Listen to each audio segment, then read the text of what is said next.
That's good. I think it's great.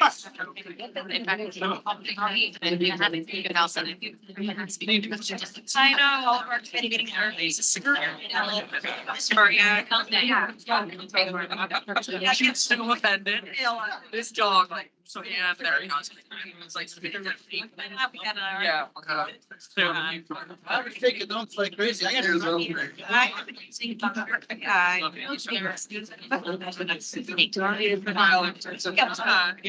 We're gonna send them.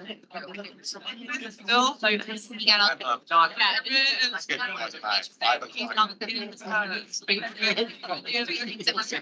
Strong.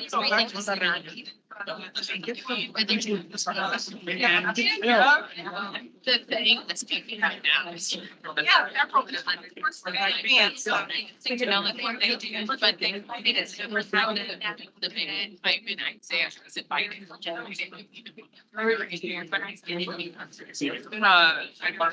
yes.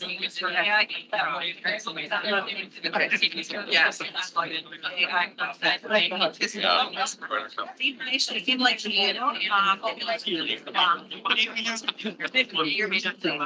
some people you just stand in the classroom. There's a lot of they have school radically things like that. I started my day and I love it. Yeah, love it. Just curious. Oh, okay. I just love it. That's what it's about. That's nice to know that.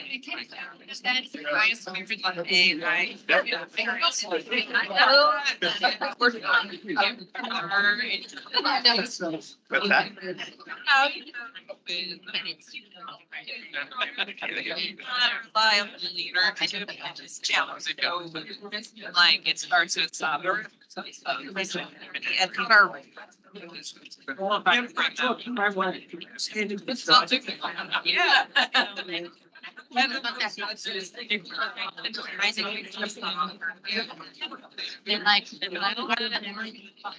Right. Yeah, I bet. Yeah, I know, right? I got asked because I'm a science student. Like, oh, let's capitalize on you.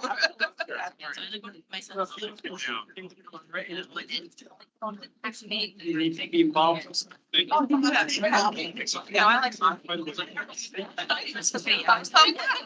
It's a while. I guess about my yeah,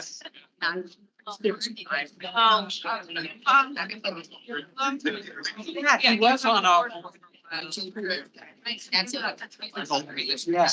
yeah, you cover local yeah, vice president with them.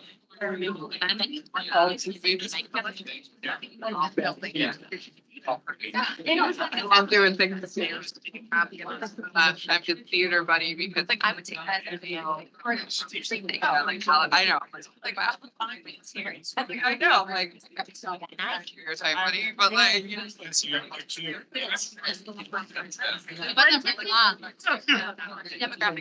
Like no, I'm not no.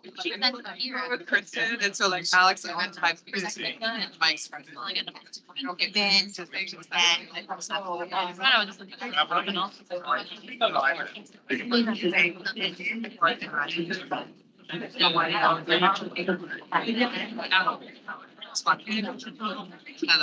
Something right about me. Can I go to show? You guys, like, as long as I don't have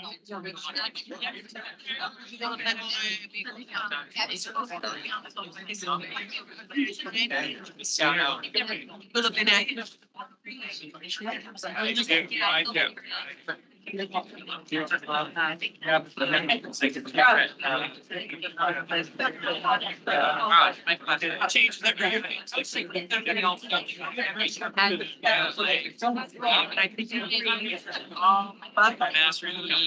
I treat this thing education as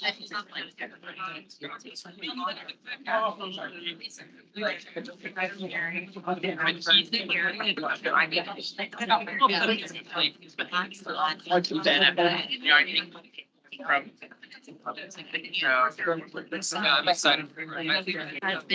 You'll say good.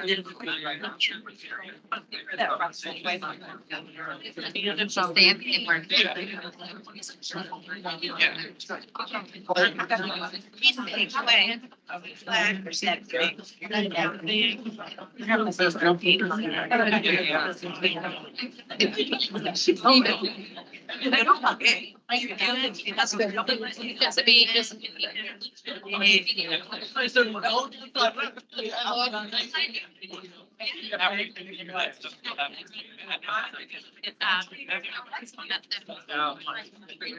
First 20 years of the world.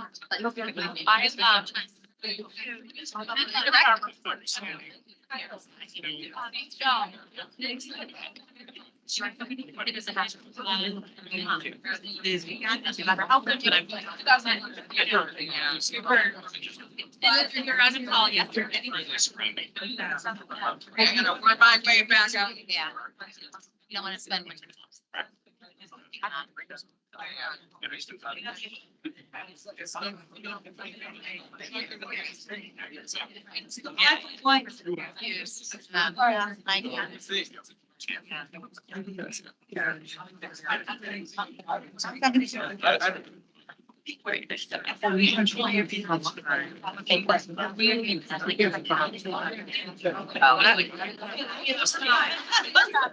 I have some.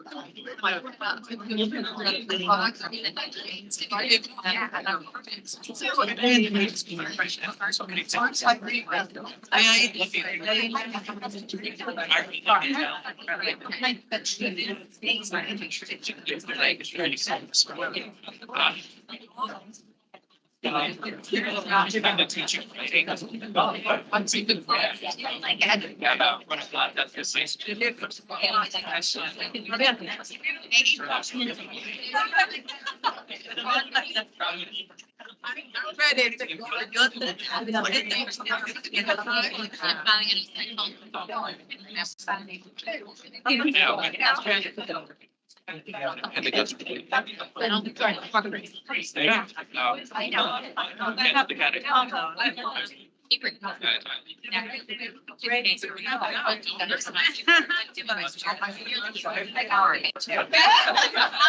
She's a hard to get. Dad.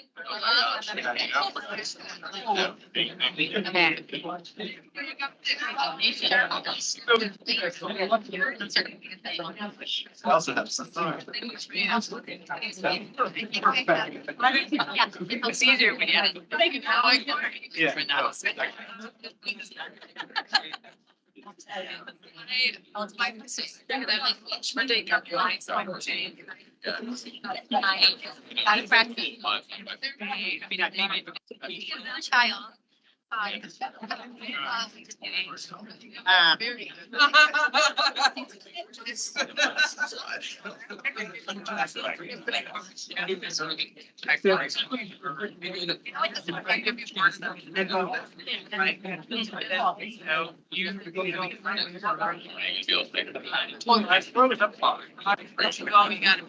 That's how it is.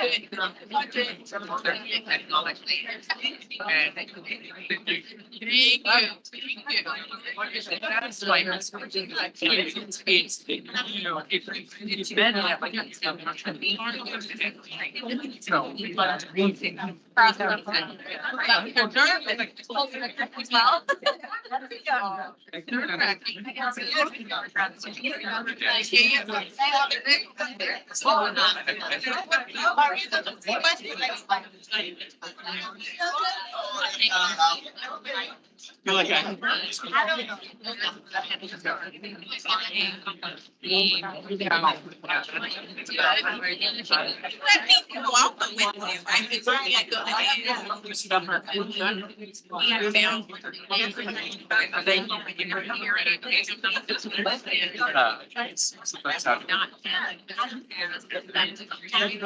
Like, we don't even do work. I think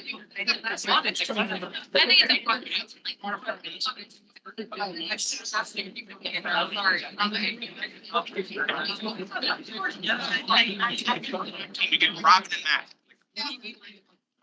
Okay.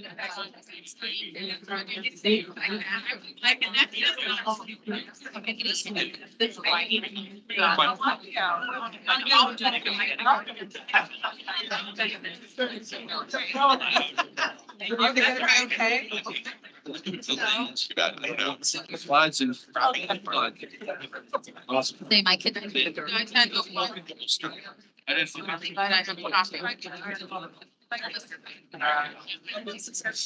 Anyway, soon.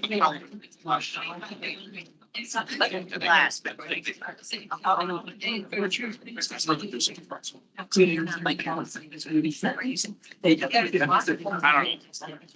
Wow, Danny, who is doing? Awesome. Yeah. Exactly. Like, well, the issues go more. That's all not.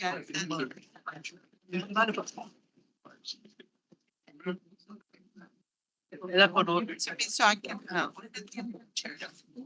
like, it's like a check and I will give another one. I have another one in my drawer.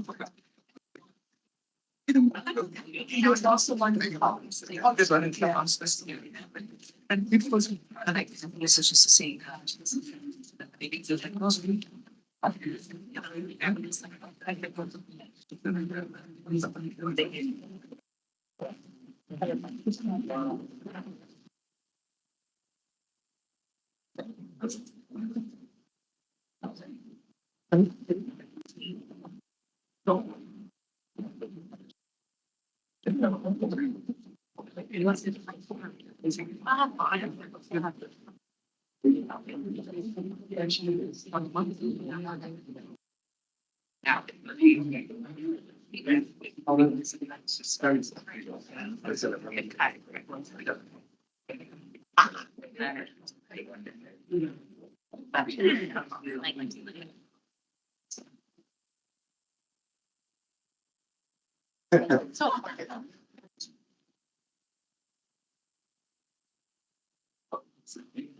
Good morning and welcome back and happy New Year, everyone. 2025, lots of work.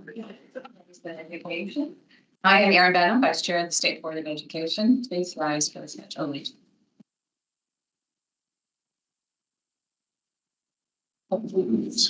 Flag of the United States of America, to the republic for which it stands, one nation, under God, indivisible, with liberty and justice for all.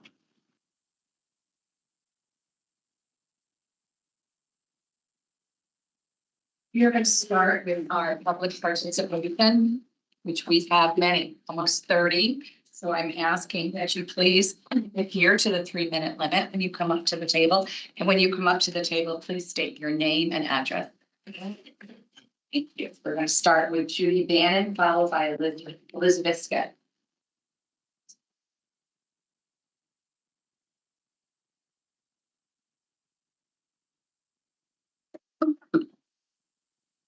Good morning, Speaker Russell Tucker. I'm Vice Chair, members of the Connecticut State Board of Education. My name is Judy Bannon, 28 Forest View Road, Northbrook. I'm presently a member of the Lake Blanford Board of Education. I mention this only to make clear that I am not here representing my Board of Education, the County North Blanford. I'm here as a retired teacher with 22 years of experience in elementary education.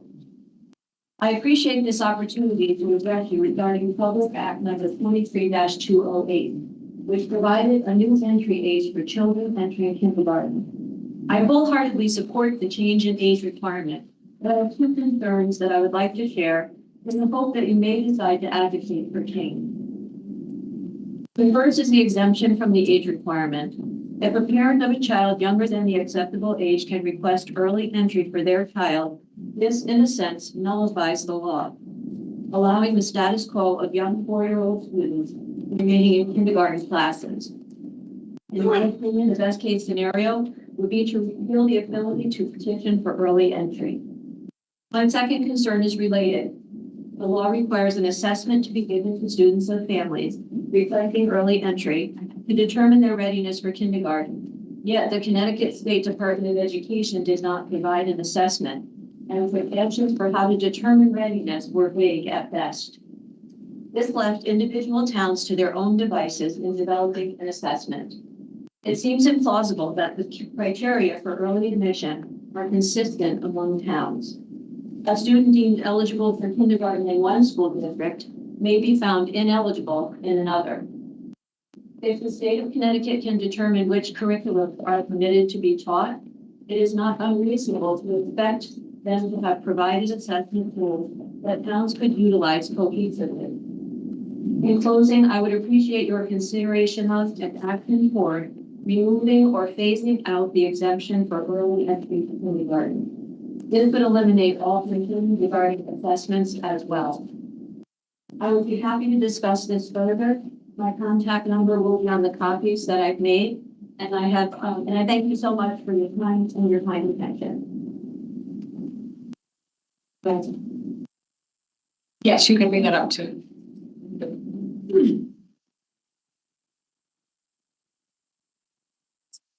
Elizabeth Skate. Good morning. I'm Elizabeth Skagg, 30 Sunset Drive, Oakland, Connecticut. Good morning, Vice Chairperson Benham and distinguished members of the Connecticut State Board of Education. As I said, my name is Elizabeth Skagg, and I'm the Education Issue Specialist with Connecticut Education Association, CEA. CEA represents educators in over 150 school districts, including 3 charter schools. I've submitted written testimony for your review, but will summarize the key points. CEA opposes the approval of new charter schools. Our opposition is based on 3 reasons. Number 1, Connecticut must sufficiently fund its existing public schools before expanding a parallel system of charter schools. Number 2, the process for approving today's charter school applications included poorly announced hearings, delayed access to applications, and insufficient community engagement and input. Number 3, selective enrollment at charter schools results in inequity, diminished diversity, and concentrations of students with the greatest resource needs, including those requiring special education in the host school district.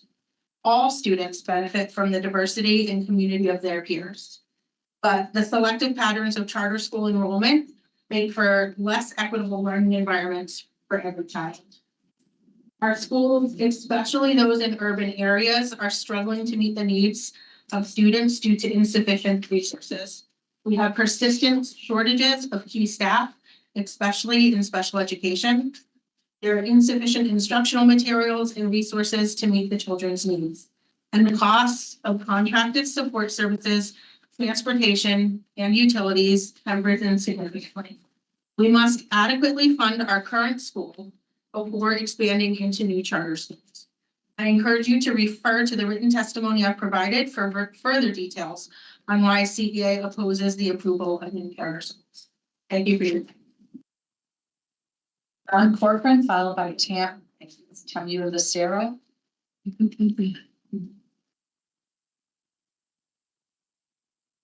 Good morning, Madam Vice Chair, members of the State Board of Education. My name is John Corcoran, and I reside at 60 Glenview in Wilton, Connecticut. I'd like to thank you for this opportunity this morning. And again, my name is John Corcoran. I'm also the president of the Stamford Education Association in Stamford that represents over 1,500 teachers.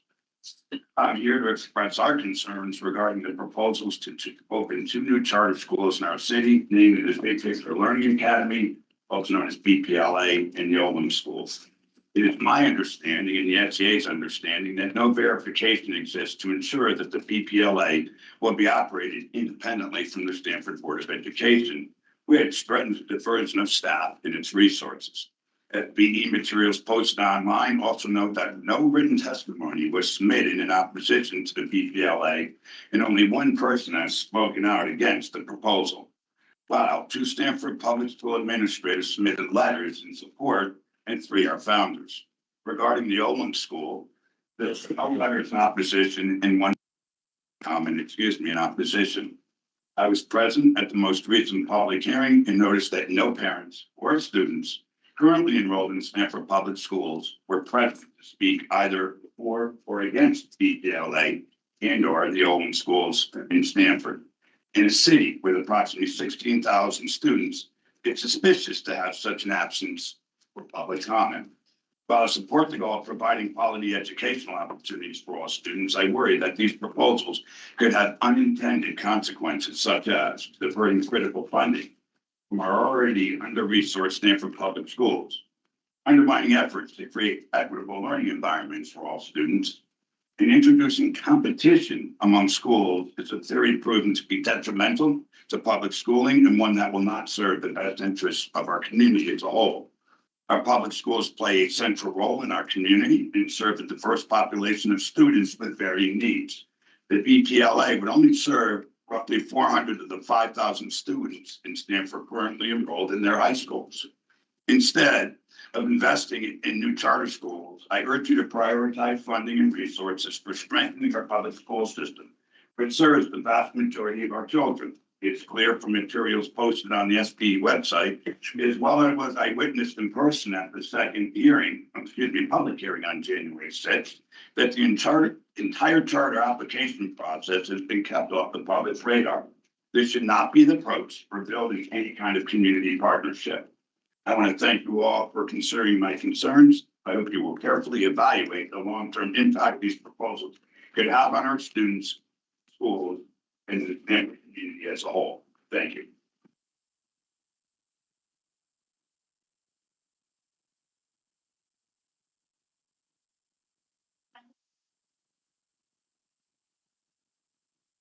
Thank you for having me here today, State Board, Commissioner. I'm Temu Lucero. I'm the Superintendent of Stamford Public Schools. I'm here, in support of Stamford Big Picture Learning Charter School. I just want to give you a little bit of background about Stamford Public Schools. We are a school district of a little over 16,000 students, the 5th largest school district in the state of Connecticut. 19% of our students are multilingual learners.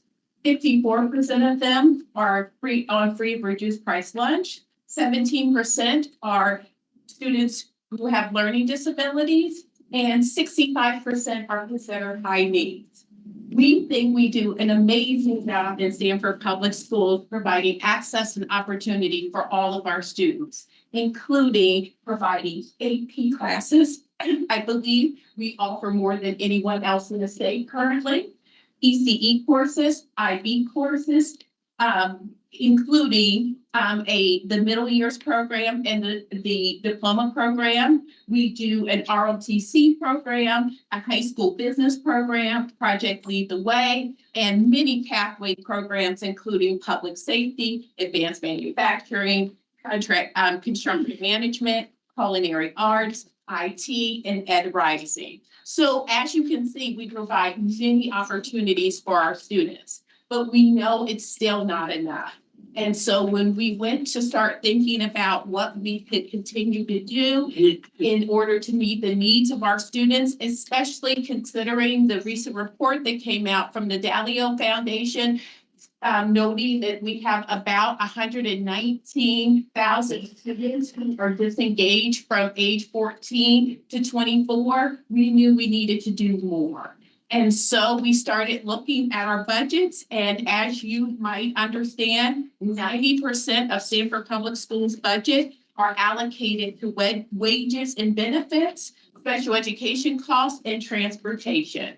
And so when we're looking for additional dollars, it becomes very complicated.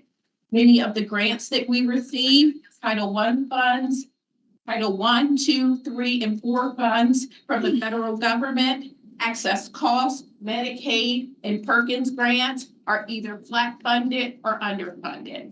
And unfortunately, we have to look for many different funding sources. That's when we decided that we were going to search out, are there other permanent funding sources that might be available to introduce a new program such as Big Picture Learning in Stamford. And we went to the commissioner, had some long conversations about this, whether or not Stamford would be permissible to submit an application, and the answer was yes. So we partnered with Turner School for Excellence, and we decided to submit an application so that we would have permanent funding for a program that we think will add value to our school system and our city as a whole. I just want to note to you that, and I will note the 119K commission report again, putting young people first. I think if we truly are committed to putting young people first, that we need to fully fund education. I absolutely agree with that. But if charter school funding is available to meet the needs of students in Stamford, I am going to advocate. I really appreciate you all's time today, and I hope that you will support the Stamford Big Picture Learning School. Maria, and I apologize for the pronunciation.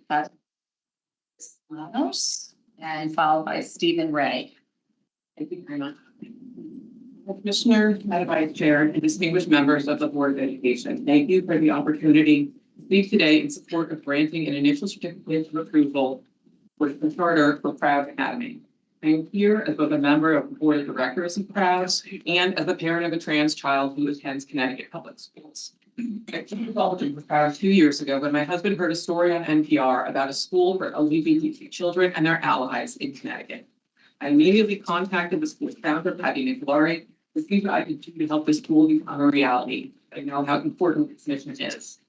As this board knows far better than I do, and as you expressed in the position paper on the importance of physically, emotionally, and intellectually safe schools, children learn best when they feel valued, respected, and safe to be their authentic selves.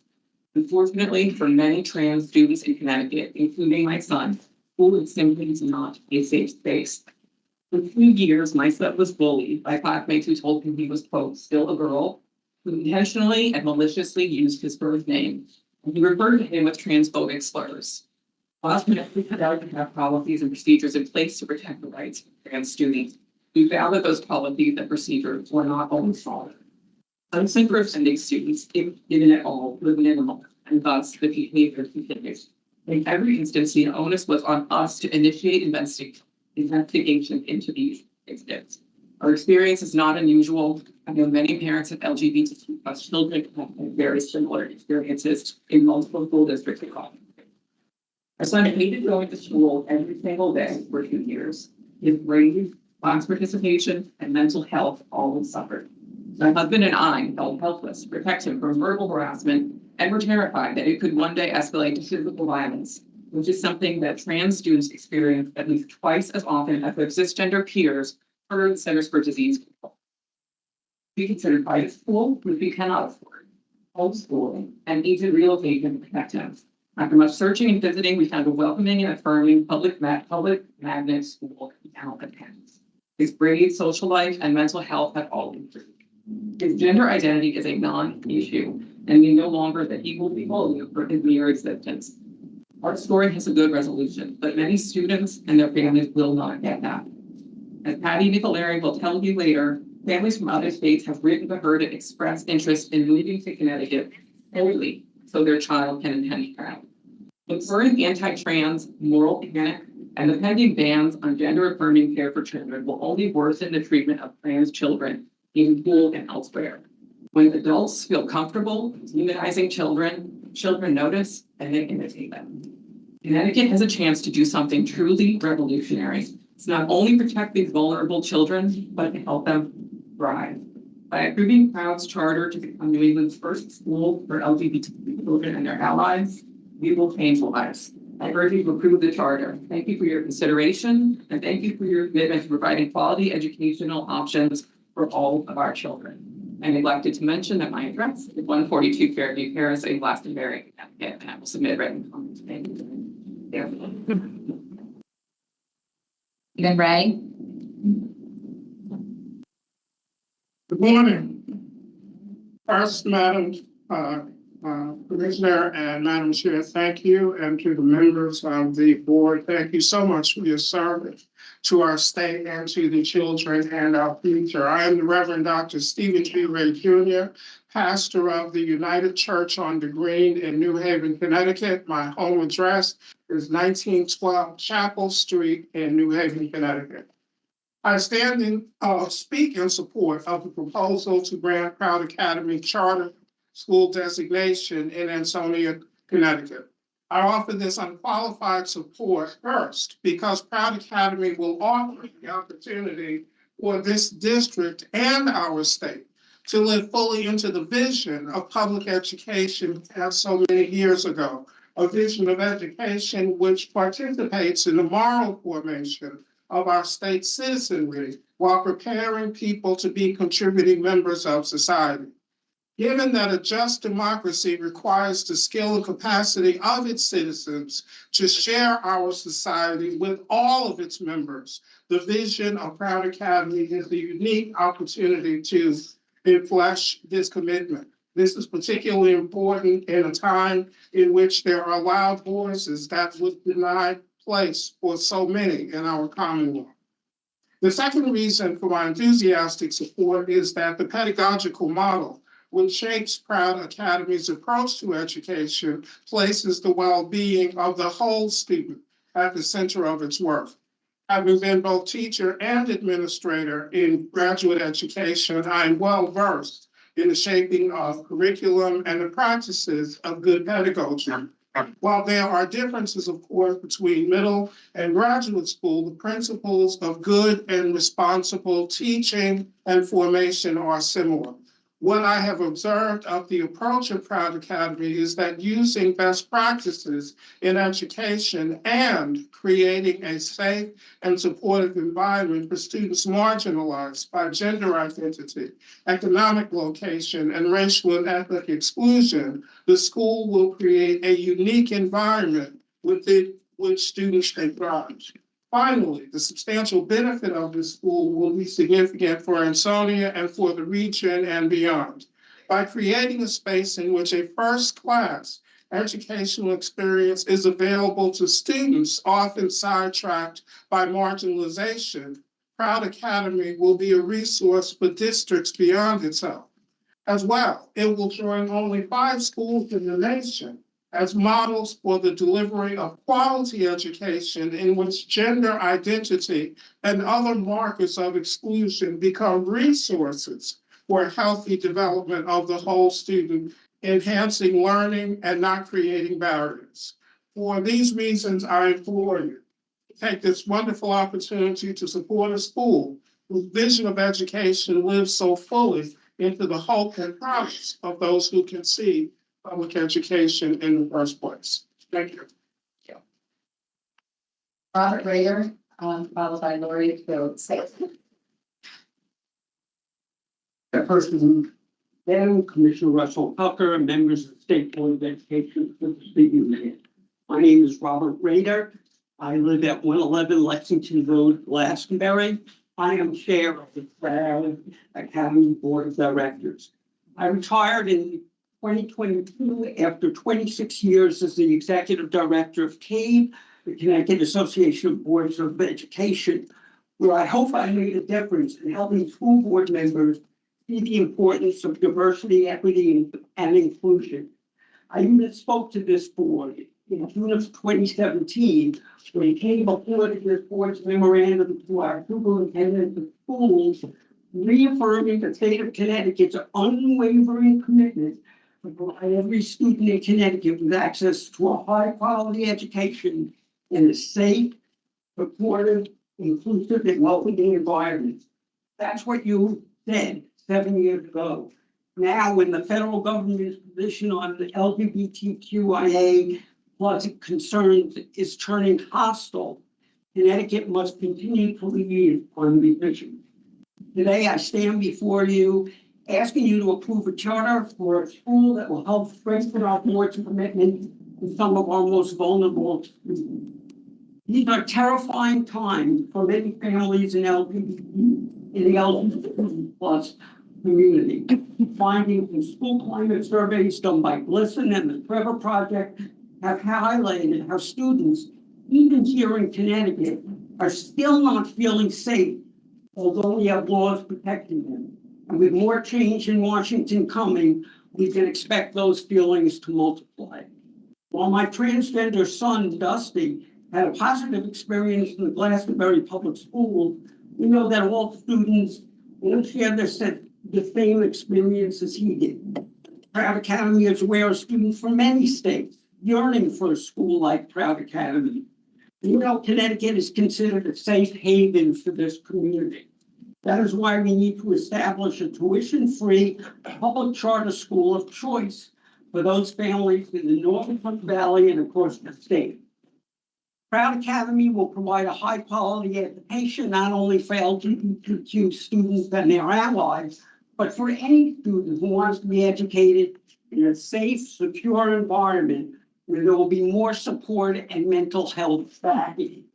We will strive to ensure all students at Proud feel valued, respected, and allowed to be their authentic selves.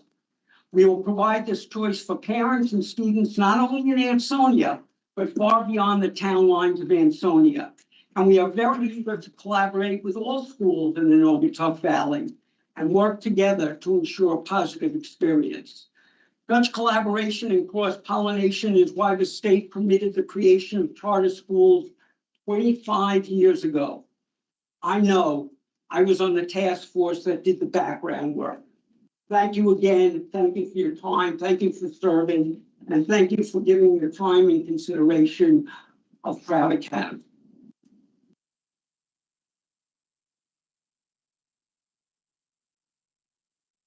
Lori Rhodes.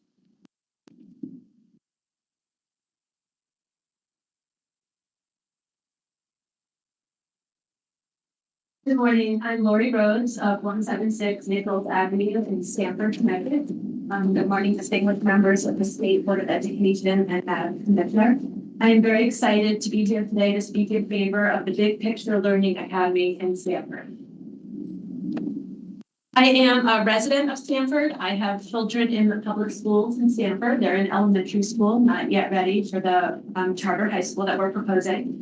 But I came to Stamford 4 years ago. I serve as the Associate Superintendent of High Schools. We've been growing our programming beyond and inside our two large comprehensives. We have two over 2,000 students. We have one approximately 700 student magnet school and one small alternative school. Within those schools, we've been growing our pathways, we've been growing our internship programs. We have different programs, as already mentioned by our superintendent, a vast array of advanced courses. We also do ROTC, everything that was mentioned. But what I want to reiterate is that we need more as we continue to grow our opportunities for access and opportunity for all students in Stamford. So I do want to build on Dr. Lucero's points. She did speak about the funding source and why we are looking at this charter as such a wonderful opportunity for us, as well as the Dalio report. We do need this funding source. We also need creative, innovative, and an already proven model that we can use in Stamford to meet the needs of our high school students. I've been involved personally with charter schools since 1997. I was in the state of California in the first charter school founded in South Central LA, which was the first of what is now over 250 probably charter schools in sort of the wild, wild west. I do come from a state where there is per pupil funding, and the funding does follow the students, and some might argue take away from the public funding of the schools, which is not the case here, which is not what we're looking at. We're looking at separate funding sources and again, looking at a creative way to meet the needs of our students.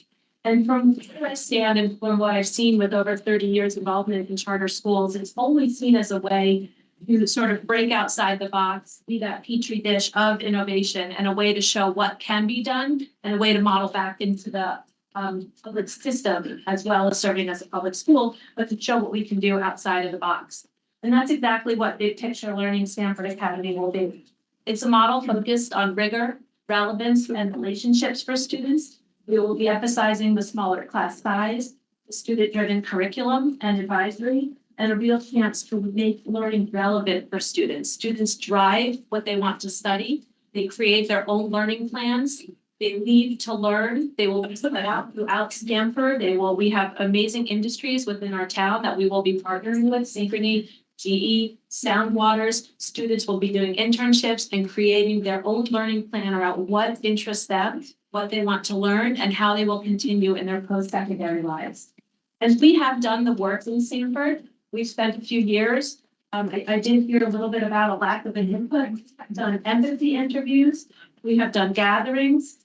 We have worked with families and asked them what they want, what they need. We've asked students, how can we make learning more relevant for you? How can we make this more tied into what you want to learn? We've talked about this model. And we've received the feedback from students that this is something that they would be very interested in. That students were sorry that they'll miss it, but they're glad that their younger siblings will get it. So, this is new. This is highly supported in the community. I was at both public hearings. We did hear from students in our public school system. We did hear from families saying that this is something that, that they're very excited about for their children. So I just want to thank you for the time. Thank you for considering the charter as part of our commitment in Stamford Public Schools to serve all of our students. Carlos Martinez and Ramona Santos.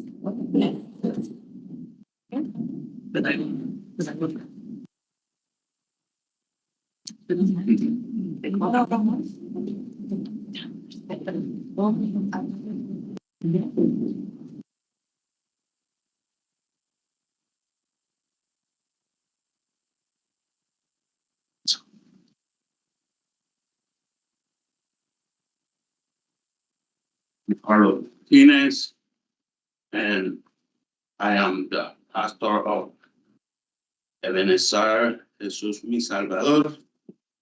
I have been a proud resident of Waterbury for 40 years. I am a father of 3 children and grandpa to 7 grandkids.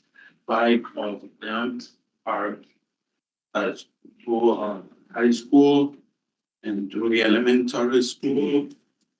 We need more conversation with education aligned with today demand. Students must graduate better, prepared, especially technology, which has become of the next aspect of work. As pastor and long-time member of the community, see great profession for our youth. They are not natural tech, but they are need of prepare to use technology to provide production. Who like Academy offer the opportunity we provide is like the technology in their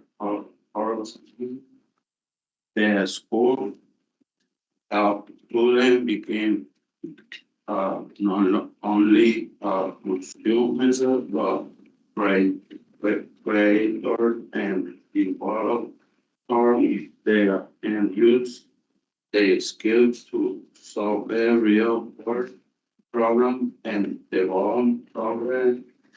They benefit the entire community, prepare them for career in highly community global market. It is the result to equip our child and grandchildren with the tools they need to the future equivalent must align with the prepared events of our time. Our school like Taino Scholar Academy are designed to adjust the school factors and environment where students can learn how to apply, follow knowledge, responsibility, preparing they to make school contribution to community.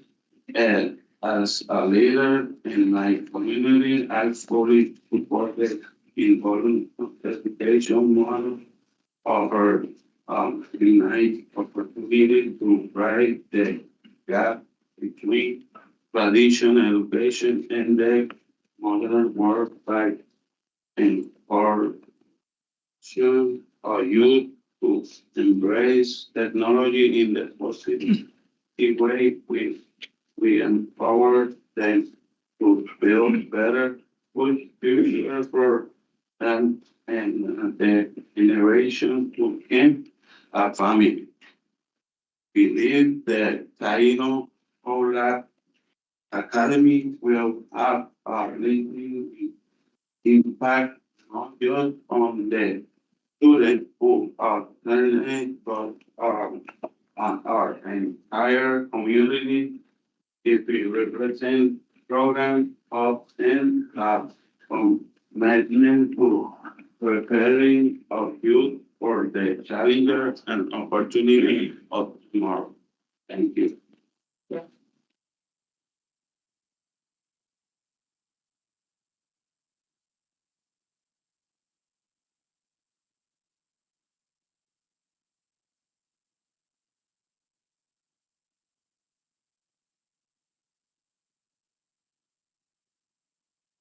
Morning, members of the Educational Committee.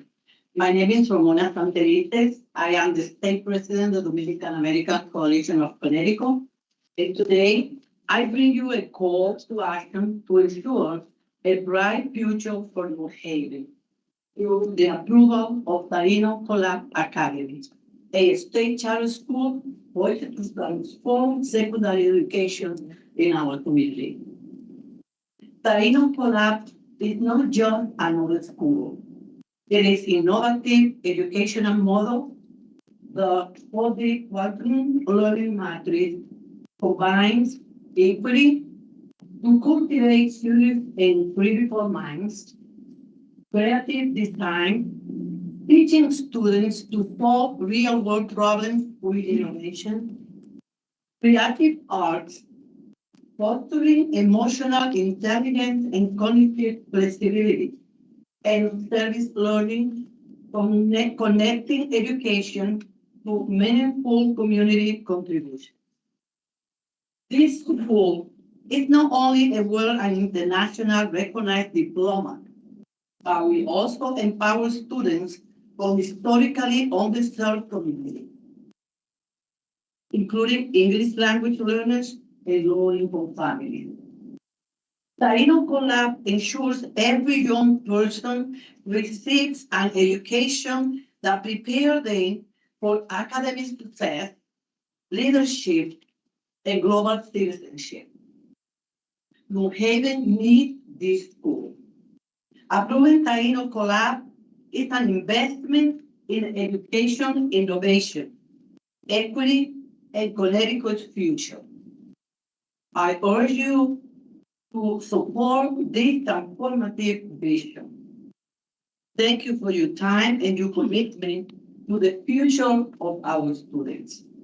Respectfully, Jose Avenanye and Garcia Oliver.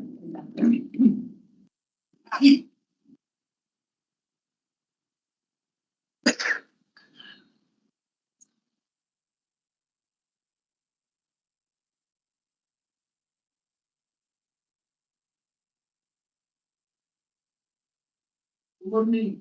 Yes, I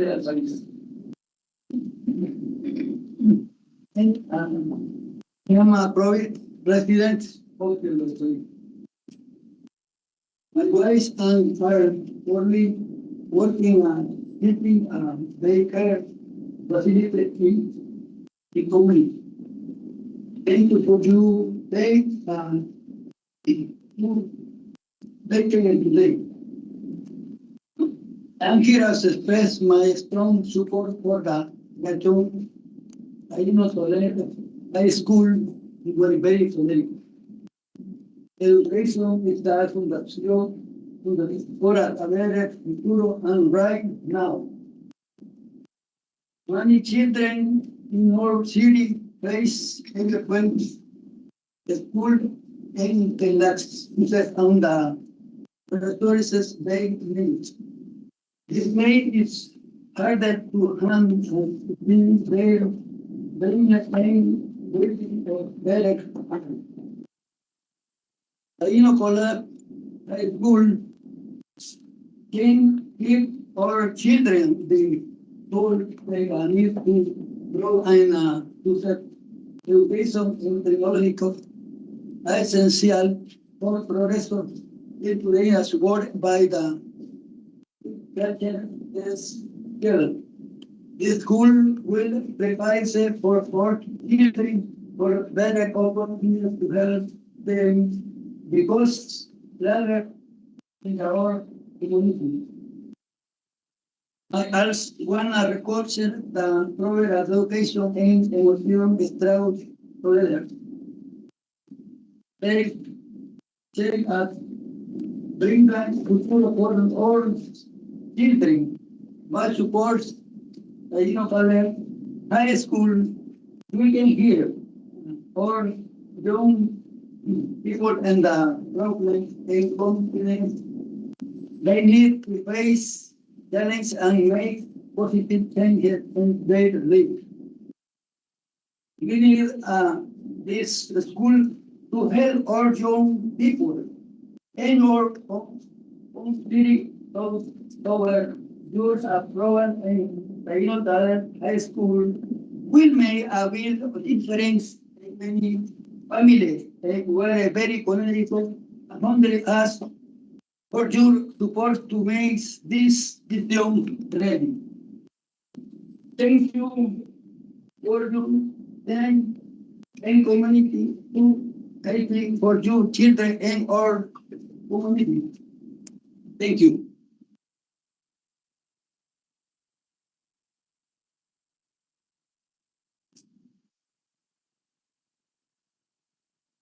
Her last name is Oliver.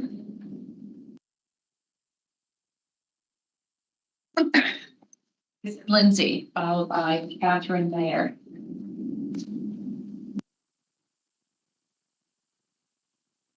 Lindsay, Catherine Mayer. There's two names with Catherine Mayer. Ariane.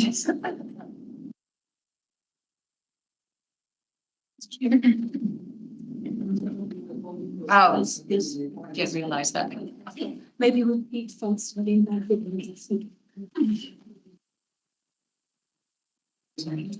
Oliver is the last name. Checking the overflow room. Here,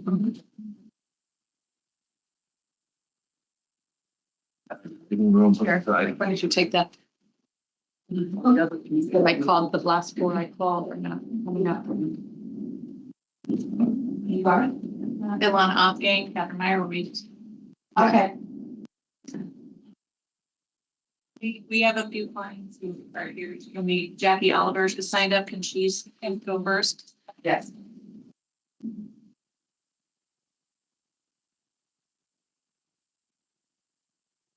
Yes. Good morning, my name is Jacqueline Oliver. I live in Richford, Connecticut, and my kids go for public school. My daughter was diagnosed with autism when she was 2 years old. She does require to be in a self-contained setting, classroom, on ratios. During the time frame that she entered her school for the start of school year of 2020, which was Senior Academy in Bridgeport, my daughter actually was in a classroom announced me with a substitute teacher, someone that was not trained for special needs children at all. And I actually was able to go on the website to check into her certification, and coming to find out her certification ended in 2023. And she was still there even after the fact. She never gave my child any homework, any schoolwork. I was going to ask her for my daughter, nothing at all. On top of the fact that when she left the classroom, I was hopeful because she went upstairs into a different classroom with another teacher that definitely had the qualification. Unfortunately, she actually left abruptly. And the teacher that she had downstairs actually went into the classroom upstairs. In this classroom, the same thing that went on downstairs went upstairs.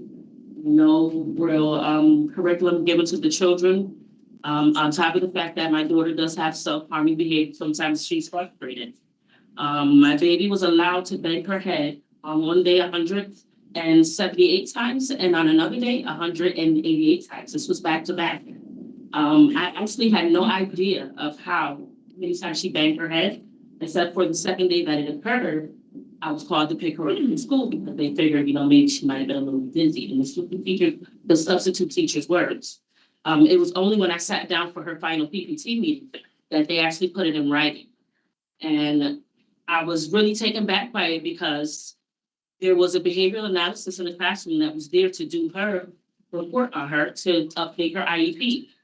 And I can understand why would a behavioral analysis, somebody that has lessons, even if it was just a substitute teacher and the other aides in the room, would actually sit and watch her and actually count 1, 20, 50, 100%. And I felt like instead of me finding that out in a meeting, I should have found that out the same day.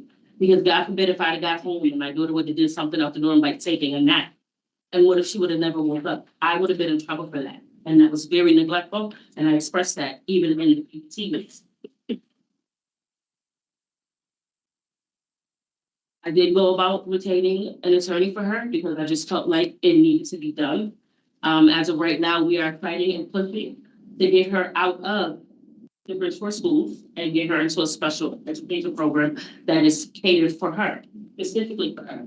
And I know with Bridgeport, it's definitely a fight because there's a cost for them to go out of district. And I feel that, if you guys don't want our kids to go out of district, then maybe Bridgeport needs to put money into to make a special needs program for our children in Bridgeport versus us having to go outside of our district.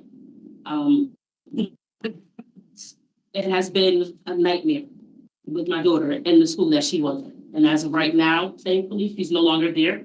It's back at the school that she was taken out of abruptly. So it has been a bit of a smoother transition. It's a plus because the teacher that she does have has an autistic child of her own. But I'm still pushing to get my daughter out of Bridgeport and get her into a special needs program where she can be helped, to where the people here are trained, they know what they're doing. And I know that when I send my daughter to school, that she's self.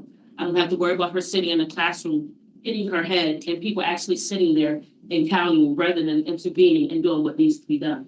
So I feel that the money should be used for our special needs children to make sure that they have the same opportunities as the regular ed kids do, to know that they're safe, to know that they can be educated, and to know that when they go to school, they can be safe, because it matters for my daughter and even the kids there after the fact that they need this type of help for them. However, I'm going to ask you, our special ed director, Brian Buckwitz is here. You're still in the room, aren't you? If not, Deputy Commissioner can go. Okay, Deputy Commissioner, we're going to meet you out in the hallway. Okay. Thank you for your testimony. Again, Mrs. Lindsay. There, ma'am. Catherine Mayer.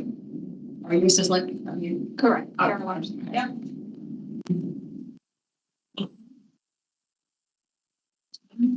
Good morning. My name is Caroline Lindsay, and I have 2 children with IEPs enrolled in the Bridgeport Public School. They've both been diagnosed with autism spectrum disorder and have significant needs, including being nonverbal. I have a 3rd grader and a 1st grader, and including preschool. I've witnessed this system for 5 years across 6 different schools in our district. In that time, I've seen the special education department fail to provide special ed certified teachers and speech therapists to my children. As you know, one of the most pivotal factors in child development is early intervention, and these experiences illustrate a failure to meet the needs of an already vulnerable community, which is students with disabilities. My child currently in the 1st grade, but during kindergarten, she did not have a certified special ed teacher for over 90% of her school year. The most valuable tool for a special ed student is their teacher, who is responsible for assessing their needs, developing their IEP, providing instruction, and monitoring progress to make helpful updates to that program, all while managing the student's behavior. During her time without a specialized instructor, Luna decompensated immensely. Her ability to attend to a task diminished. She started exhibiting behaviors such as biting and hitting. She was reluctant to attend school, and was injured 3 times in 3 months by her classmates. She disengaged from her sibling at home, all in an effort to self-regulate and make sense of her changed environment. She was permitted to sit in a classroom setting that was not appropriate to meet her needs, silently receiving very little instruction for most of last year. She was falling through the cracks, and I retained an attorney, and since then the district has recommended a placement more suited to address her needs and allow her to access her education. I can only imagine where my child would be if these supports were available and in place 12 months ago. That said, my 3rd grader went several years with, at best, intermittent intervention from a speech therapist. This absence of a needed service that was her legal right according to her IEP was a severe blow to her opportunity for language development and arguably the most important stage of development for a child. She is nonverbal and continues to struggle with communication of any kind, stunting her ability to connect socially and emotionally with her peers as well. How can we say that we are offering our special ed students the same opportunity for learning as our general ed students when we don't have the appropriate resources in place? When we do not have trained and specialized professionals overseeing their growth and identifying obstacles?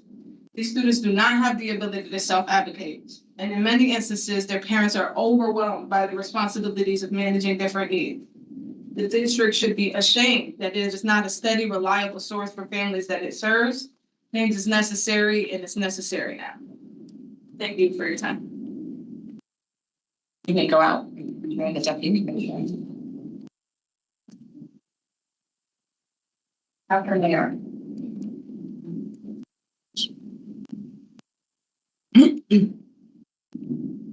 With your permission, can you see that the field just have 6 minutes for the 2 of us? I think we both are sitting there something. Still on Octane? Oh, yeah, she's on here. Yes. Thank you for the opportunity to speak today. My name is Catherine Steinberg-Meyer. I'm an attorney at the Center for Children's Advocacy. I direct our medical legal partnership project at the Yale Child Study Center, and I worked in a Bridgeport office for over 10 years. Morning, my name is Lana Ocking. I am a staff attorney here at the Center for Children's Advocacy Educational Success Project in our Bridgeport office. And you just heard from 2 of Alana's clients. Illustrate the issues that we're going to be talking about. CCA is the largest children's nonprofit legal rights organization in New England. Our attorneys all provide direct client representation, and we all engage in systemic advocacy, including policy work, legislation, and litigation. We've had a Bridgeport office since 2008, and since that time, we've filed multiple systemic state complaints regarding special education in Bridgeport. One of which was named the presentation last week at the Accountability and Support Subcommittee, and that was regarding the staffing shortage in 2021, and it's only really been exacerbated. So we are here today because there are ongoing violations of the legal rights of students with disabilities within the Bridgeport School District. On December 13th, we sent the mayor letter to the Bridgeport Board of Education to answer to the extreme deprivation of special education students' rights, and we are expecting a response from them on January 20th. I am both an attorney representing clients who have been impacted by the budgetary constraints and the staffing shortage crisis, and I am also a very worried parent of children enrolled in Bridgeport, and one of whom has an IEP. This staffing shortage has resulted in an urgent situation. Many self-contained classrooms do not have certified special education teachers. There is a scarcity of related service providers like speech, physical, and occupational therapists. Grossly inadequate number of paraprofessionals. And those special education staff currently working in the district are well over capacity. We appreciate the State Board of Education bringing the district to the subcommittee meeting last week. However, the district did not answer the critical question. How are you going to provide a free and appropriate public education to students who have a legal right to receive it and who are currently suffering without it? What is the plan to address the staffing shortage to ensure that IEPs are implemented with fidelity? So for the 16 years plus that we've been in Bridgeport, we've seen 9 superintendents come and go. And the issues that we are observing and bringing to your attention today are systemic, structural, and cyclical. So the pattern that we see, as some are familiar with, is that we'll have a new superintendent come in, they'll pledge their commitment to the community, they'll fail to gain traction on these deep-rooted issues in the public school system, and some of which is beyond their control, and ultimately leave only for us to start the cycle anew. Again, with renewed hope and the new leadership. But here we are again at that moment. How can we ensure that this time is different? The conditions have grown even more critical in Bridgeport. We see, for example, the disastrous landscape outlined in the Bridgeport Education Association's open letter out in September regarding the lack of supplies, inadequate staffing at every level, and the overall inability to meet student needs and keep students safe, despite staff's best efforts. At the subcommittee meeting last week, the district affirmed that they would provide FAPE in accordance with the legal requirements, but we did not yet hear any substantive detail as to how that would get done, particularly in light of the $32 million budget deficit they are facing. While it's true that special education costs have risen, we cannot problem solve in such a way that pits students against each other for scarce resources. And we definitely cannot balance the budget on the backs of Bridgeport's most vulnerable. We have a copy of our December 13th demand letter to share with you today. And we ask you to support Bridgeport in implementing these remedies to begin to alleviate the staffing shortage and its impact on children. The remedies that are outlined in the letter that we asked for. In addition, we're asking you today to support Bridgeport by joining our advocacy and some of the other folks here, CEA and FAPEX, who's here, to fund Bridgeport fairly and equitably, especially through the addition of the special education student weight to the ECS formula and through full funding of the excess cost grant. We ask you to please stay involved and keep your eyes on Bridgeport, and the parents you've heard from today are asking you this. Students cannot be collateral damage for the lack of administrative planning to account for anticipated budget shortfalls. We are asking the State Board of Education to provide oversight to ensure that the special education students of Bridgeport do not continue to have their civil rights violated. To be clear, this is not just a Bridgeport School District issue. This is a City of Bridgeport issue. This is a legislative issue. This is your issue, the State Board of Education. This is the mayor's issue, and this is the governor's issue. We must act now to protect the rights of Bridgeport students. This is an all hands on deck moment. Thank you. Thank you. Sarah Egan, followed by Iris Visco.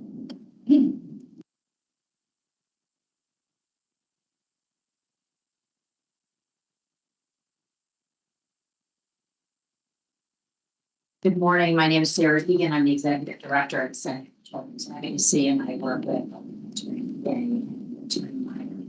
on these issues. I'm here today to underscore that while localized accountability for districts like Bridgeport and districts that part is important, this is a statewide problem. Desperate need of statewide solutions.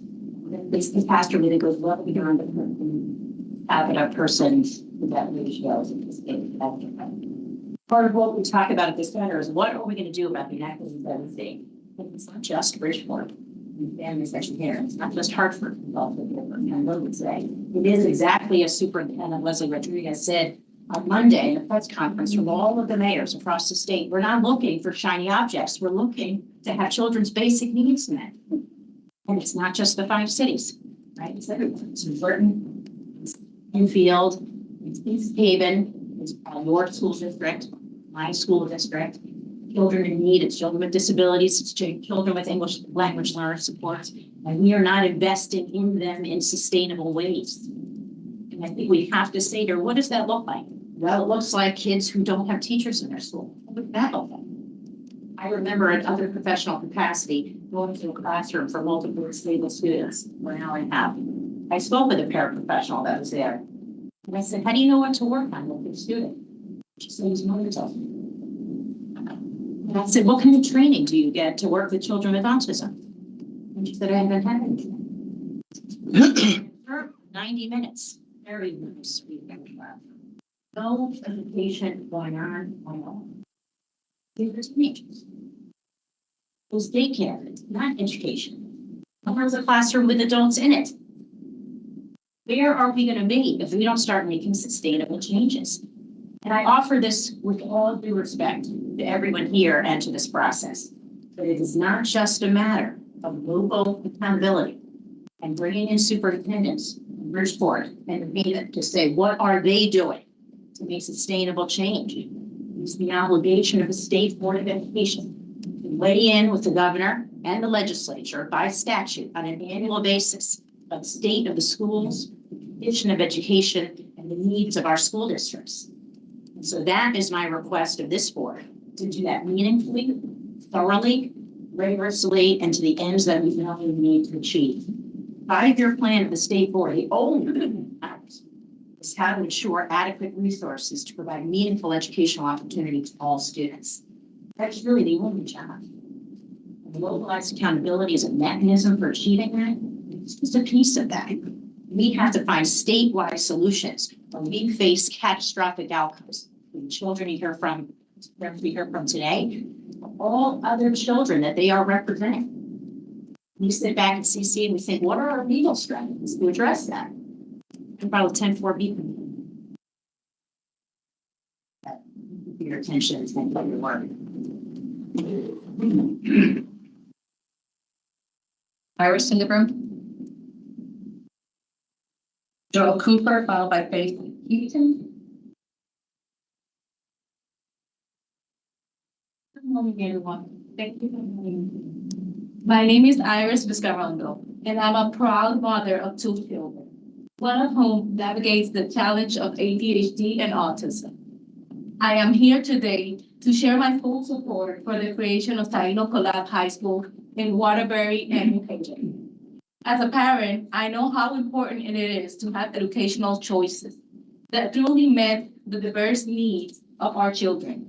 Taino Collab offers something unique for families in New Haven and Waterbury, a learning environment that encourages curiosity, supports students' individual strengths, and prepare them for the future. Currently, many students in our community face challenges like disadvantage, absentees, and limited access to innovative learning opportunities. Taino Collab is designed to address this challenge heads-on.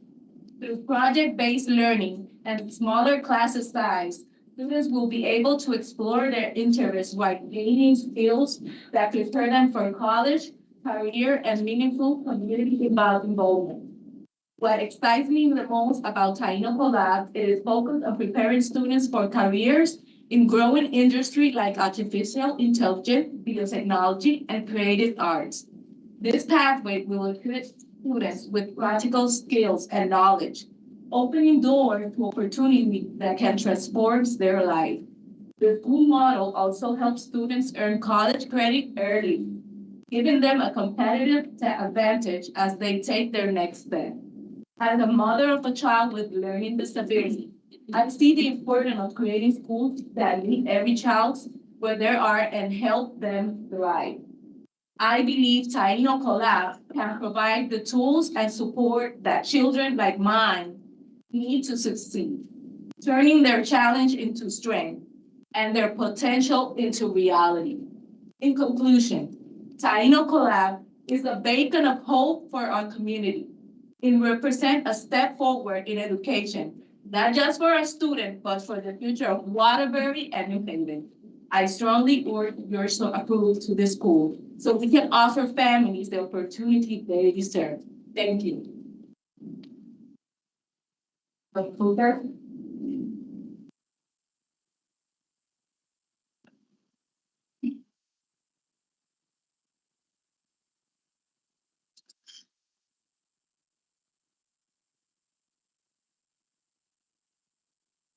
Good morning. My name is Joel Cooper. I am a retired letter carrier in the city of Hartford for 45 years. I have delivered to various school systems and lots of people, which I have made friends and have become like family to me. I'm here to reaffirm for the Taino Collab for my friends, their children. Personal experience, single father. Years ago, I raised my son. He had different problems, but he was eligible. He was able to get to Florida State, graduate with help of friends more than anything else. So I'm just here all my friends for the AMCO Lab, the groundbreaking educational initiative, and support them. Thank you for the time. Okay, Stephen.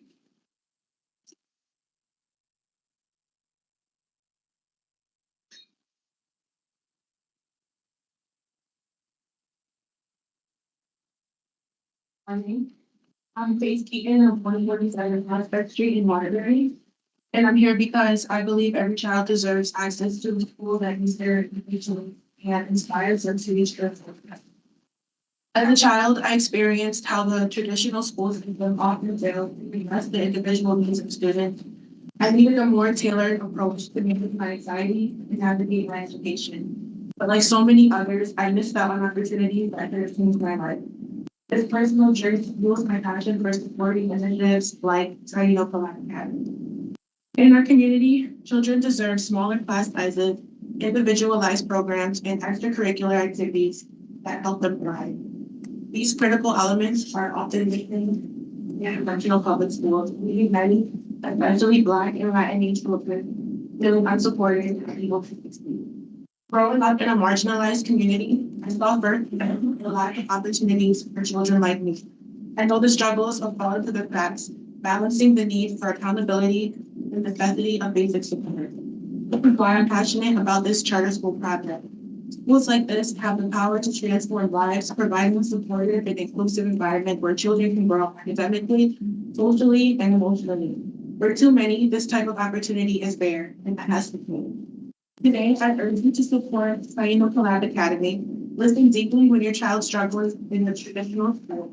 They may need the kind of help only a school like this can provide. Together, we can build a system that fosters the unique talent and dreams of every child.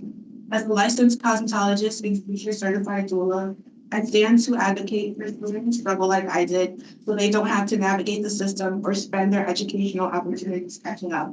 Let's ensure every child feels seen, heard, and valued, and work together to create a brighter future for our community. Thank you for your time and commitment to my children's successes. Tatiana O'Connor, followed by Angel Hubbard.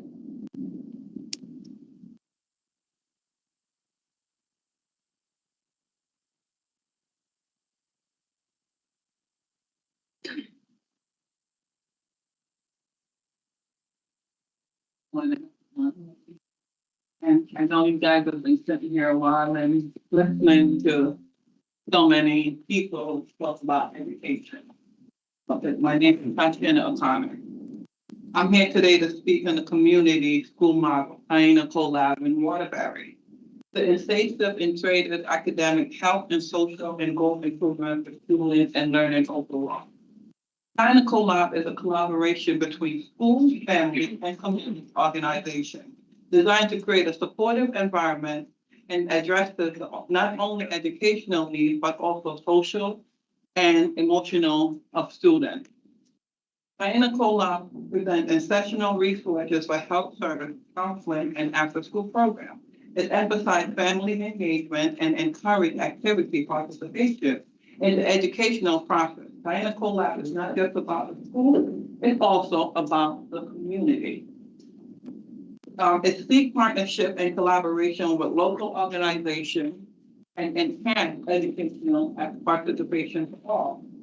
I am a daycare provider, a mother of 9, and also 4 children who are in college and 2 who are serving this wonderful country today. Both of them are stationed in Japan. As a daycare provider, you may wonder, how does what do we have to do with Aina Collab?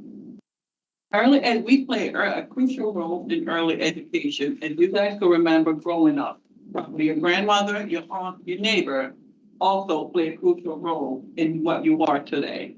Your home is where we begin.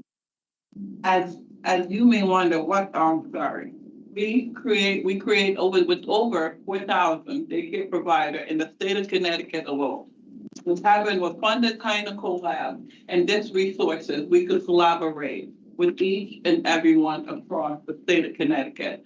Kind of collab is not only focusing on Waterbury, but want to get within every town that there is in Connecticut. Daycare provider is a viral role in preparing children for transition into formal school assembly and to interrogate with community and model home. Together, we could create a stronger foundation for children and family in our community. Thank you for taking the time to commit to a vision. And like I said, together, we could create a stronger tomorrow for our children, whether they're special needs, general education, or for Taina Collab. I would like each and every one of you here today to think of your childhood, of who shaped you and who formed you. And that's why we're all here today to fund our next generation, to invest not only in Taina Collab, but every education system that there is. Thank you for taking this time. Email Poppers?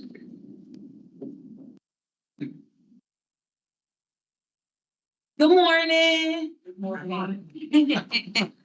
That's right, y'all wake up. I thank y'all for coming to hear me speak. I feel so special and nervous at the same time. Good morning, everyone. Thank you for taking the time to hear my testimony in favor of establishing the Taina Collab Academy High School. My name is Angel Hubbard.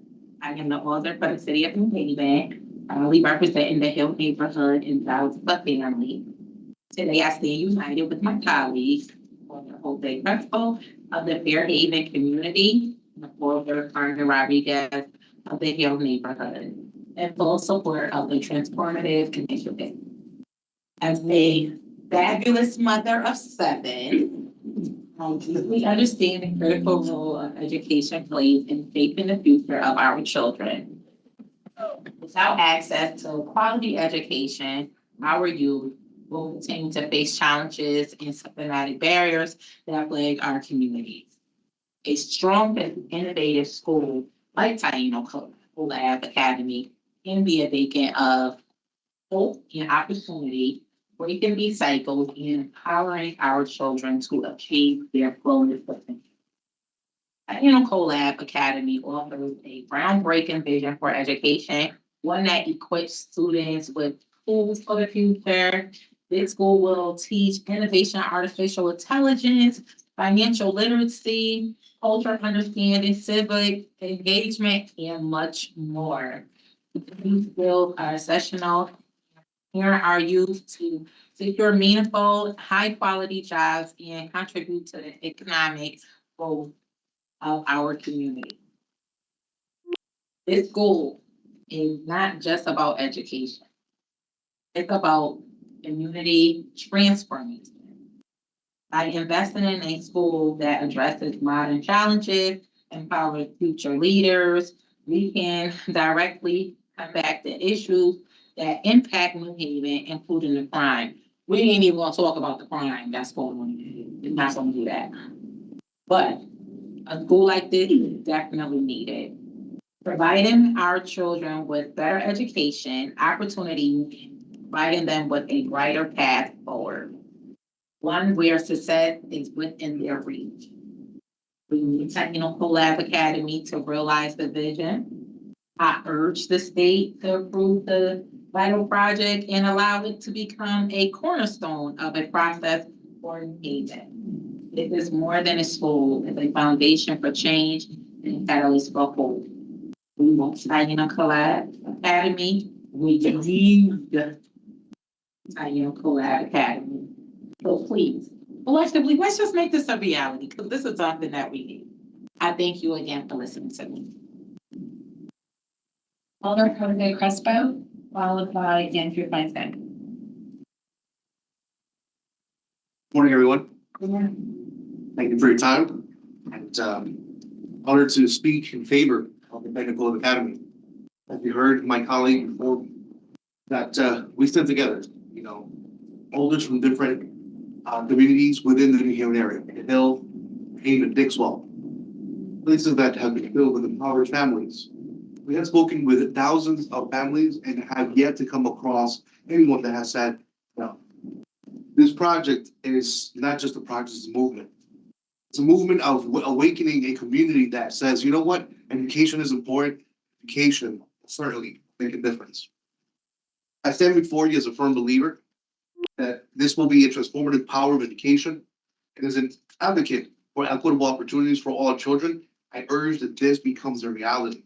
That this establishment, the Taino College Academy High School, it's a visionary institution built for the critical moment in 2025, 2026, and the years to come. As an elected official for 10 years, I've sat in the Committee of Education for 6, and I've been the vice chair. And I can see how important this is. This is why I'm here today. Taino College is not just a school. It will build a community, and it is built upon a community school model, which aims to meet the holistic needs of the students and families, which will integrate mental health support, mentorship, family engagement, and other programs. I have personally spoken with over a dozen of local agencies, organizations, corporations that are willing to say, I will stand with you, and I will be a partner in the reality. So we already have very qualified health centers that are willing to become school-based health centers because they see the potential of the school.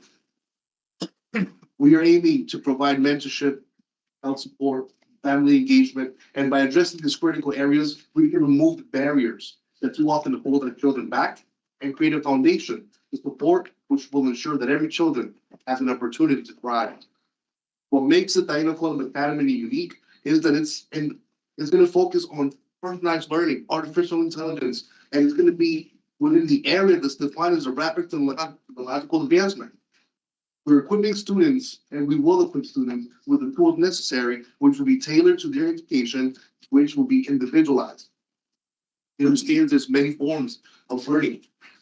I know will bring every single tool to the table that will be unique and will help these students learn. We'll embrace it, we will accelerate it, and we'll identify areas of growth and prepare our students to engage in what's going to be the future workforce. I hope that after I step down from office in the next 5, 10, 20 years, that the following generation will want to be here, speak on favor, not just of the Taino College, but what the kind of Taino College has done for them.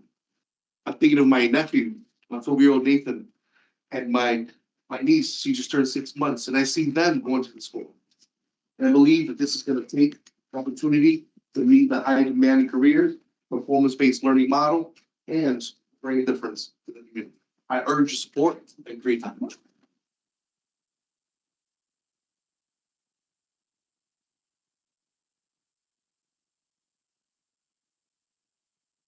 Commissioner, board, friends on the board, about innovation a long time ago. I'm here to echo basically what Sarah Egan said. To make it a little broader. We are in a fundamental crisis in special education. Part of it, of course, the fact that the excess cost reimbursements are now being estimated at districts at around 60%. This is money they were promised that was already budgeted. As you know, as some of you know, I'm not a big fan of excess costs. I think money ought to go with kids in programs, not for out of placements, around district placements. Nevertheless, we are facing a real crisis. Now we see this in Bridgeport, obviously. We're going to see it. There's going to be a presentation on Hartford, which is going to make the same. And the answer, you know, there's some local management issues. Of course, the biggest issue is just the lack of the funds. One note to bring out is that the actual figures show a 20% increase in due process filing here. That's due almost entirely to staff shortages. Services promised are not being delivered. This board has a role to play in this, and the role to play is to be loud, speaking to the governor and to the legislature about the crisis that we're in. We need to do something about it. And the answer to it, there are lots of little fixes, but the fundamental answer is funding. We need money for this program. It's grossly underfunded, and the cost to students is enormous. The future cost to school administrations are also. So let's speak up. Let's get something done on this. Thank you. For Handa, followed by John Rose.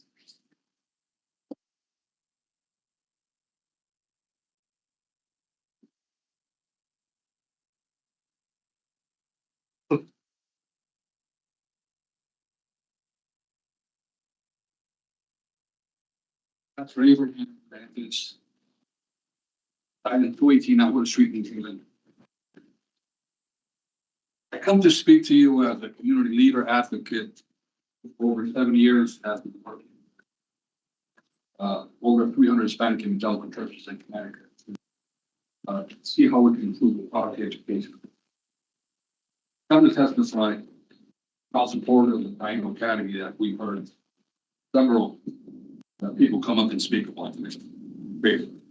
This morning, I come before you to share why I consider that the Leader Co-Lab is a transformative opportunity for communities in Hazen and Waterbury. And Co-Lab High School represents a bold, innovative approach to education. Foundation of the community. This is the community school model, which integrates education with the wraparound services, including mental health support, mentorships, and community family engagement. This holistic approach is what we consider will ensure that all students not only succeed academically, also equipped along with their families to overcome challenges of life. This school will dispel the myth I've heard for years that a zip code determines the quality of education that our children receive. These schools, we believe that every child will have the equal opportunity to succeed academically. Full focus on cutting edge technology and career readiness sets it apart. What makes us exciting? By leveraging personalized learning and offering pathways and thriving 21st century jobs. Students will graduate not just with the diploma, but with college credits. Also something that excites us. I'm convinced that this model isn't just forward thinking, but life-changing for inner cities. For the next generation to thrive in an ever-evolving economy. I was taken back when I learned that the cornerstone for the Departmental Co-Lab education blueprint was revolutionary 4D quantum learning matrix that incorporates inquiry-based learning, design thinking, creativity, and service, which takes education beyond the classroom. I think this is striking to learn that we're looking for innovative ways to do it. As I've looked at the data the last 10 years, and seeing that 25% of our kids in our inner cities graduate and are college career ready. This will go a long ways in helping our communities in these two cities. Make sure the kids who graduate are ready for life. As a faith leader, I have witnessed firsthand the barriers of our youth being disengaged from schools and their parents, the lack of opportunities and limited pathways to success. We're convinced that the Departmental Co-Lab High School will be the antidote to these challenges, represent a lifeline and a promise that our children's future is worth investing in. But humbly urge or to approve Departmental Co-Lab academies for New Haven and Waterbury. Let us work together to provide our students with an education that inspires, empowers, and transforms their lives. Thank you.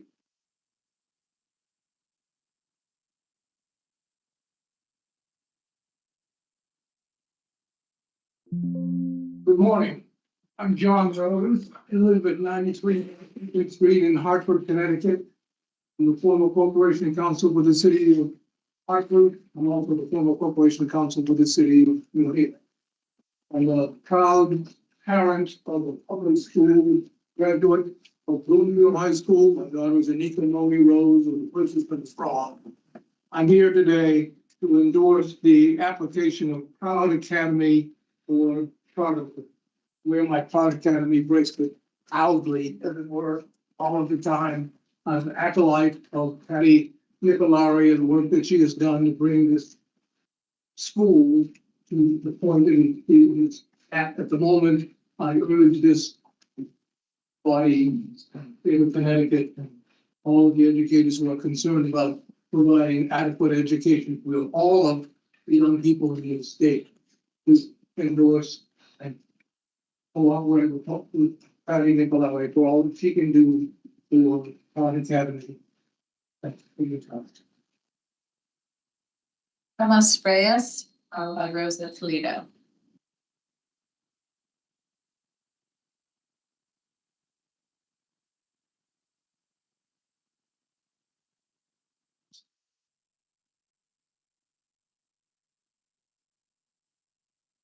Went outside. Too much. No, right there. Yeah, that's the thing.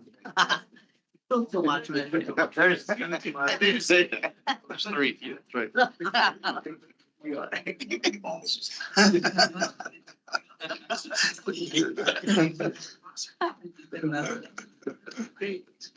Good afternoon. Almost there. Please excuse us for this, given they happens all the time. Both of us are named Tomas Reyes and we all happen to use the same public hearing. I come to you today without a prepared speech because I feel strongly that you already heard all of the great testimony that was given to you about the benefits of the Taino College Academy, both in New Haven and in Waterbury. I'm coming here to ask you to really look at the partnerships that are being spawned by this proposal. You've got people that are willing to be held accountable, and just be funded and approved to doing what they say they're going to do in their community. That's really important. If you think about it for a minute, this could well be a model for all of the other cities in our state that have large minority communities that are not getting serviced as they should right now. And we're really talking about the future of our generation. Because truly, you hear all the time, the children are our future. Well, they are. The fact is that in 20 years, these kids that are going to these schools now will be making life-changing decisions for all of us. Hopefully, some of us will be around. So I'm here to support the Taino College in New Haven and in Waterbury, and I'm here to pose a question. After hearing all of this testimony and reading it, hopefully, how can you say no? You do that. That's legal.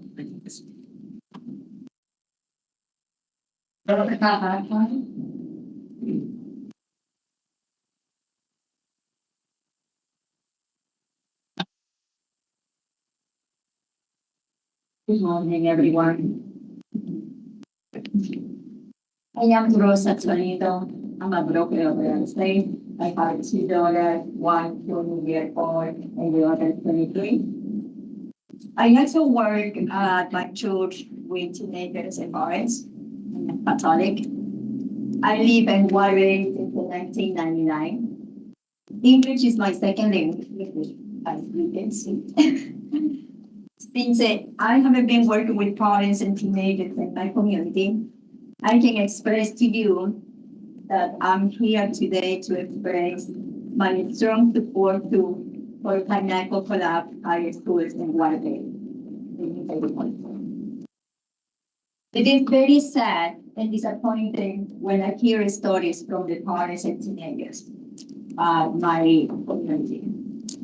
Today, many parents and their kids are faced with drugs in schools, in the bus stops, and violence as well. Our children do not feel safe at the school. At the parents' conference meeting, which I have once a month, parents express themselves that they don't feel secure with how education is going. This kind of environment doesn't help our kids prosper. We want the children to have their resource and education, to have greater opportunities later in their lifetime. There are many single mothers also in my community that work more than 40 hours to support their families. They carry a lot of financial and emotional stress. They need this type of school, which they know that their kids are getting a good education to lead to great opportunities and in turn they lead to be successful in their life. I want to share with you my experience with my daughter. In 2006, I had to purchase an expensive house in a nice area of Waterbury due to the school restrictions.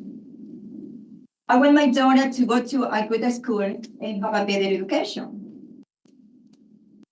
However, my first daughter went to North End Middle School, public school in Waterbury. She told me about the drug abuse and violence that she witnessed at the school. I was so worried about my daughter's safety. I went to check the school at that time, but I couldn't due to the area of restrictions. I was so desperate. I tried to transfer my daughter to a private school, but I couldn't afford it. In 2010, my daughter was accepted at Once High School, which is Malden. I felt so relieved to find my daughter placed in a safer school where she can focus on her education. I want the same for other parents in my community. For this reason, I'm here to support this new charter school. Taina Collab is exactly the kind of school that our community needs. Thank you for it.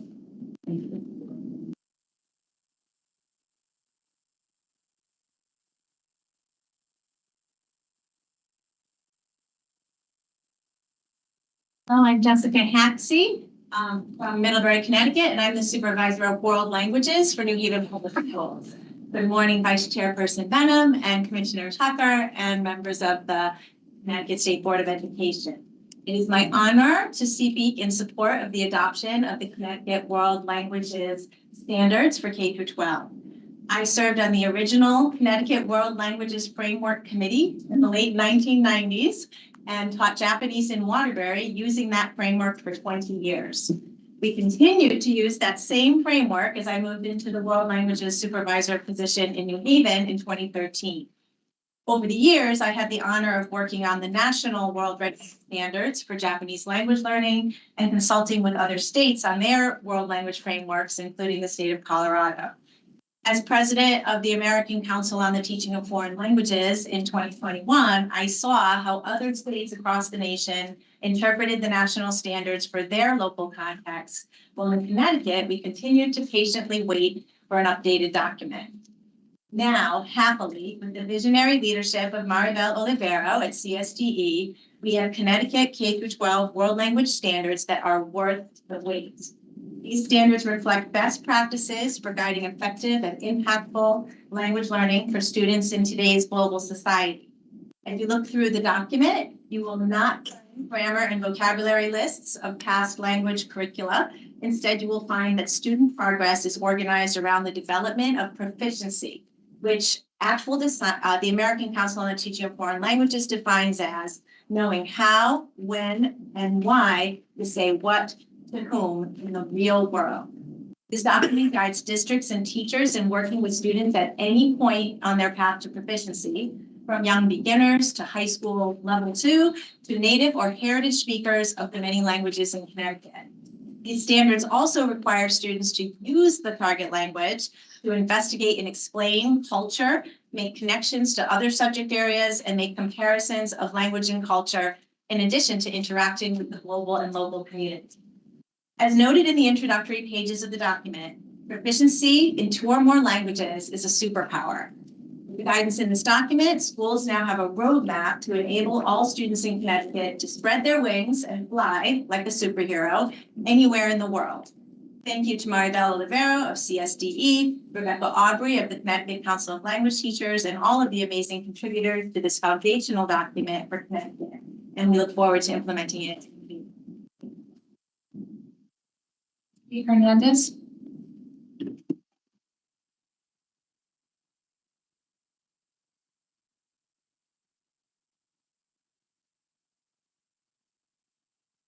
Good morning.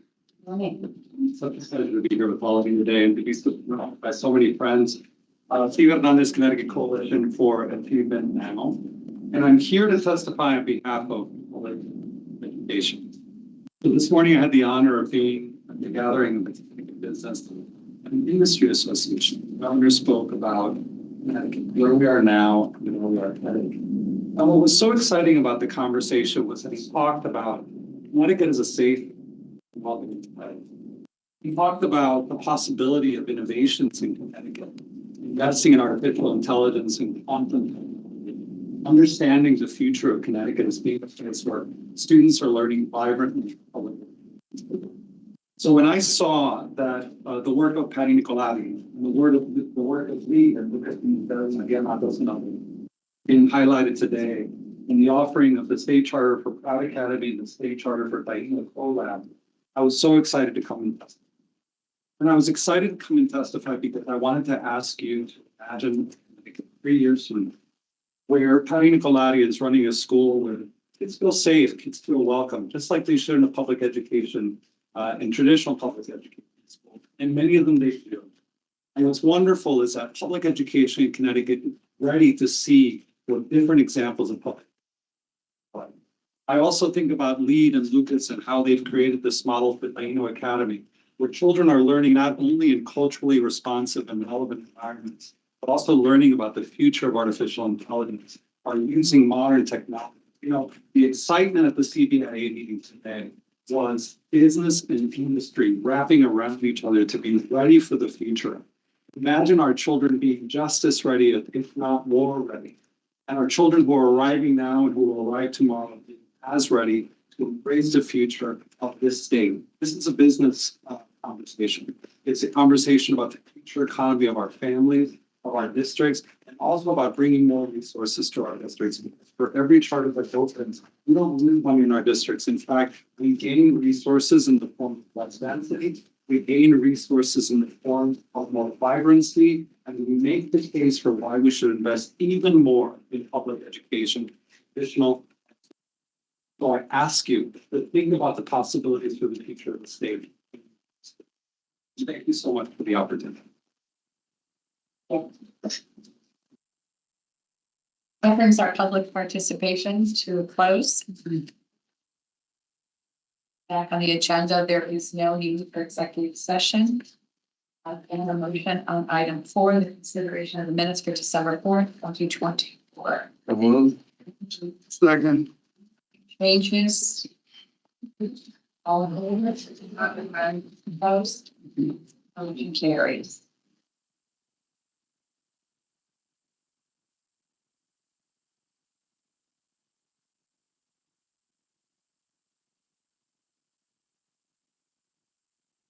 Before I'll quickly give my report of the chair, and then I'm going to ask her to move an item to complete some of the guests here. Just a couple of things as reported the chair. First of all and foremost, thank you. My board has 14 hearings in over a month.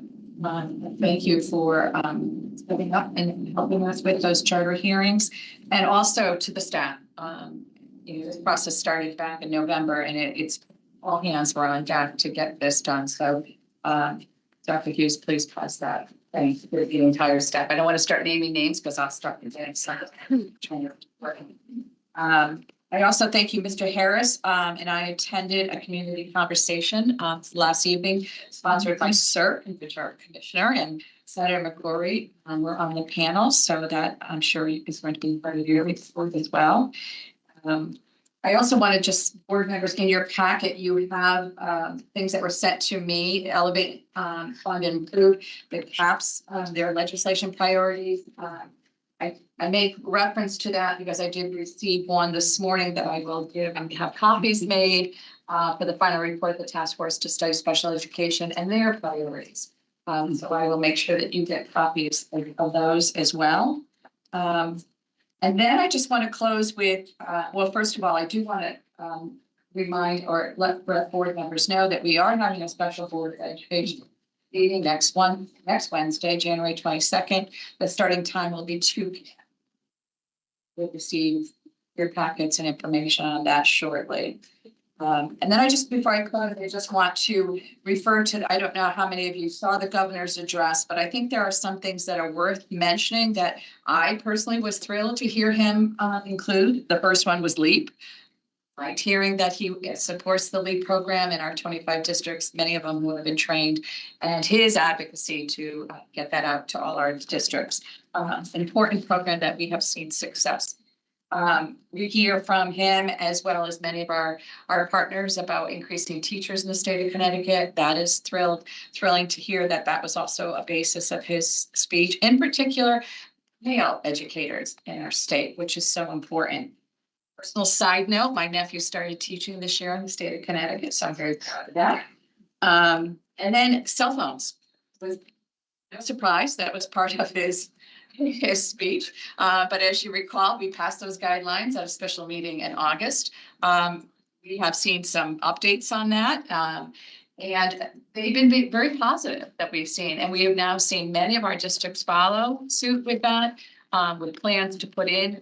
Some are coming in now, this mid-year mark, as we approach the mid-year mark next week. And I'm guessing that we'll see more of the districts follow up.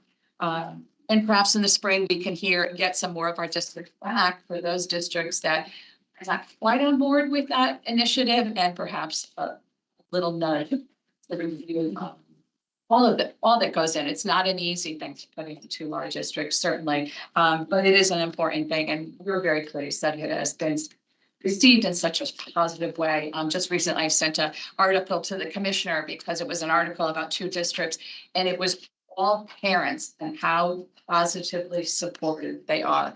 And at the beginning, that was one of the roadblocks, and so it's nice to see that that's on board. So that completes my report. I am going to ask, since we have superintendents and teachers in the room, to move item 11. A motion to do so, which is our recognition of the 2025 Teacher of the Year. All in favor? Aye. Okay, I think it's Mary Glossman is coming to the table, and is Dr. Tucker here? Yeah, Mary, all yours.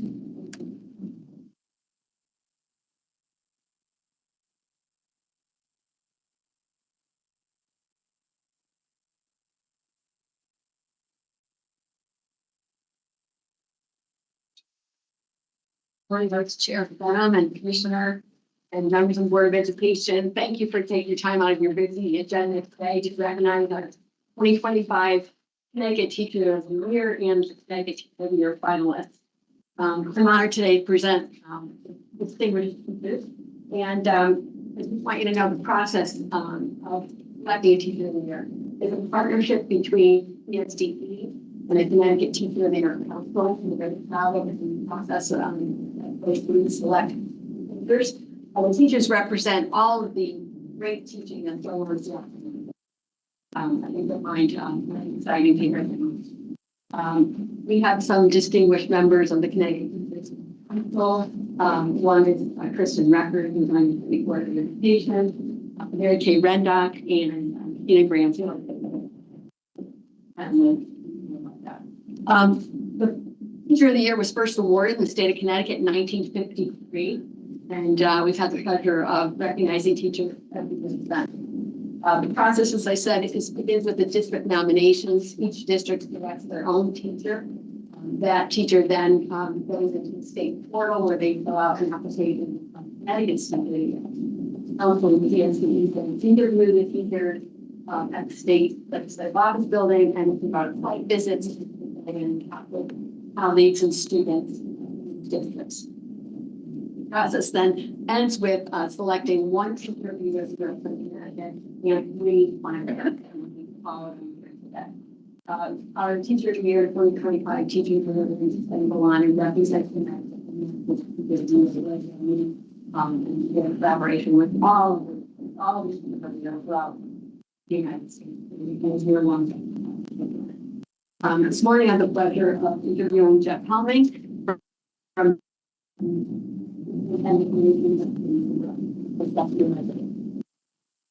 I have the pleasure of reading. Yeah, Jeffrey teaches second grade at Anna Reynolds Elementary School in Newington. Jeffrey has 24 years of teaching experience in Newington. Jeffrey is known for his passion for teaching writing. Realizing that motivating young students to write can be challenging. I know that for sure. We completed the Reynolds Writing Contest over the years. The contest has included 2 published collections to student writing, with each child creating their own hardcover book. Student writers are celebrated at school events, and many students have gone on to receive recognition from the University of Connecticut Student Writing Contest. In his Teacher of the Year message, Jeffrey said, every day, teachers have an impact on their student lives, keeping interest and challenging minds. When we work together, taking on collective goals with and for our students and communities, amazing things. Congratulations. Thank you.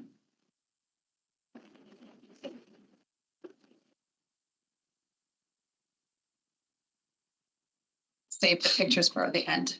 Yeah, we'll do that. We'll take a brief. So stay with us. I'll next call up Yasmin Ihir Vicente.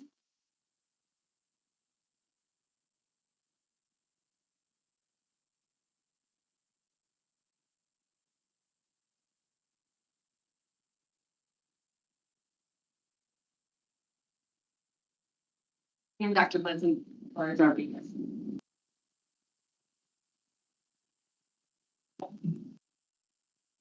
Yasmin Ether Vincenti. Yasmin is a second grade teacher at West Middle School in Hartford. Yasmin has been teaching for 8 years. Yasmin is involved in her school community and developed a weekly elementary style radio station called Talk Nation Station, which was named after the school mascot. The goal of each weekly program is to get students involved and participating in the school community. On the program, students share some of their favorite school events from past week and give shout outs to teachers and classmates. Students regularly asked to participate in the weekly radio program. Yasmin also works to bring students into the community through local field trips and brings the community to the students by inviting high school athletes to share their experiences through sports. He also finds ways to incorporate families into the classroom by inviting them to share their experiences and traditions. Congratulations, Jasmine.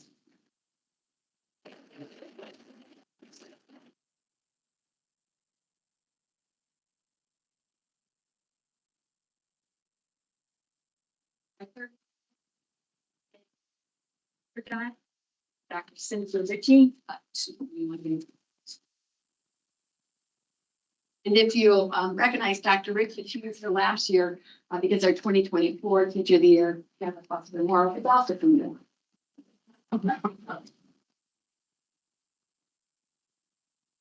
Viviante is a 5th grade teacher at Winthrop STEM Elementary Magnet School in New London. That's a long time. Teaching for 3 years. She believes in crafting immersive and culturally sustaining learning opportunities that uphold students' self-love, belonging, social awareness, and empathy while elevating their academic success. She designs curriculum to highlight various cultural groups. Viviante recently initiated a partnership between her students and the University of Connecticut to support their annual Husky-thon fundraiser to benefit Connecticut Children's Medical Center. To raise funds, the grade 5 students created a character day where students bring their favorite stories and character to life and also started a recycling can drive. Students then participated in a campus tour at UConn to attend the fundraiser and talk about career choices and college readiness, to help students visualize themselves on a college campus. Viviante is also a coach for the Girls on the Run, which focuses on teaching life skills such as self-esteem, positive friendships, and problem solving. Congratulations.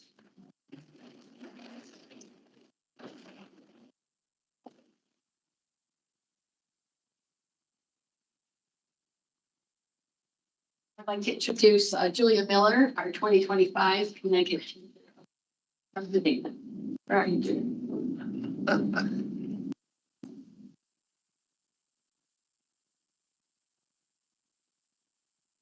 High school social studies teacher at Metropolitan Business Academy in New Haven, Julia has been teaching for 18 years and a native of New Haven and a proud New Haven public school parent. Julia is committed to the practices of anti-racist education and project-based learning. As a longtime civics teacher, Julia's goal for her students is for them to become informed and active community members who feel empowered to make change. In addition to teaching civics at Metropolitan, Julia also teaches at the Academy of Law, Leadership, and Political Science. She co-designed and co-teaches an innovative course entitled Youth Justice and Practice. grounded in the theories of restorative and transformation justice. YJP is the senior capstone project in the law pathway. As part of YJP, students run the Metro Youth Justice Canal, a student-led restorative justice initiative in the school that aims to repair harm, provide accountability, and support students who make mistakes in the building. Julia has helped launch another new initiative in her district, a Grow Your Own model, to nurture the next generations of New Haven public school teachers.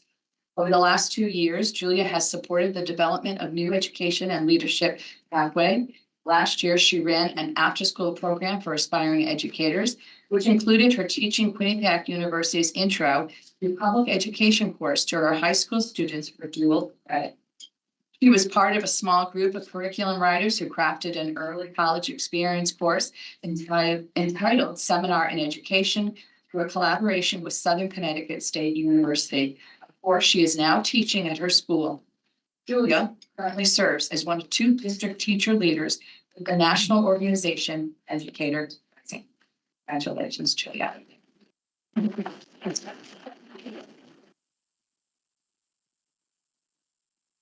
Certainly, all these bios are certainly amazing what our teachers do. Before you come up and join us, I do want to recognize, I know Ms. Glassman recognized some of in attendance, but I also want you to join us because not only are you on the council, you also were our Teachers of the Year. Mary Kay Raddock, 2006, Tina Graham in 2019. Your year is 204. No, it's open out. That's 2011. All right, so just for the haze. So please join us too as we award just little gifts. Oh, and the commissioner would also like. Certainly want to speak to you. Couldn't let this moment go by, but I'm gonna, our teachers just recognize with your superintendents to just come there with Julia and Mary while I just share with you. I want to talk to you. So. If you come to the table, come back to the table. I want to make sure that we get a picture of you there as well with the superintendents, and we'll do some other pictures afterwards. But I really want to appreciate that. And I said before, I had the pleasure of meeting you all at the Teacher of the Year ceremony, but that you all are remarkable educators who truly exemplify the heart, resilience, and commitment found in classrooms across Connecticut. Your work, you know this better than anyone else, transforms lives. You're the mentors, the leaders, the champions for each student who walk into the classroom. And at our community forum last night, we had some students talk about, in essence, the quality that they're looking for in their educator. And they talked about folks who can not only support them academically, but social emotionally as well. And I thought as they're dealing with traumas, that they want to make sure that they can talk to their teachers. And I put in the space, as I always do, that I also want to make sure that you're well, because if you're not, then you can't do the great job you need to do supporting students' wellness. Vice Chair Bennett mentioned the governor's State of the State address, and I want to share with you, quote, what he said. He said, here's a simple idea. Thank a teacher. Kids and their teachers are stepping up to STEM learning, often in dozens of different languages. He went on to say, we keep asking our teachers to do more and more.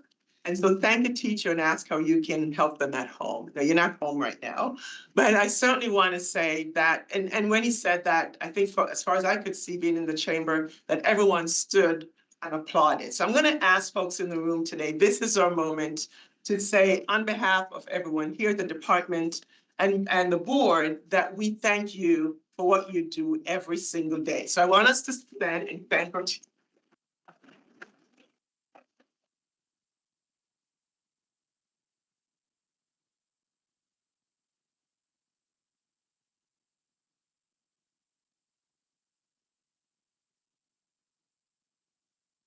Sure, with Kristen, Mary, and Sheena, please join that group, and then we'll meet you in the hallway. Hey, Darren, We can come to you. Yes, that would be good.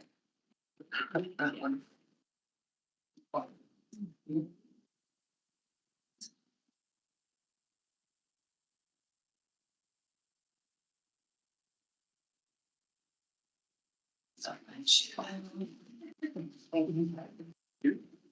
speak the stuff from me. See. Again. Slide in next.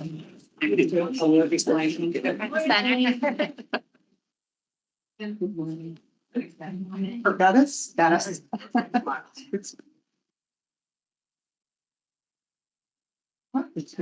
Thank you all. Yeah.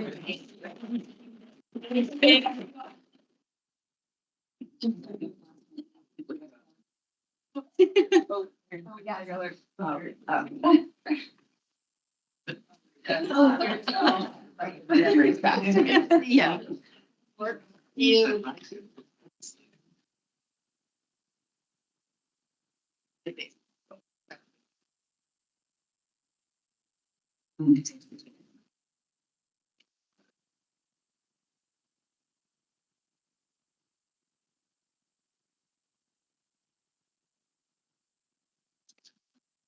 Have a motion for item 6.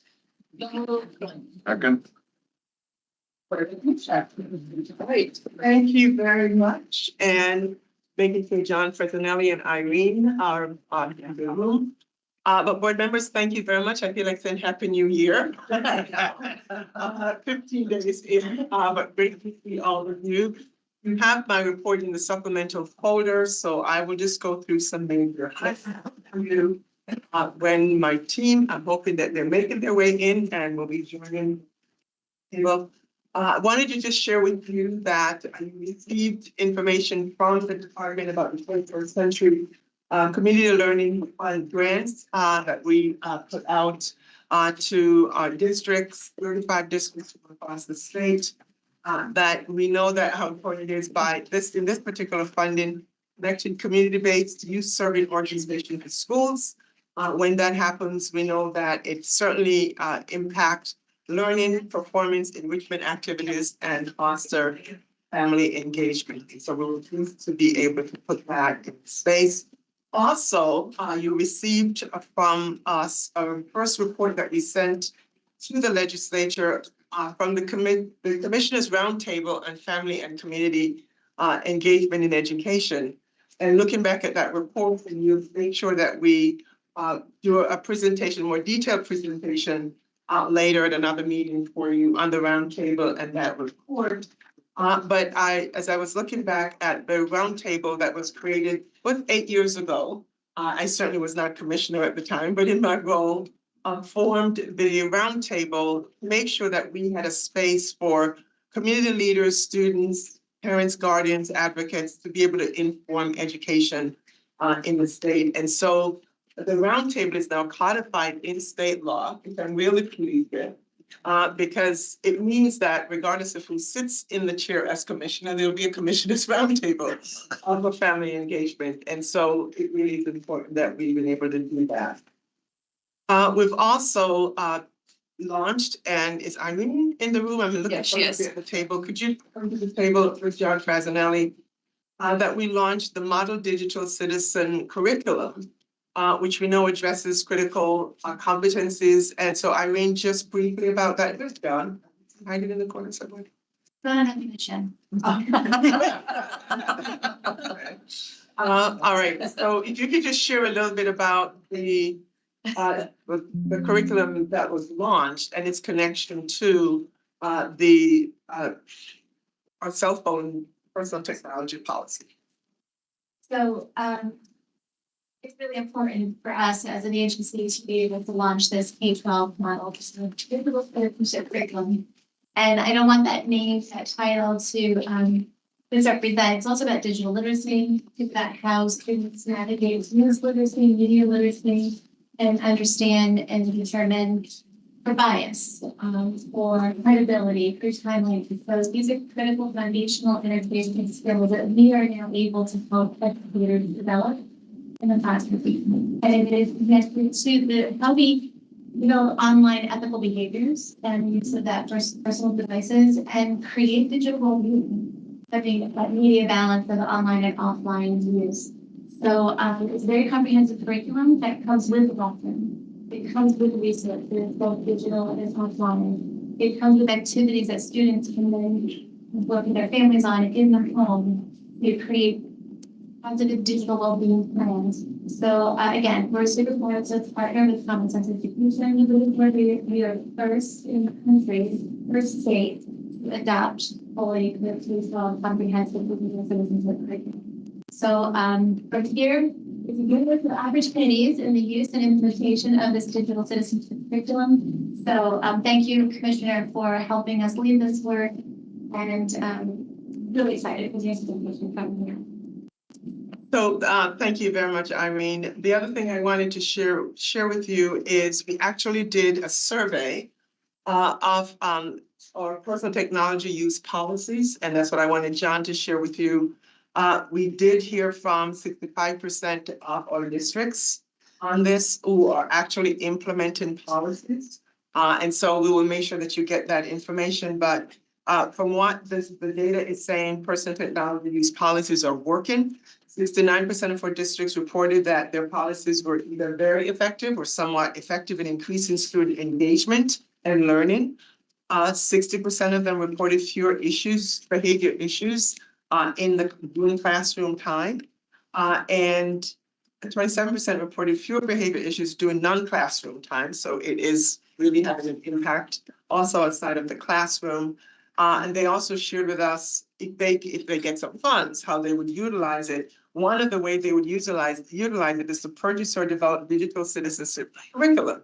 Thankfully, they don't have to do that because of what we've just done in deploying that information out there. So just wanted you to know that we're continuing to gather and we'll be sharing that. But thank you for Irene for that work, in that space. Thank you very much. Also wanted to share with you that we are continuing to do dual enrollment. You heard about that, and it's so good to have you around the table with us in this space. We are indeed seeing increases in dual enrollment from year over year. More students who are earning through more college credits while they're still in high school, which is something that we're continuing to work on. We're investing in this work, partnering with our higher education institutions. And as you know, we've already demonstrated the dual credit dashboard that we launched in August so that we can track and follow that information. We have some shout outs that we will get to for you. And you can get those up on the screen.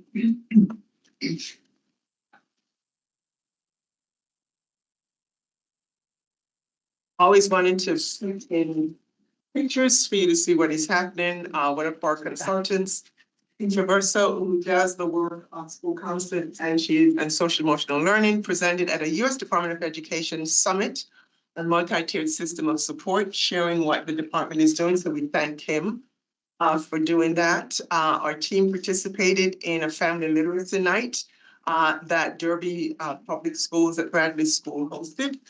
We have some pictures of that. As you know, that the team and the Center for Literacy Research and Reading Success continues to work really very hard in this space, and they're out in the community, making sure that they are seen and heard and hearing from our community as well.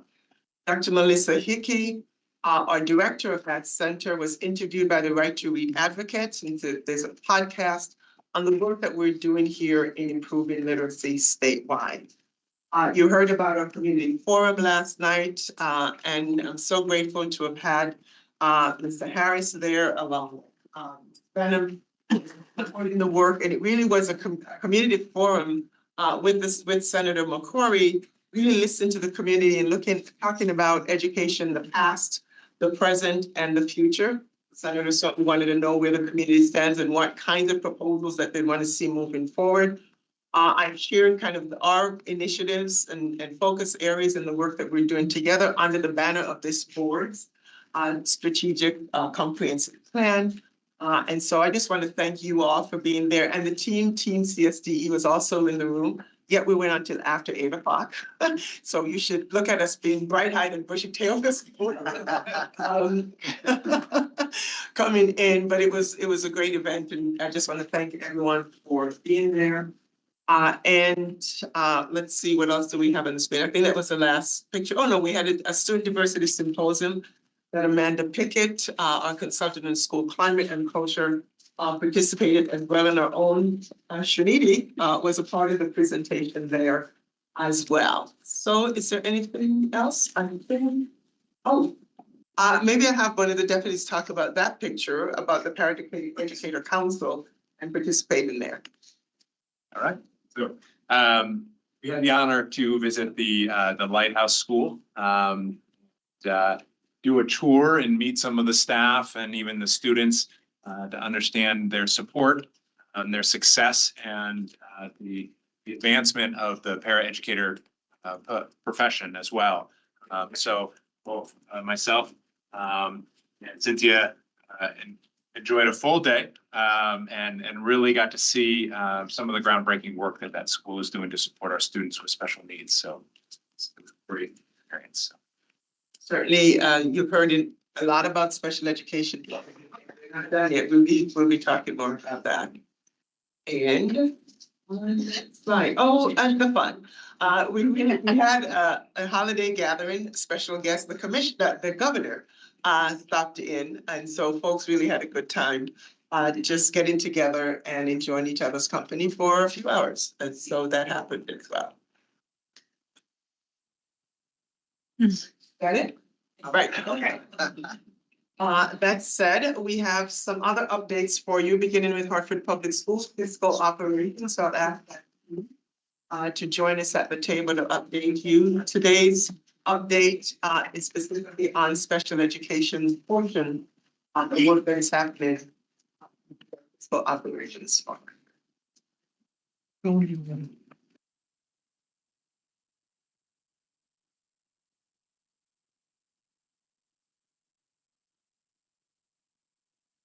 Already forgot my name tag, but it's boy. But you remember your name. Great to see you all today. Few quick updates. I am mindful of your time this morning and your other items on the to wrap up the process of schools on your behalf in accordance with the last. Great.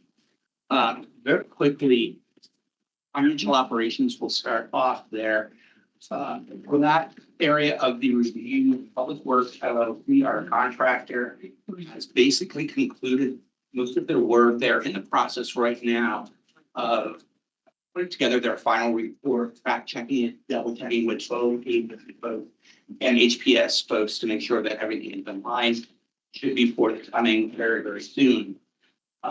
Also, the magnet rent usage OIA, our own internal internal audit unit, has concluded their on-site interviews with HPS staff. They continue to look at documents in order to come up with relevant findings that they will then pass along to our Office of Legal and Government Affairs. We'll check it against relevant statutes and efforts of initial settlement to ensure that what is being done is in line with those precedents as well. Finally, special education. We have with us today a special guest, Nate Levinson, president of New Solutions K-12, who will give a presentation and talk to a bit, answer some questions about their process that they are using in their review of Hartford special education, as well as some preliminary findings and discussion on next steps. Good morning, everybody. Nate Levinson, president of Solutions K-12. And if my voice isn't carrying, please let me know. We're excited to be with you today to share both our process, status report, and some initial thoughts, not our final thoughts or recommendations. I think enough to get us started. As you can see from the presentation, our work really was an effort to focus on special education broadly, but also a number of points that have been raised specifically to the need, one being, and I know you've heard a lot about it today, staffing and staffing shortages, access to the least restrictive environment for students with special needs, and the ability to be served both in district and in the general education classroom, and really all things related to staffing for vacancies, what you do when there are vacancies, and most importantly, how do you mitigate future vacancies.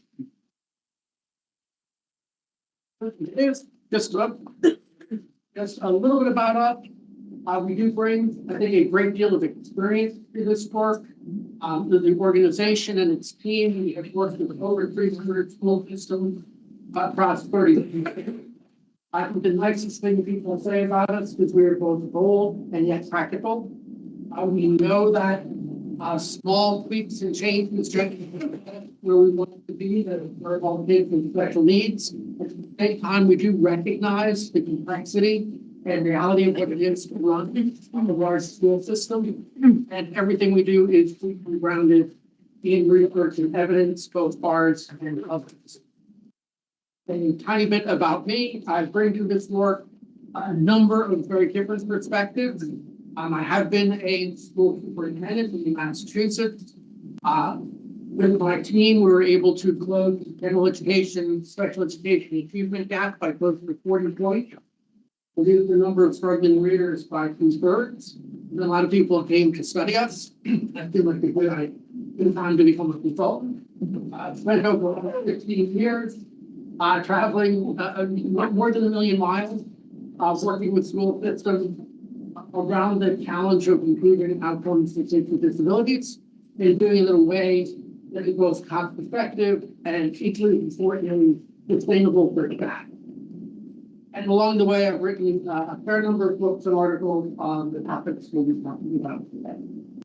I should also mention I've spent 6 years on the school board, so on the other side of that, and have partnered with quite a number of other state education agencies around the topic of improving legislation. So, and then about us, the goals of the work that we set out to do. I want to conduct this broad review of special education and to go deep in a number of areas. We want to make sure that our focus was expanding access to the least restrictive environment that again is serving students with disabilities in district and in the general education classroom as much as practical. And really helping the district think through the special education staffing shortage. By thinking about recruitment, retention, and the management of vacancies. And as people have said today, and we'll talk more about it, the staffing shortages in special education is happening in every state, in every district. There are strategies, and we'll talk about them or two today, but something needs to change. It really is such a widespread. The work that we have conducted in really large so far, the first step was really to help create a very robust, very detailed fact. What is actually happening? What is the state of current practice? Working closely with the district, their research on best practices, and we've gathered an enormous amount of data. Both through interviews, focus groups, large numbers, classroom visits. And we feel at this point we do have a solid understanding of the current state of education in the district. We have really tried to gather many voices, many perspectives, look at data coming from different sources, including historic studies that have been done. And we are now moving into the process of trying to make sense out of everything we've learned. And formulate recommendations and then ultimately help the district have the tools that it's going to need to implement the recommendations. We're really at the very beginning of the sharing of what we've learned, and today is a status update, not the final report, the final recommendation. As I've mentioned, we'll do this many months. Really trying to both qualitative and quantitative ways to understand achievement, enrollment, spending, outcomes, placement, staffing, and hearing from administrators, hearing from teachers, hearing from paraprofessionals, trying to hear from different parts of the organization. I will say that the data and the both quantitative and qualitative data, it aligns. So there is actually a lot of understanding, agreement in most cases about where are we today in the district. I don't think that is a discussion or a place of debate. I think the question more interesting, of course, is okay, where do we go next?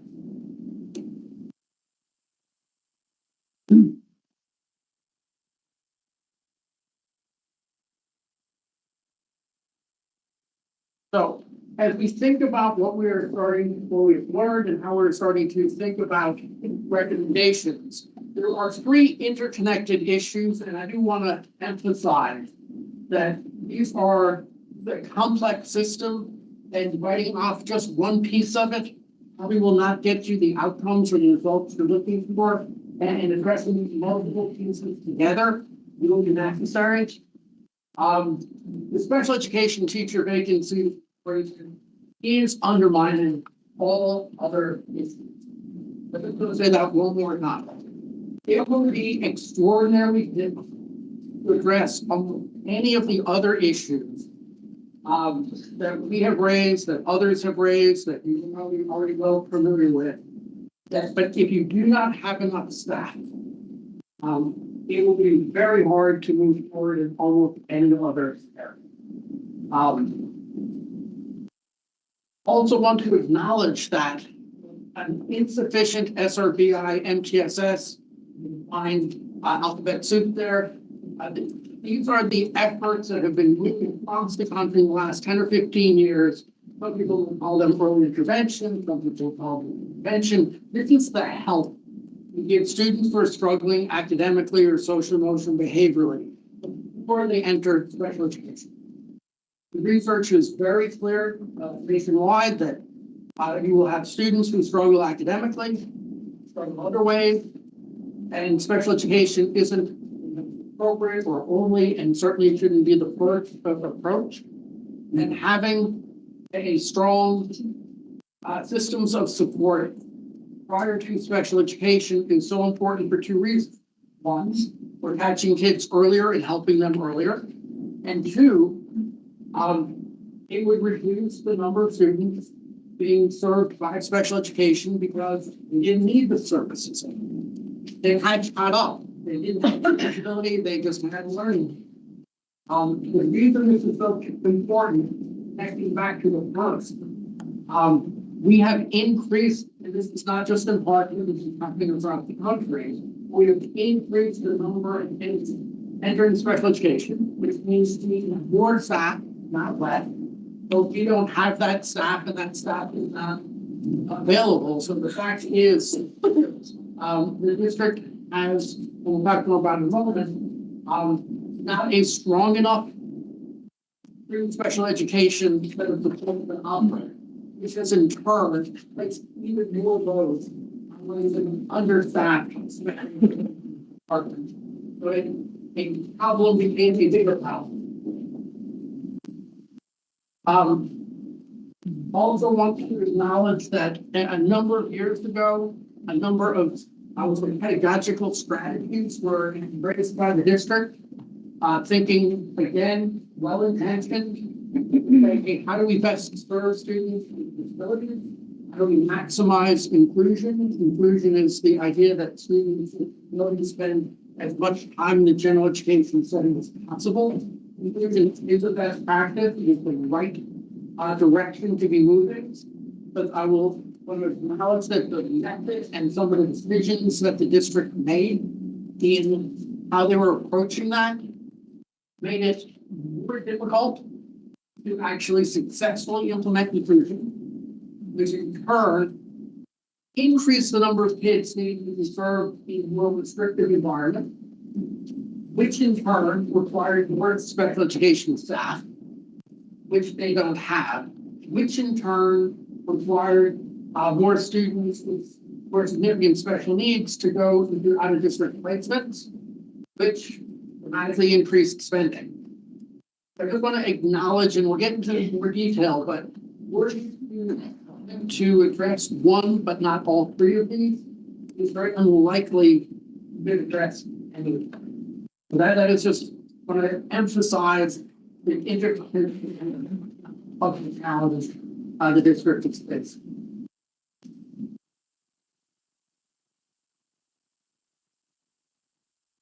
But let's talk about some good news. This is part of the news, and I, as a former superintendent, let me acknowledge that good news never gets enough attention. And I do want to call out some very positive things we saw. First is just a shout out to the staff. And yes, special education teachers in the district really are overwhelmed. But they continue to work incredibly hard. They're incredibly dedicated to their students. There is a very committed staff in the district. And I think eager for the support that we talked about. I also want to acknowledge that over the last few years, the number of students being placed out of district has reduced from its peak. And this has been as to the extent that staffing in the district has allowed that to happen. But I know, having looked at some reports a few years back, there's been a very significant run up in students being served out of district. They have made some headway in that area. And last, and I think this is really important, particularly having worked with more than 300 school systems now. The district leaders, so the school leaders in Hartford Public Schools, they are keenly aware of the issue. So let me just point out that they're eyes wide open, they're working very hard to address them. And I think this is very important to know that many of the plans that they have put in place, either recently or very recently, really are aligned to best practices. They are focusing on core instruction, that's general education instruction, developing and implementing a common curriculum, expanding that SRBI and PSS, that intervention, special education. These are the very foundations of improved outcomes for kids in struggle both with and without disability. But what I'm not stating, their plan has many of the practices in it. The copy-bed, what it's going to take to bring, having a plan is not the same as having a plan implemented at scale. I want to really point out that the district is moving and pointed in the right direction in many ways. And our goal is how do you accelerate the implementation of that plan rather than the creation of a whole new or different direction. Yeah, so we don't need a new plan. We need to implement a plan. We haven't implemented, scale and implemented well. And we will share some thoughts on that. But at the high level, what we learned in kind of the background to all of this is special education teachers are feeling overwhelmed. While that is true, I have introduced my favorite data points here. I think I've interviewed 10,000 special educators in the last 1 year. I've talked to a lot of people and a lot of special educators. And we could say that overwhelmed and burned out across the country, but it is particularly acute in the Hartford Public. And it really is, they are being asked to do even more because there are not enough of them. It is any large school system is a demanding place to work. But as one teacher said, you know, we spend so much of our time just trying to stay above water. They want to spend more time with kids, they want to see better outcomes, but they are just and the vacancies make it so much harder. The one way I think about this, and I think it's a good mental model, if you are a special educator today in a fully staffed school system, you are overwhelmed, burned out, and stressed, and leaving the profession. That is the baseline of special education. But now imagine there aren't nearly enough of you. But the law says, and they are working incredibly hard, just because there aren't enough of you, you still have to do all the work. Everything written in the IEPs has to be done. And so that work is being spread across a smaller and smaller number of staff. The information is your stress and your burnout. But it really is, absent some significant intervention quickly, the problem will get worse, not better on its own. It is stressing. And lastly, imagine if you are a newly minted special educator, the staffing shortages in a school system like ours are known. So we say, hey, I really want to come here. No, you are signing up for a hard job that will be yet harder because there will be fewer companies that work until they're short staffed. But if you think about And how do you address the special education labor? Our core message is that traditional approaches need to continue, but that alone is insufficient. It will be insufficient because it is insufficient nationwide. There is a shortage of special educators. The pipeline is not. And yet on top of that, Hartford Public Schools is surrounded by a large number of smaller suburban school systems, many of which pay better, many of which the work will be easier, many of which will have fewer vacancies. So a traditional approach to hiring is very unlikely to fill things. What do you mean by a traditional approach? And when I was a superintendent, when things weren't so hard to fill, you would post a job and you would go to job fairs and you would have partnerships with colleges and you would go there. And yes, you work a lot of nights and a lot of days and a lot of weekends, but at the end, you have enough candidates and enough resumes and you made enough offers and first day of school, only by a day, but you usually had somebody everywhere you wanted. That strategy isn't going, that strategy alone do not work. Obviously the state, CSDE has put forward a number of initiatives to help address this. It is interesting, I think the districts believe they are taking advantage of these opportunities from the state. Our sense is that they are, but could probably take greater advantage of them. But are they or aren't they question? But to what extent do they really need into the support that CSDE provides?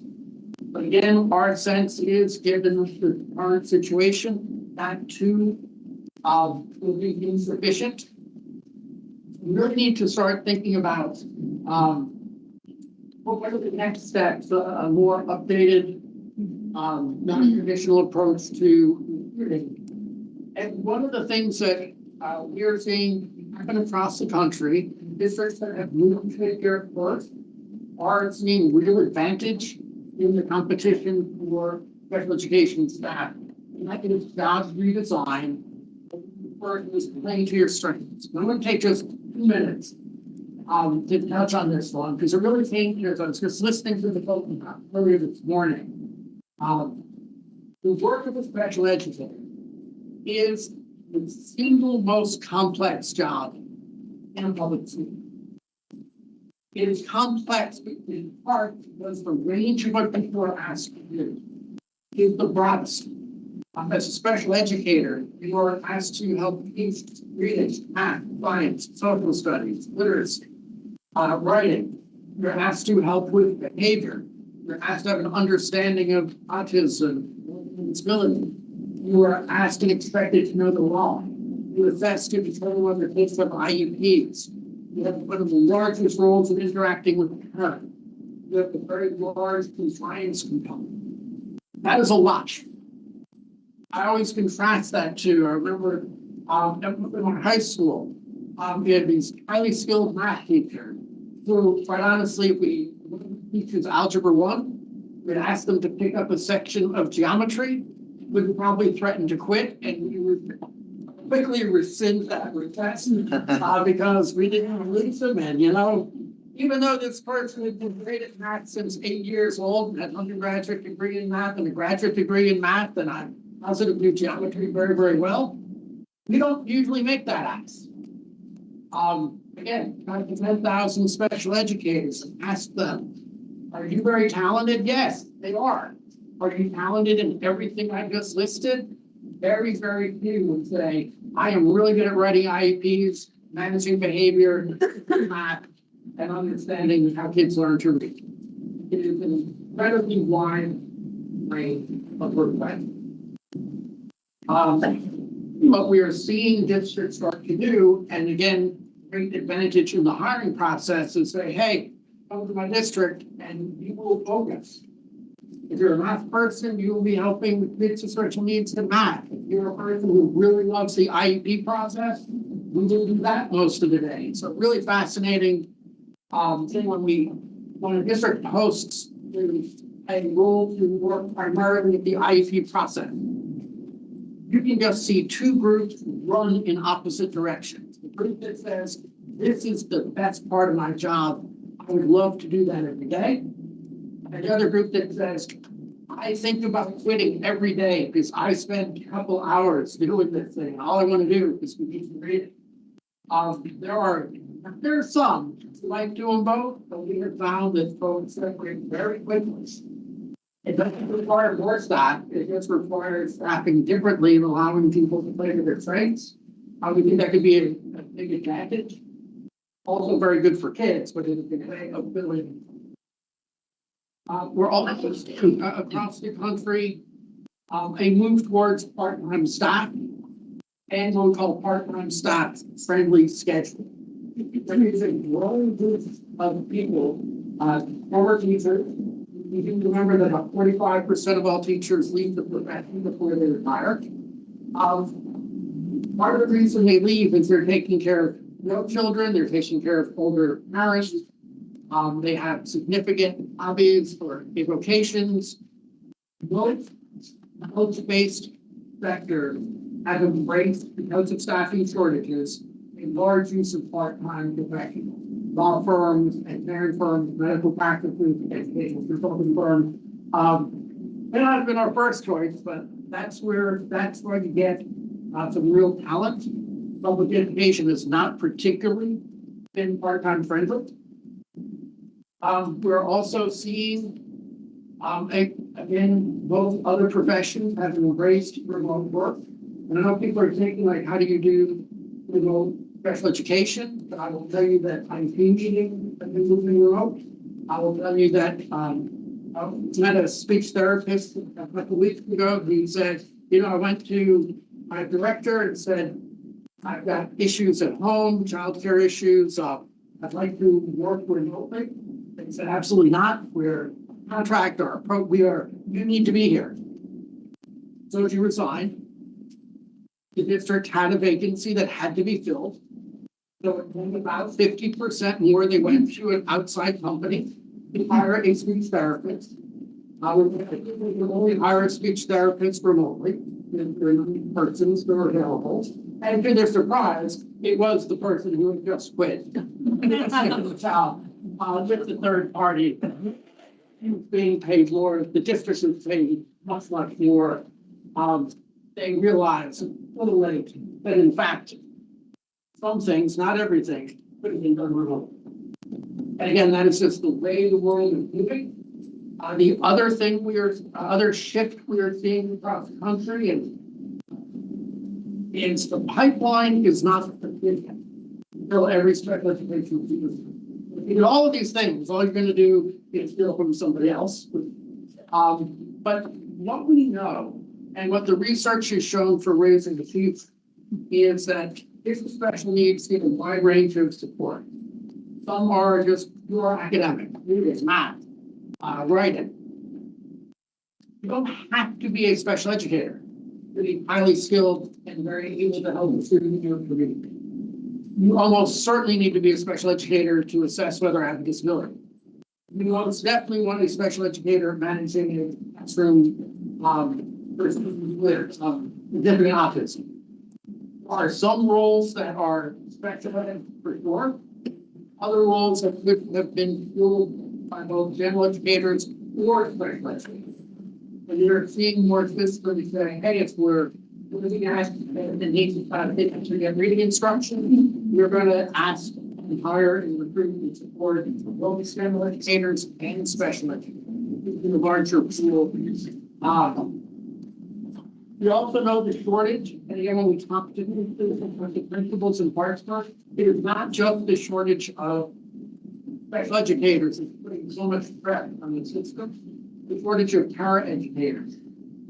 And again, you heard some of the speakers today talking about another school, but without para-educators, some of these classrooms for kids with disabilities ordinarily overwhelming. Some of the hiring requirements in Hartsburg Public Schools for para-educators seem to be more complicated, more bars and associate degree or working towards it. The requirements don't seem to fit the role. They're different from almost every other school system, and they're not really aligned to the compensation. Some opportunities there. And then lastly, we are seeing, this is probably the hardest one, and may or may not be appropriate, but we are seeing some school systems work with or establish third-party nonprofit organizations to help with recruiting.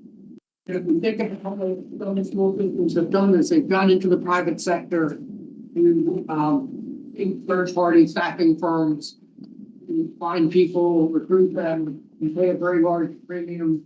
We have seen some systems create their own nonprofit, partners to nonprofit to expand their own internal capacity. So we'll have far more detail and ideas as we get to our final reports. We're going to just lay the groundwork today that if you look at the first two columns, that will say are the traditional approaches to hiring.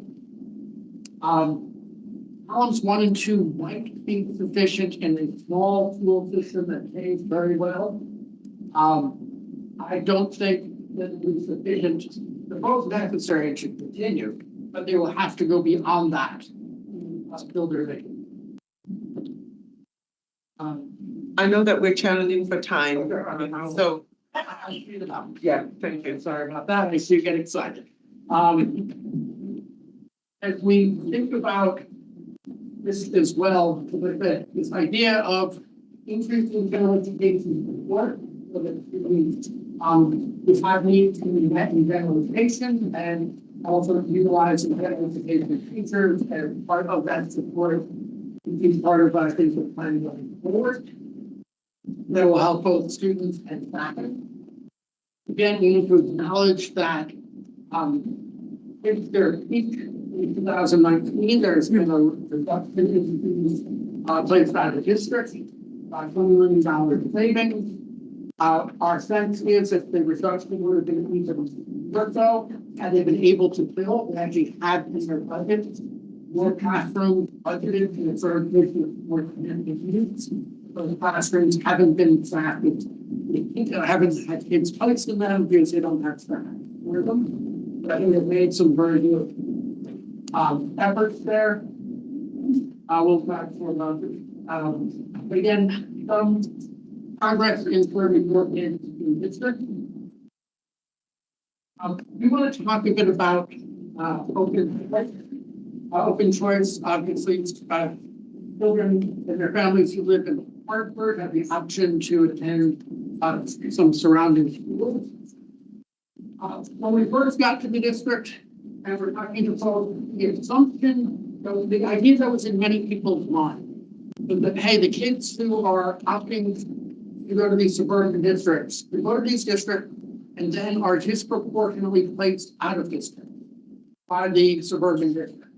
That turned out not to be correct. The students in the suburban districts are being placed out of district at almost the identical rate as students who are in the Hartford public school, both at around 2%, which is for a district like Hartford, a little on the high side, but definitely within the range of typical. The few things that we did see that were a little atypical in the open choice was one, it's the students attending open choice schools were being identified for having special needs at a much higher rate. About 38% of students who attend school have an IEP. That could be for a number of reasons. One of which is that parents who have student disabilities are the first to say, hey, I want to go to a different school system. That's definitely possible. If that were happening in a large way, we might have expected to see a lower number of kids in the Hartford system with IEPs. And the IEPs in the Hartford system is still high. We've also seen nationwide, not uncommon, for students, particularly kids of color and left of our school systems, they enter with academic challenges. There can be a rush to say, hey, this is a student with a disability, as opposed to just an academic challenge. I think it's important to know both because of the way the laws are written and the way the staffing shortages are. Hartford Public School staff are not at these IEP meetings. In the open voice. Those revisions around what the IEP should say or whether there is an IEP at all. Hartford has not been part of that discussion. I know that there is a recommendation for legislation to change that, where Hartford would be at the table and lead that process. It seems to be a good idea. We also wanted to note that for the kids who are attending open choice schools and have an IEP, Hartford pays for that, and the average cost of those services is running about $33,000 for in district. That's higher than you typically see. The average in district student expected a figure closer to 12,500. That's an estimate. But any estimate would have been well below the 20. So that's certainly an area of expense. And they're spending about $20 million total on serving kids in open source schools and not having a lot of engagement or involvement in how that is done. So again, that legislation that I mentioned could help address that. Where we go from here, we'll be back to you all in a few months to share the findings in the full report with far more detailed recommendations. We will work with CSDE and the district to prioritize and plan for how to implement this. And lastly, help the district create some of the tools and systems to implement. And this one, and I know I've probably run over, so I apologize. 30 seconds more. Having a plan is step one. That is actually the easy one. Implementing the plan will be complicated, and I want to make sure as we think about what comes next, there's capacity and systems and structures in place to implement what will be a comprehensive plan. With that, I'm happy to take any questions. Questions from the board? I'm curious that having thought about why the IEP rate is so high and I guess I'm a little suspicious that it's something to do with the out of district placements not really being very popular out of district. So just so the language can get confusing for the open choice schools. When they serve students with disabilities, they either serve them in their own district, which would be in district open choice further, or they could say, hey, we don't have the need, we don't have the ability to serve the needs of the student. So the open choice rule says, hey, that student would have to be served out of their district. Those kids being served outside of the open choice district, that's been at the exact same rate as the Hartford Public Schools. They are not saying, hey, come to our district. Oh, we can't serve you. You have to go. That's not actually happening. What is happening is they're saying, okay, we will serve you, but a large number of you will need an IEP. Nearly 40%. That is a very high number, but not actually atypical when you see in other states. There have been these kind of choice options for from city going to suburban school system. Often a very high implementation rate. But that's what the data is telling us. Through you, your vice chair, to the appropriate person. In terms of what we just said about the open choice schools, our the responsibility for the IEP, what I'm hearing, is different for open choice schools compared to magnet or charter schools. We've had conversations before about spending districts owning the IEP. Is that the same for open choice schools or different? So I'm gonna ask Robin to request to talk about this because this board has recently taken action in this space. Thank you very much. She remind you that you did. So, go ahead, Robin. Yeah, that's exactly right. So in the magnet and charter context, there's legislation that specifically says that the sending district controls the TPT, construction of the IEP, and then it's on the receiving school. That sending district is responsible for the cost of those services. In the open choice context, the sending district in current law is responsible for the cost, but it's silent as to who is responsible for the CPT and IEP. So our legislation says what we are what we do in other choice context. So that proposed legislation that responsibility for the CPT and the IEP on the sending district and on the receiving district for implementation.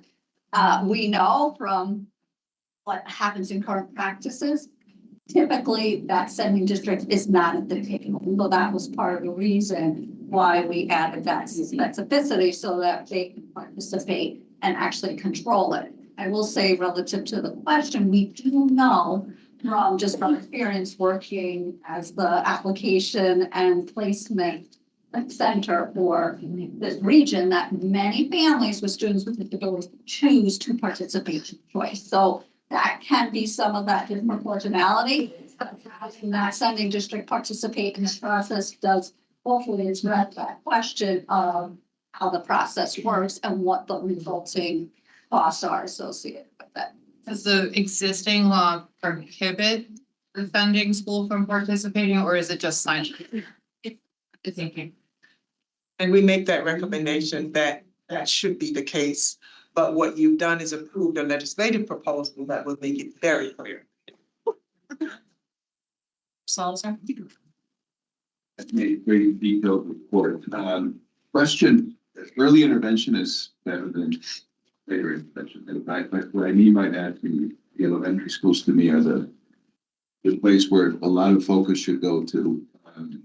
Because by the time you get to high school, it may be too late. In your, you don't need to enter the details today, but in your report, will you be able to differentiate your recommendations for elementary schools versus the middle school and the high school? Because if I'm going to spend $1 and I only have 80 cents, I'm probably going to spend it in the early version of the projects, because that's really what's going to make the biggest difference for us, even before school, obviously. But so I just want to make sure that the report you're paying attention to that. Definitely will, and concur that we know from the research if you can identify kids who are struggling very early, particularly around literacy, threat that very quickly, those kids will get back on the path. That will never enter special education. Way too long, doesn't getting help, not nearly as helpful. That also relates to staffing. If I'm going to hire 10 teachers, I'm going to prioritize them to those areas that early intervention is going to have a bigger return on the investment. Not to say that the kid in high school doesn't need that. Of course they do. But if I have limited resources, it's going to be the impact is sooner. I vaccinate early, not late. I mean, that's really good.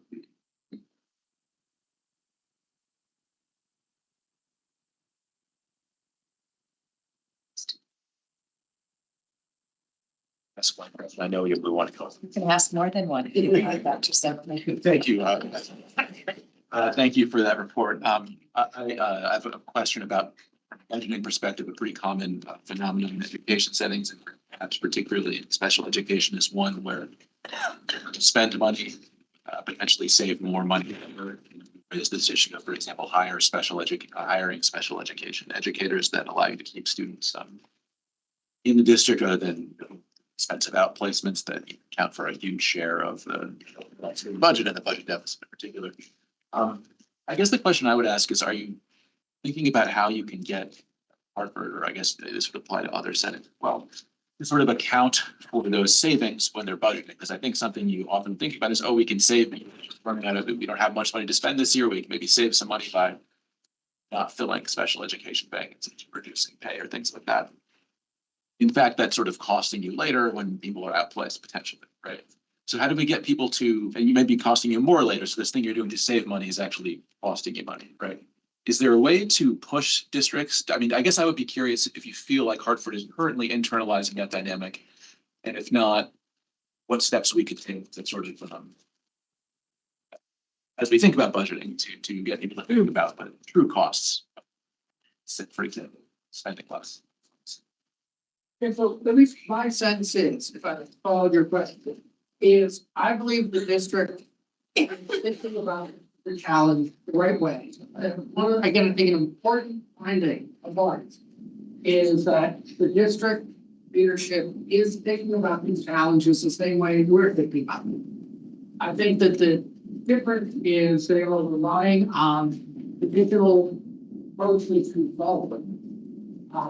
But they want more of that, and they know that because they don't have enough staff, they don't have enough seats, of course, these are significant needs, and that is money. So I think that what they are doing, and again, I thought a lot about this if I were a superintendent, and I knew I was short X number of special educators, you gotta make a decision. Where do you put them? One of the things that you can do is the law says you have to provide all the services. If I'm short on staff, I'm going to allocate staff to the kids who are in district. One special educator could help 25 students. A special educator in a essentially separate classroom, that classroom for kids with needs. First of all, they can only help about 8 kids on that thing. And there is another group called an out-of-district placement that has a teacher in a place, and yet it's expensive, but those kids' needs to get met. So I think what they've had to do is in pre-op. And again, a decision that seems rational to me, not financially great, but in the law, special ed law does not take finances into consideration. Politically, they are trying to maximize the kids they can serve in districts. And part of the way you backfill for a staffing tool is rely on a district placement. Unfortunately, very expensive. My point is just when you're thinking about things like what the salary for special educators should be, raising the salary would allow you to hire more educators, which could in turn reduce the cost of these very expensive outflow students. You should be, I guess I would encourage districts to think about the full budgeting perspective there. And I want to make sure that perspective is the clear.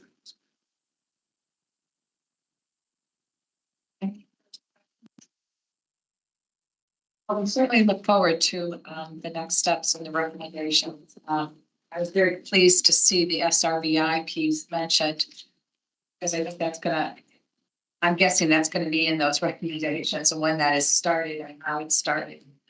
Certainly the districts that had success with reducing special ed costs. Whereas here it seems it's increased it for some reason. But that could be because of the insufficiency.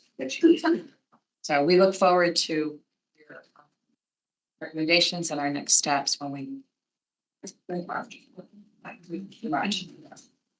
Yeah.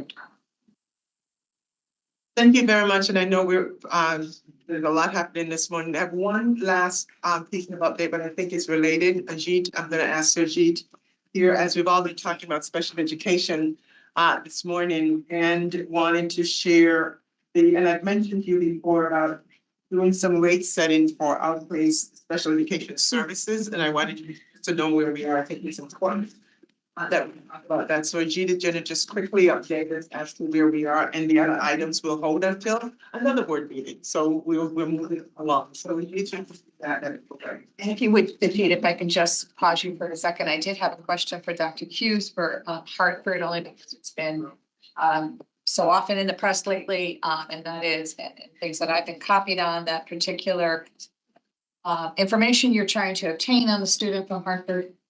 Attorney McKeon will respond to that. Thank you. Have we received it? Deputy Commissioner Hughes and thank you. Deputy Commissioner Hughes, the Chief of Staff Lawrence Nevlin, and I met on January 9th with Superintendent Torres Rodriguez, other members of the Park and Central Office, and their attorney regarding this matter. It was a very positive meeting. very constructive.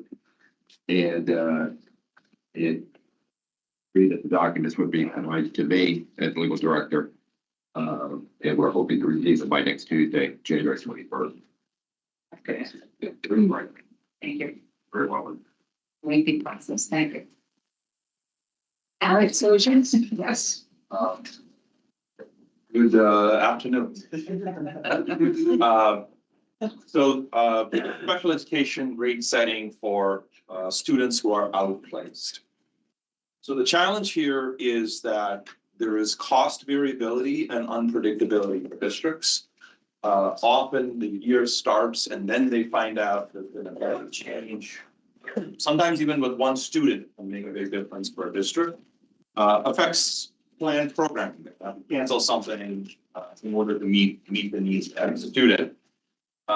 So one strategy that several states have implemented, listed the 6 who have that you've dug into, is to set rates, annual rates for outplaced special education providers.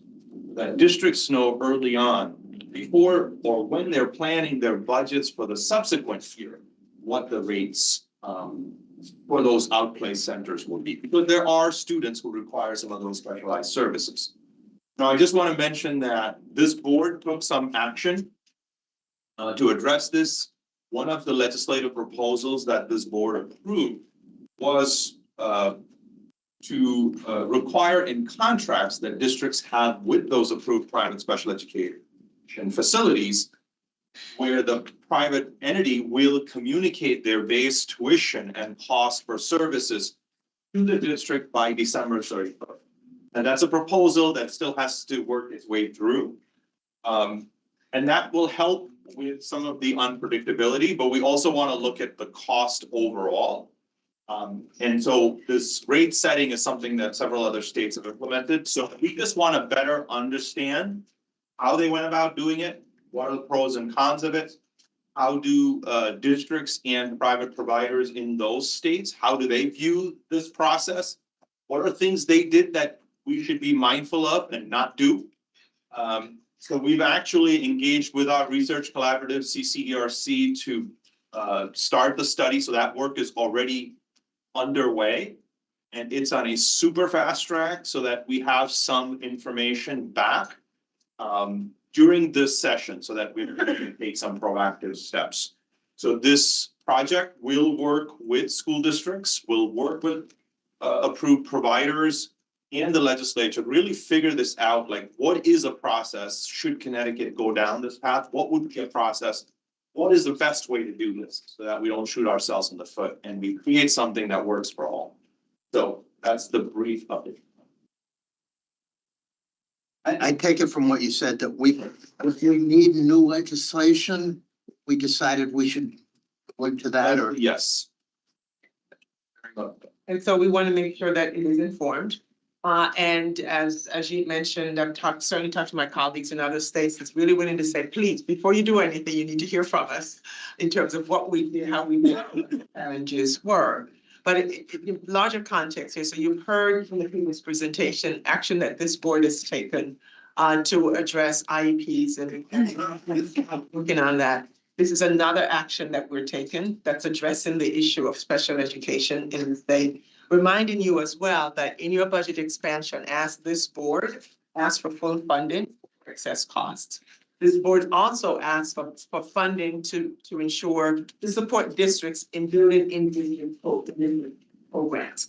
And so I put it out there not only for this board, I know you took the action, but for others to recognize you are actively engaged in addressing these issues that we see around us. So I want to thank you for that because that is really important that we're not tone deaf in hearing what those challenges are. We're hearing it and you're working actively to address it. So when you think about looking at the excess cost grant funding, when you think about looking at the timeline for when districts will know or have certainty about what the rates are, look at rate setting, and looking at the ability for districts, funding the districts to build their own in-district programs, I look at that as a suite of initiatives that we are actively and proactively working on to address this issue. Ultimately, we want to make sure that 92,000 students in our state, with disabilities are adequately served and supported.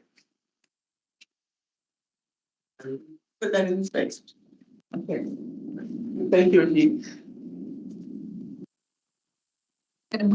We're gonna try to go through a couple more and then take her lunch. May I have a motion on item 7A? The new education preparation program. Move second. All in favor? Aye. Lauren, it's. Wait.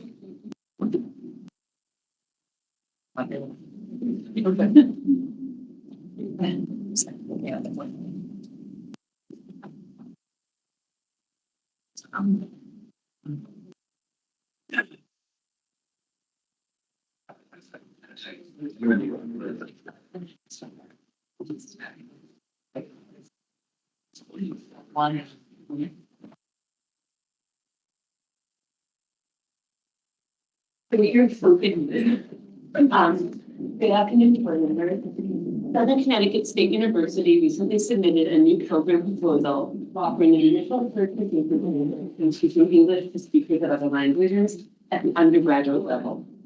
For many years, they've offered a master's degree in TESOL, which fulfilled requirements for TESOL class endorsement. However, they did not have a program leading to initial certification. The undergraduate program is reviewed by an evaluation team of content area experts, as well as CSDE staff, to ensure that it meets all requirements. Once approved by this board, it will be the first undergraduate TESOL program in the state that will help address the ongoing statewide shortage of TESOL teachers. Happy to be today, Interim Dean Christopher Trombley is available to answer any questions that you may have about this exciting new program.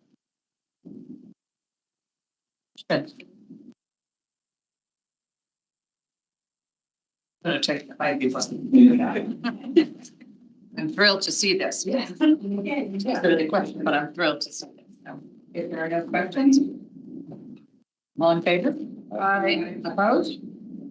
Motion carries. Congratulations. Thanks to Lauren for often. Needed. Thank you very much.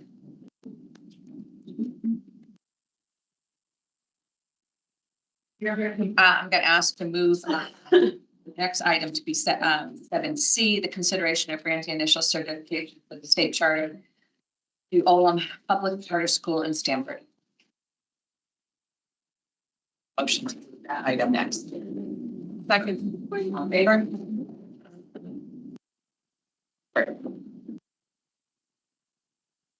Our team is coming forward. I just really want to make sure that I'm going to ask Attorney McKeon just to explain to them what it is that we're doing here for these initial certificates and how it's funding work. I think it's really important to have a refresher after this process.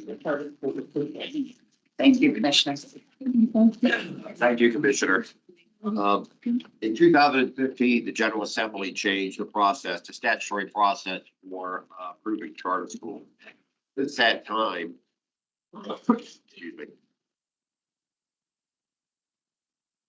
Since that time, it's become a two-step process. And what the board is doing today, considering today, is whether or not to grant an initial certificate of approval to the applicants.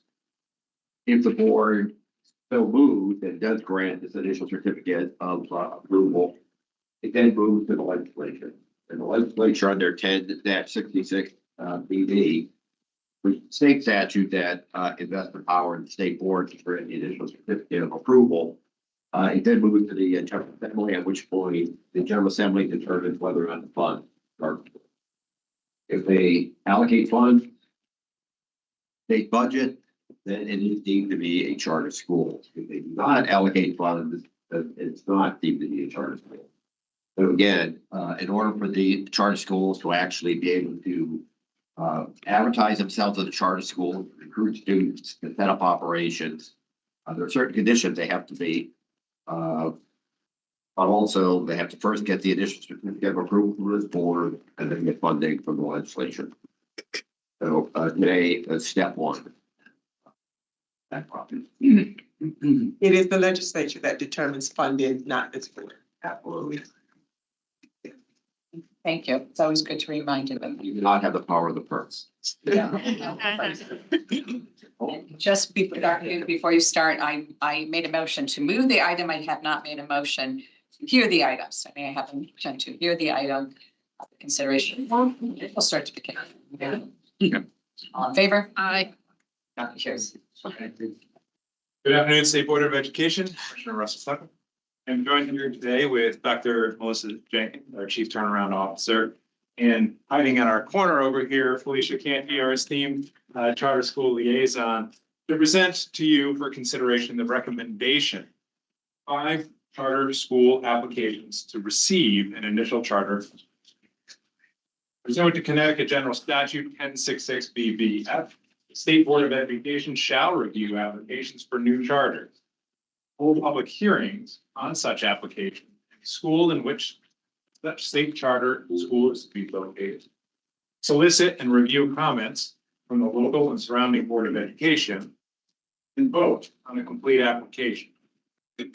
Furthermore, in determining whether to grant an initial certificate of approval for a charter, State Board of Education shall consider the effect of the proposed charter school on the reduction of racial, ethnic, and economic isolation in the region in which the charter is to be located, the regional distribution of charter schools in the state, the potential of overconcentration of charter schools within a school district or contiguous school districts, the state's effort to close achievement gaps, and comments made at public hearing.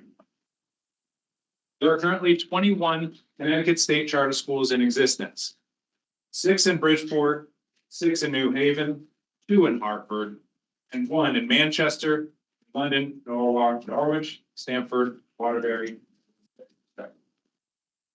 Amongst the state charter applications before you here today, there are 2 proposed for Stamford and 1 for Ansonia, New Haven, Waterbury. All of the applications submitted for your review underwent a rigorous review process that began with an assessment of completeness by CSDE staff. Following the close of the application window on November 5th, 2024, each application then received a blind review and total score by a team of 3 independent reviewers from the State Educational Resource Center. Total score and justifications derived from CERC's review was then reviewed by content expert staff at the CSDE. Charter School Office then presented the applications and final scores to the Commissioner for her review. The applications before you today have the recommendation of the Commissioner. Each application received 2 public hearings, 1 in December and 1 in January, and comments were solicited from surrounding boards of education and filed for your consideration. With the majority vote of the State Board of Education by the members present here today, applicants will receive an initial certificate for a Connecticut State Charter School. And I'll invite Dr. Melissa Jenkins, Chief Turnaround Officer, to introduce to you the applicants and provide additional details relative to their application. Today is Emily Fernandez, Chief External Officer of Eblue Public Charter Schools. Schools Officer for Eblue Public Charter Schools for Global Citizens. Yes, she just, also my colleague Valerie Kintner, our Chief External Officer, she just stepped out for a moment. I'm sorry. Following the agenda, we didn't realize you should be back momentarily.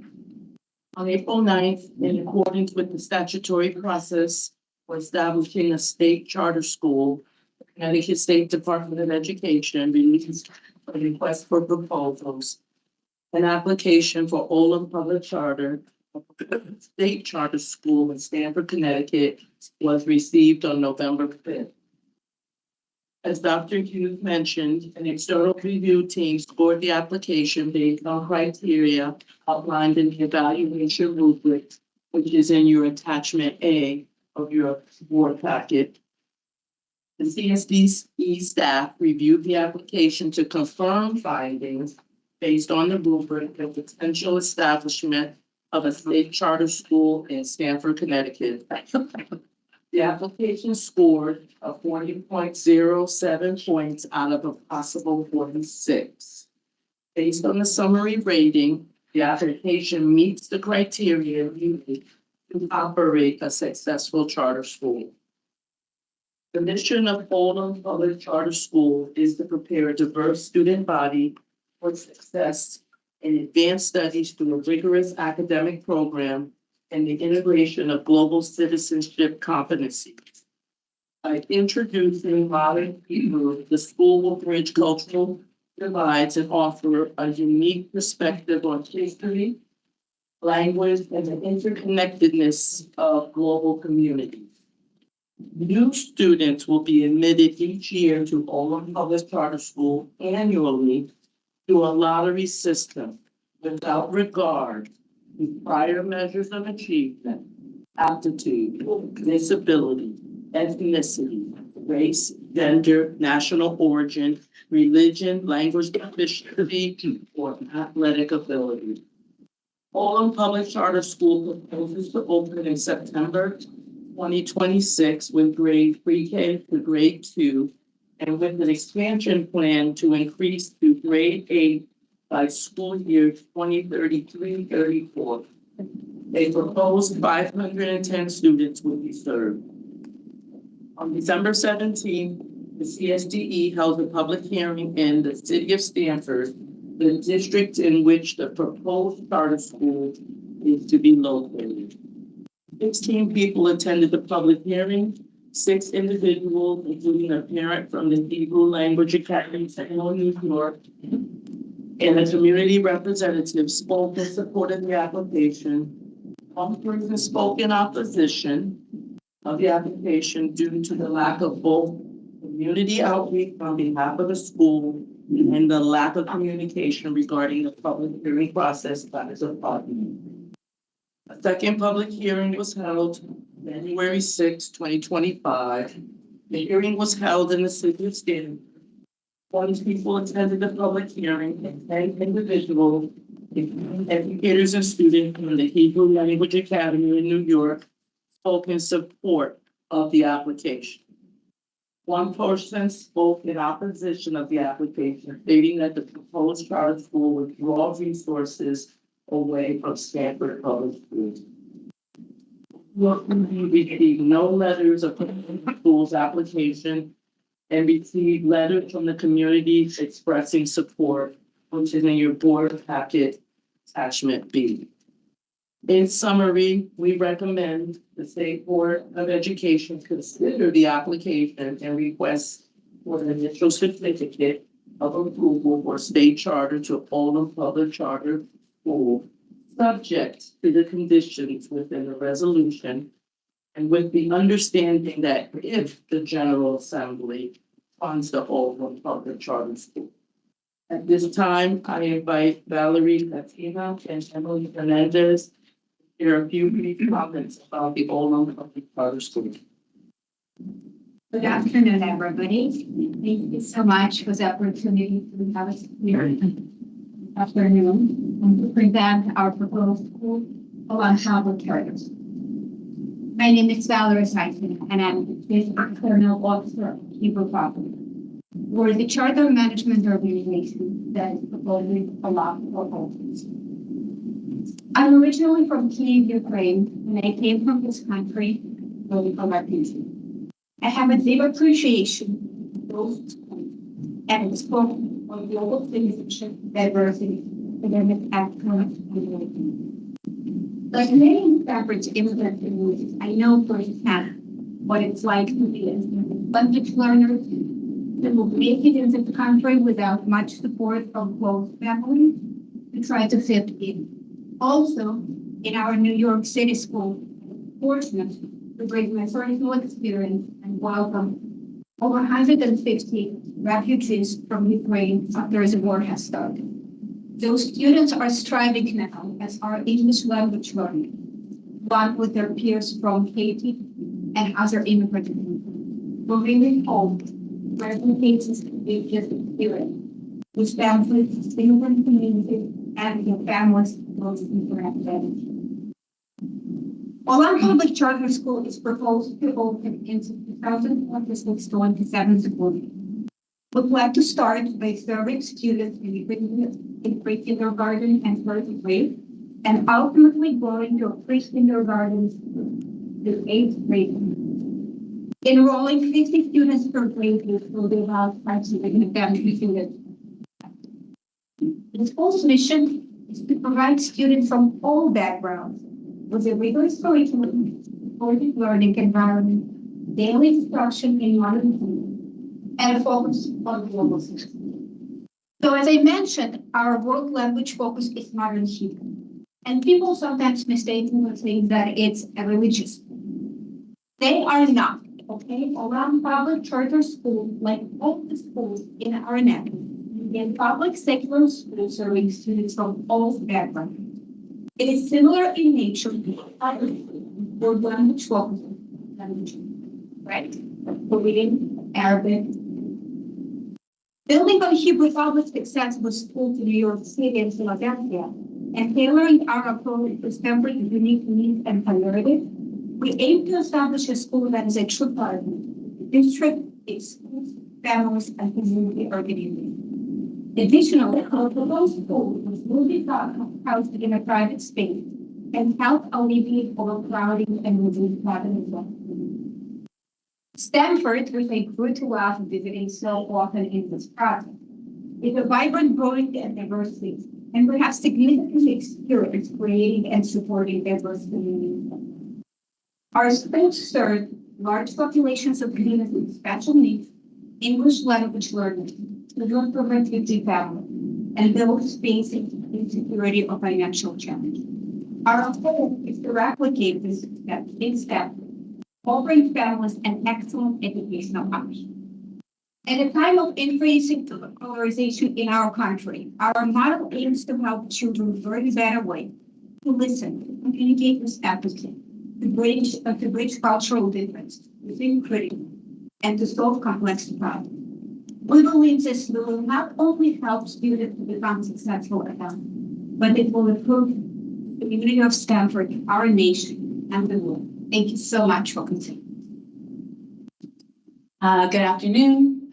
Thank you, Valerie. My name is Emily Fernandez. I am the Chief Schools Officer for Hebrew Public.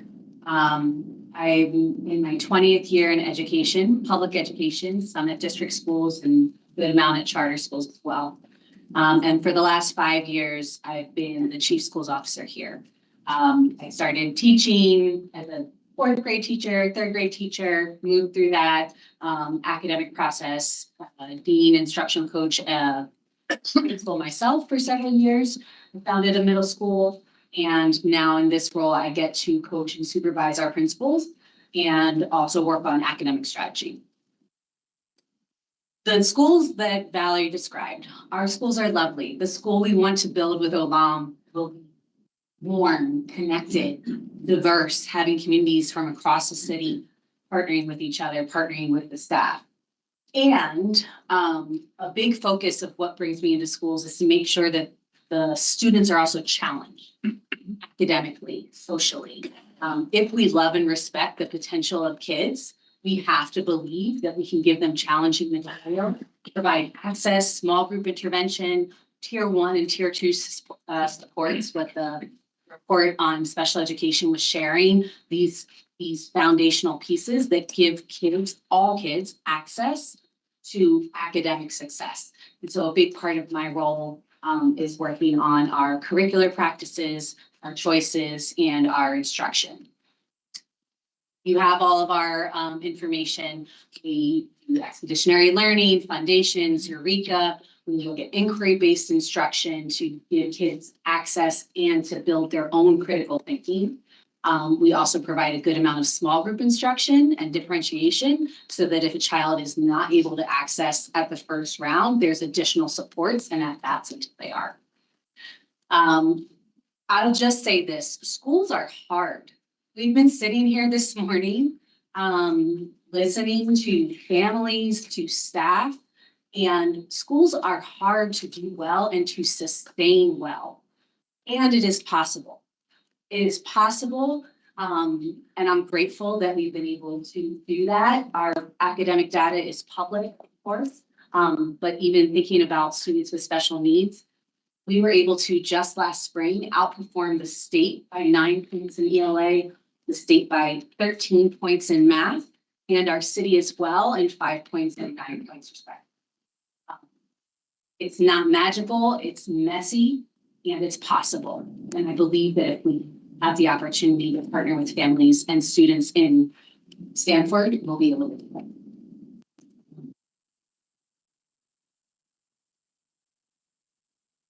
Questions?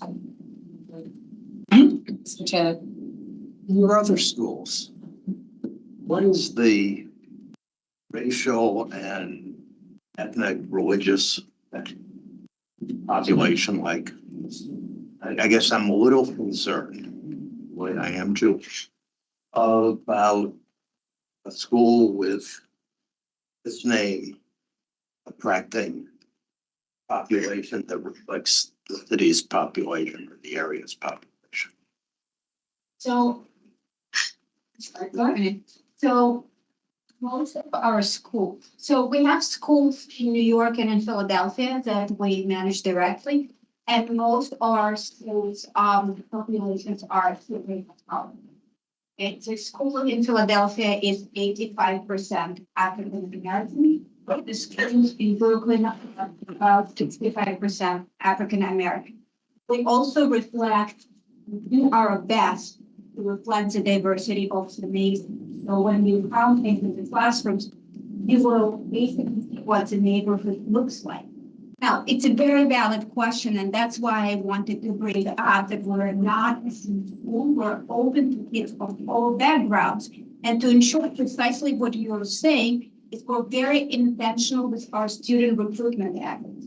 Whenever we recruit students, that's something that I directly oversee. We make sure that we appeal to every population that is in the neighborhood, in the area that we're serving. You will look at all of our materials. They're in the languages that are being served in our districts in Spanish, in French Creole, in Mandarin, in Russian, in Ukrainian, and we do whatever we can to not only bring those families in, but also to celebrate them in our school. Culture days, we have days when kids present, their favorite dish, and you name it. So I encourage you, I'm happy to share more information, and it's also in the application. We are very big. Thank you. I find that very good. I would just add that I think our families come to our schools for a variety of reasons. And many families have that same question at first, because Hebrew is such a niche language in the world. And our schools are extremely diverse, celebrate diversity, not tolerate or welcome, celebrate. And children come for a variety of reasons. Diversity, some for Hebrew, some for the benefits of learning a second language of any sort, and also to just have a safe, rigorous, challenging environment where families feel known by the staff and kids feel known.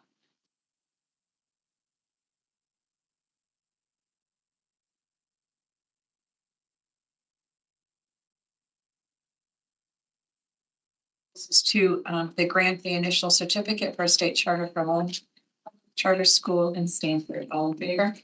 Aye. Opposed? Carries. Thank you. At this time, we will take about a 30-minute break for lunch. So.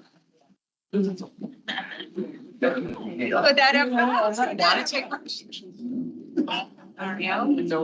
But I hope I'm winning. We have that much. Ready, like that.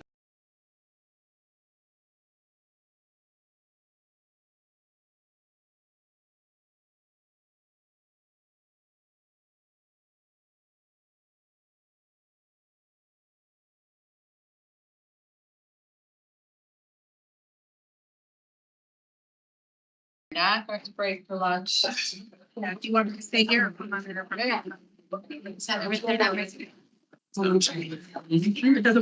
you prefer is fine. And for 7D, the consideration of granting initial certificate for the state charter to Stamford Academy in Ansonia.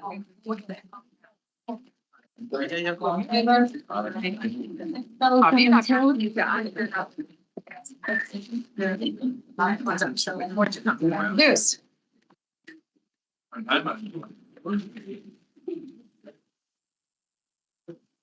The forecasting for your consideration is Stamford Academy's application for the initial certificate for state charters. Looking at the table representing Proud Academy is Patty Mazzolari, founder and interim executive director of Proud Academy, and Robert Rader, chairperson for Proud Academy Board of Directors. On April 9th, in accordance with the statutory process for establishing state charter schools, the Connecticut State Department of Education released the request for proposals. The application for Proud Academy, a proposed state charter to be located in Ansonia, was received on November 2nd, 2024. An external review for the application based on criteria outlined in the evaluation rubric and referred to the rubric for Proud in attachment A in your board packet. CSDE staff reviewed the application to confirm findings based on the rubric for the potential establishment of a state charter school in Ansonia. The application scored 37.0 points out of a possible 46. Based on the summary rating, the application meets the criteria needed to operate a successful charter school. The stated mission of Proud Academy is to educate and empower lesbian, gay, bisexual, transgender, queer, plus students and all learners to thrive as evolving learners within safe, affirming, and student-centered learning communities. The acronym PROUD stands for Proudly Respecting Our Unique Differences. Proud Academy will welcome any student who applies and gains a seat in a public body. Proud Academy intends to serve students in grades 6 through 8, enrolling 50 students at grade level until the school achieves full capacity at 150 total students. On December 19th, the CSDE held a public hearing in the city of Ansonia, the district in which the proposed charter school is to be located. Over 25 people attended the public hearing, and of those individuals, over 20, including parents, students, educators, nonprofit leaders, elected officials, and community representatives spoke at the hearing. The former mayor of Bridgeport, Bill Finch, spoke in support of the application, and no individual spoke in opposition of the application. A second public hearing was held on January 7, 2025. The hearing was held in the city of Ansonia. The hearing was held to discuss the proposed charter. Over 25 people attended the public hearing, and those individuals, over 20 spoke in support of the proposed charter. There were no speakers in opposition. A letter of support was submitted by Mayor David Betty of City of Ansonia, which is attachment B in your packet, as well as numerous letters from individuals and organizations represented as attachments in your packet. No, the CSD received no letters opposing the school's application.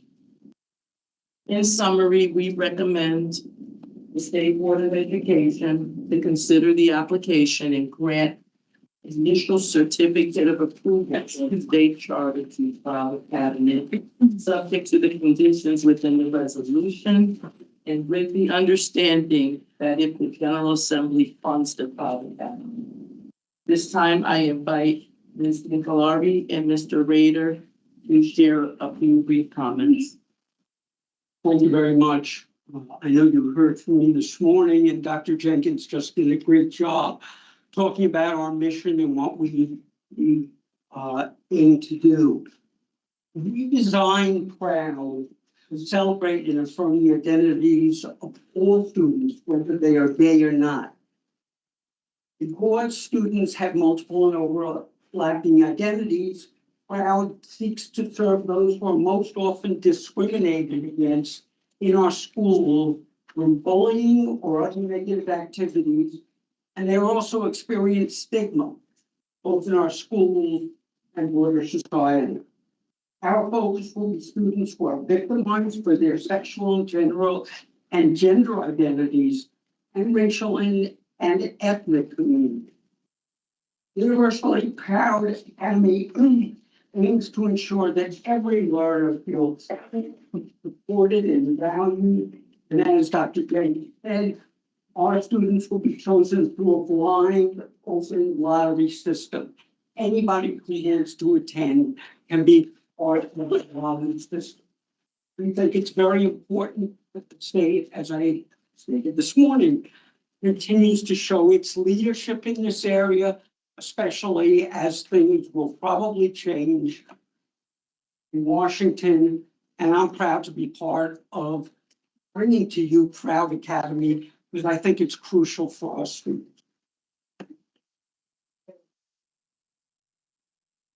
I appreciate this opportunity to be sitting here not only next to Bob Rader, who is all that, but Commissioner, appreciate you hearing this. Board of Ed members, thank you. And for those who came out to Ansonia, my name is Patty Nicolari, and I'm the proud founder of Proud Academy. The vision for Proud stems from my own personal journey as an LGBTQ student in 1971 as a freshman to a teacher in 81. And that experience of being in the closet for 15 years and not being authentic and being my own true self led me to coming out in 1997. And that feeling was so empowering and so invigorating. I became a better teacher. The school culture changed because I was the first teacher to come out. It represented now another layer of representation for our students. They had now an LGBTQ role model. Life-changing. Want that for the students going forward. You might think, oh gosh, that was the 70s, the 80s, the 90s. That was 50 years ago. It's still the same climate today, especially for our transgender and non-binary population. So today is a defining moment in Connecticut public school history, and as well as LGBTQ history, because at a time when the nation is so divided on this topic, our LGBTQ students are feeling that division. So by voting to move Proud Academy forward, you are making a strong statement that Connecticut stands in solidarity by offering this unique school of choice to all students. I've heard many people today talk about a teacher shortage. Without even soliciting responses, we've had over 70 applications to apply to Proud Academy. We get them on a regular basis. People from California, people from Florida, people from Texas, willing to relocate because teachers also need a safe and affirming environment. People who are cisgender and straight want to teach there because they know this is a moment in time that is unique for history. We will be the first of its kind in New England. That's a big deal. So after hearing from all these teachers and after hearing from families in the Naugatuck Valley, particularly the Alliance districts of Ansonia and Derby, as far as those willing to drive from Farmington, Washington Depot, Illingworth, and Naugatuck, then hearing from families willing to relocate from Florida, Texas. This last month, we got one from Indiana, and 3 days ago, we got one from Pennsylvania. Willing to relocate their full family to Connecticut just to send their child. It's literally overwhelming to read these stories because it breaks my heart to know that families are so desperate that they will relocate to go to a safe school. But when you do that for your kid? We are so much more than a school. We are a movement. So our impressive board and our impressive chair is passionate about the opportunity to create a school that will allow youth to become the best versions of themselves, not only as students, but as human beings. We ask you to give them this opportunity, buckle up and watch them thrive. Thank you. And I'll just add one more thing. Part of my vision, having worked so long for the traditional public schools, is to create a center where if a traditional public school has questions about how to best educate LGBTQ students, how to best help them, what kind of support they need. I hope they will come to Proud Academy and ask us. We want to help all the schools across the state. Thank you. That's from the board. Salazar. Thank you, and I applaud your efforts, really remarkable. I have two questions, and one has to do with security moving forward. Get this approved, and everything goes through. You know, I work at Connecticut Children's, and we have been recently targeted by national organizations, including a neo-Nazi group, because we provide care for transgender children, and we do it appropriately. And other children's hospitals have gone through the same process and become a security issue for us, which is crazy to think that a children's hospital will be targeted. How will you address the issues of a specific school that will be a beacon and perhaps attract all kinds of very difficult people that will try to hurt the kids or target the school? And unfortunately, it's terrible that we have to address that, but we something we're going to have to deal with. So can you comment on that in your planning? How will you address those issues? Well, the physical building that we plan on using is very secure. They have bulletproof windows already. They have an alarm system that you could press a button on and helicopters fly from the sky, you know, to address the emergency. But it's more than that, because obviously schools have that in place and still they're violated with, you know, people with guns. We can do the best that we can do. We know that there will be controversy and we will just handle it with you know, a vengeance and with dignity. We know that the 4 other schools that already opened up in the nation, the first one to go is the Harvey Milk School in Manhattan. They do have people outside protesting. You know, not in my town, not in my state. We anticipate that. We will do the best we can. Parents also have that concern. But there are 5 other schools in the nation that plan on opening. And we are part of an alliance where we all meet on a quarterly basis and we talk about those issues as well. Again, I applaud your efforts and your being brave. The second one is related to the first question that was asked to the prior school. It's open for applications for everyone. What happens if you have 100 applications and 80 are kids who are straight, and it's a process that sort of defeats the purpose of the original version of the school? How do you deal with that? It's a fair process and we will abide by the fair process. You know, there's a school in Ohio. And she is the superintendent of schools and they just have unlimited enrollment. So any student who needs it, they just let them all in. But those 80 students want to apply to the school, great, because we're now educating the public and now there are more advocates out there for the LGBTQ community. And if I may add, there's a school, Magic City Acceptance Academy in Homewood, Alabama. They were the last LGBTQ school to open up in 21. They have 40% of the students are LGBTQ. The other 60% are not. And when they were on 2020 being interviewed, the student said, if a Black transgender student could feel safe in school, you know, we can. So that's the draw for non-LGBTQ students. Any question? Consideration granting initial certificate for a state charter to Proud Academy and Insomnia. All in favor? Aye. Opposed? Motion carries. Thank you very much.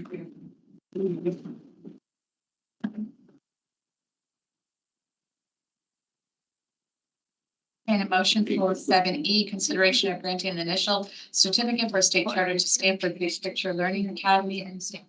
It's a move. I hope so. Taylor and who? Thank you.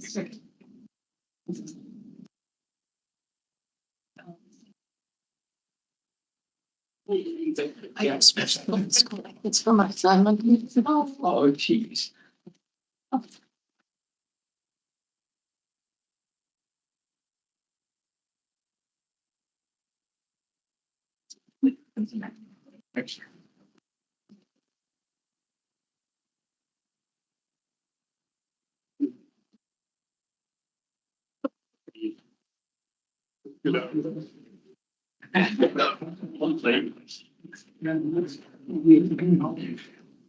I'm confused. It's me at the table representing Stamford Big Picture Learning Academy. Our founding members, Dr. Charlene Reed, the co-founder for Stamford Big Picture Learning Academy, and the CEO of Excellence Community Schools.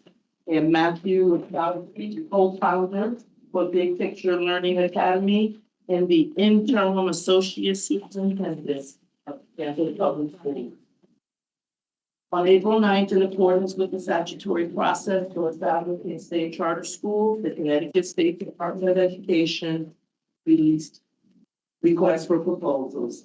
The application for Stamford Big Picture Learning Academy, a proposed state charter to be located in Stamford, was received on November 4th, 2024. An external review for the application based on the criteria outlined on the evaluation rubric, which is attachment A in your board packet. CSDE staff reviewed the application to confirm findings on the rubric for the potential establishment of a state charter school in Stamford, Connecticut. The application scored 37.79 points out of a possible 46. Based on the summary rating, the application meets the criteria needed to operate a successful charter school. The stated mission of Stamford Big Picture Learning Academy is to engage students in a personalized, interest-based learning by leveraging networks of families, mentors, and the greater community to provide educational experiences grounded in rigor, relevance, and relationships. The charter school would offer a high school alternative outside the two comprehensive high schools and interdistrict magnet schools that are a part of the Stamford Public Schools. Stamford Big Picture Learning will serve up to 400 students in grades 9 through 12 by the 2027-2028 school year and will open in service of 200 students in grade 9 and 10. Students will gain access to Stamford Big Picture Learning through a blind open lottery system to be held annually. On December 17, 2024, the CSDE held a public hearing in the city of Stamford, the district in which the proposed charter schools to be located. Over 35 people attended the public hearing, which included parents, students, educators, nonprofit leaders, and community representatives. 42 people spoke in support of the application, with no individual spoke in opposition of the application. A second public hearing was held on January 6, 2025. The hearing was held in the city of Stamford. 31 people attended the public hearing, 16 individuals, including 2 current Stamford Public Schools associate superintendents and several Stamford Charter School of Excellence students, spoke in support of the application. One person spoke out in opposition of the application, stating that the proposed charter would draw resources away from Stamford Public Schools. A letter of comment was submitted from Dr. Camu Lucero, Superintendent of Stamford Public Schools, which is attachment A in your board packet. A letter of support was submitted by Mayor Caroline Simmons from the city of Stamford, which is attachment C in the board packet, as well as letters from community organizations and members of the community, attachment D. The CSDE received no letters opposing the school's application. In summary, we recommend the State Board of Education consider the application and grant initial certificate of approval for a state charter for Big Picture Learning Academy, subject to the conditions within the resolution, with the understanding that if the General Assembly funds Stamford Big Picture Learning Academy, and with the verification that the charter school will not be operated the charter school will be operating independently of any local or regional board of education, including but not limited to the Stanford Board of Education. At this time, I invite Dr. Reed and Mr. Laskowski to share a few brief comments. Good afternoon. I'd like to start by just acknowledging it's probably unusual that you have a local school district's leadership and a leader from a charter organization submitting an application for a state charter school. And so I would like to explain that by going back a couple of years.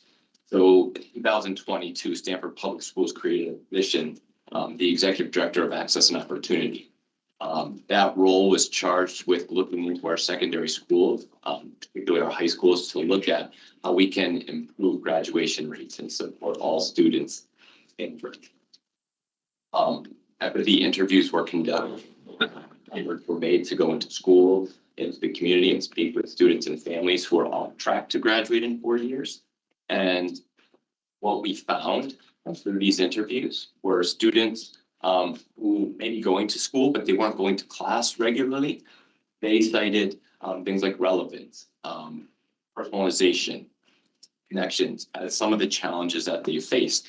And so we begun developing a program to support all students. And the Stanford Big Picture Learning Academy was initially developed within the Stanford Public Schools.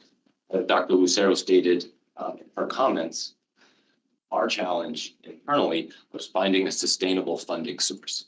And so I connected with Dr. Reed sort of organically. We were talking about this school model and the idea of potentially exploring an application for a charter came up. And that offered the potential for a sustainable funding source. And so we started to talk more and we reviewed the school design, and that led us to submit an application, which ultimately brought us here today. When we think about Stanford Big Picture Learning Academy, it is designed to support students who would thrive in a small school setting that is centered on school connectedness. Students have a lot of voice and choice in how they learn. And what I mean by that is there's a page in here that talks about LTI, learning through interest and internships. Advisors will help students find internships within the community. And I don't know of a better community in Stanford to have a wealth of differentiated internship opportunities. Students will create individualized learning plans alongside of their advisor, which will drive the projects that they work on at their internships. And this speaks to the students and families who are asking for relevance in what they're learning. So this will be standards based. You can see the learning goal for Stanford Big Picture Learning Academy. They were crosswalked in the application. Those goals will be essentially establishing what drives each project that will be conducted at an internship and on a school site. And this affords each student a close with their teacher, which we refer to as an advisor, but also a professional mentor. And so when we think about students leaving high school with relevant skills, students coming out of Stanford Big Picture Learning Academy will have skills because they will have real world experience. I just would like to turn everyone's attention to the very last page of this. So interestingly enough, the New York Times, there was an article on January 2nd. And I just want to read from it because I think this is really critical and it speaks to the work that we had done leading up to this application. Good news is that some promising approaches are already being pursued. Agency is a big part of the model that the education nonprofit Big Picture Learning has set up at 142 public and charter schools across the country. Students at those schools regularly reflect on what topic they want to explore, identify an organization where they can learn about it, and then spend up to 2 days a week in internships learning by doing, not just sitting and absorbing. Teachers debrief students weekly on the strategies they are using to meet their goals, provide guidance when they get stuck. The results appear to be significant. Decreases in dropout rates and increases in student engagement, higher rates of college acceptance. Plus, kids get inspired about their potential future selves. As for the kids who don't go directly on to college, they end up working in a field.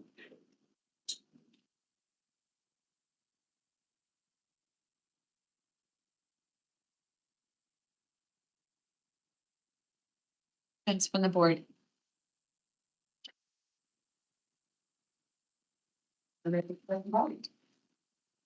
Consideration of granting the initial certificate for a state charter to Stamford Big Picture Learning Academy in Stamford. All in favor? Aye. Opposed? Chris?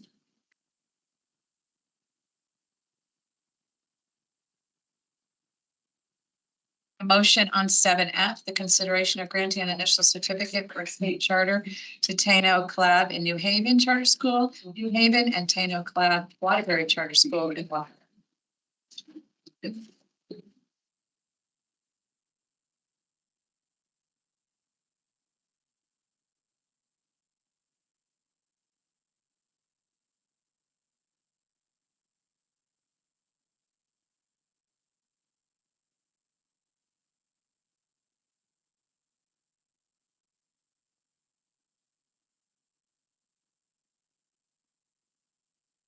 Sorry. We have people representing Tayano Collab, New Haven, and Waterbury are Dr. Adrian Manuel, Chair and Board of Trustees of the organization Collab Education, and Louis Pimentel, founding member. On April 9th, in accordance with the statutory process for establishing a charter school, the Connecticut State Department of Education released requests for proposals. The application for Tayano Collab, a proposed state charter to be located in New Haven, was received on November 5th. The application for the Tayano Collab Academy, a proposed charter school to be located in Waterbury, was received on November 1st. Both applications were reviewed by external reviewers, and the firm findings were scored by CSD staff. The Collab application for New Haven scored a total of 35.31 points out of possible 46, which is attachment 8 in your board packet. Collab State Charter School application for Waterbury, Connecticut, for the 34.56 points, which is attachment 3 in your board packet out of 46 points. Both summary ratings of the application meet the criteria needed to operate a successful charter school. The Collab Charter Schools aim to create an educational environment for students in grades 9 through 12 to prepare them for college and career, and to empower them to become impactful community leaders. The mission of the charter schools is to unlock the ability for all students to be critical thinkers, social advocates, and digital leaders. Tayano Collab. The Collab Charter Schools will start in grade 9 with a cohort of 100 students, adding one grade level each year until the charter school reaches full enrollment of 400 students across grades 9 through 12. Collab New Haven proposes to open in September 2026. Collab Waterbury proposes opening in September 2027. Collab will comply with all national and state laws regarding an open lottery and enrollment process, which does not discriminate based on disability, athletic performance, or proficiency in the English language. On December 18, 2024, the CSDE held a public hearing in the city of New Haven, the district in which the proposed charter school to be located. Over 35 people attended the public hearing. 20 individuals, parents, students, educators, and community representatives spoke at the hearing in New Haven. 20 individuals spoke in support of the application. No individual spoke in opposition of the application. On the same date of December 18th, 2024, the CSD also held a public hearing in Waterbury, the district in which the proposed charter schools to be located. At this hearing, over 95 people attended the public hearing of Waterbury. 19 individuals, including parents, students, educators, nonprofit leaders, elected officials, specifically State Representative Geraldo Reyes of Waterbury and Alderman Ruben Rodriguez of Waterbury, and community representatives spoke in support of the application. No individuals spoke in opposition. A second hearing occurred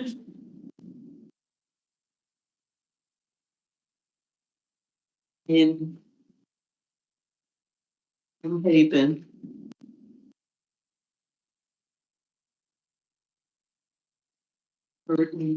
New Haven and Waterbury. During the second hearing in New Haven, 32 individuals, including the alder for the city of New Haven, the president of the Dominican American Coalition of Connecticut, and members of the Latino for Educational Advocacy and Diversity spoke in support of the application. No one spoke in opposition. At the second hearing in Waterbury, January 7th, 46 people attended the public hearing.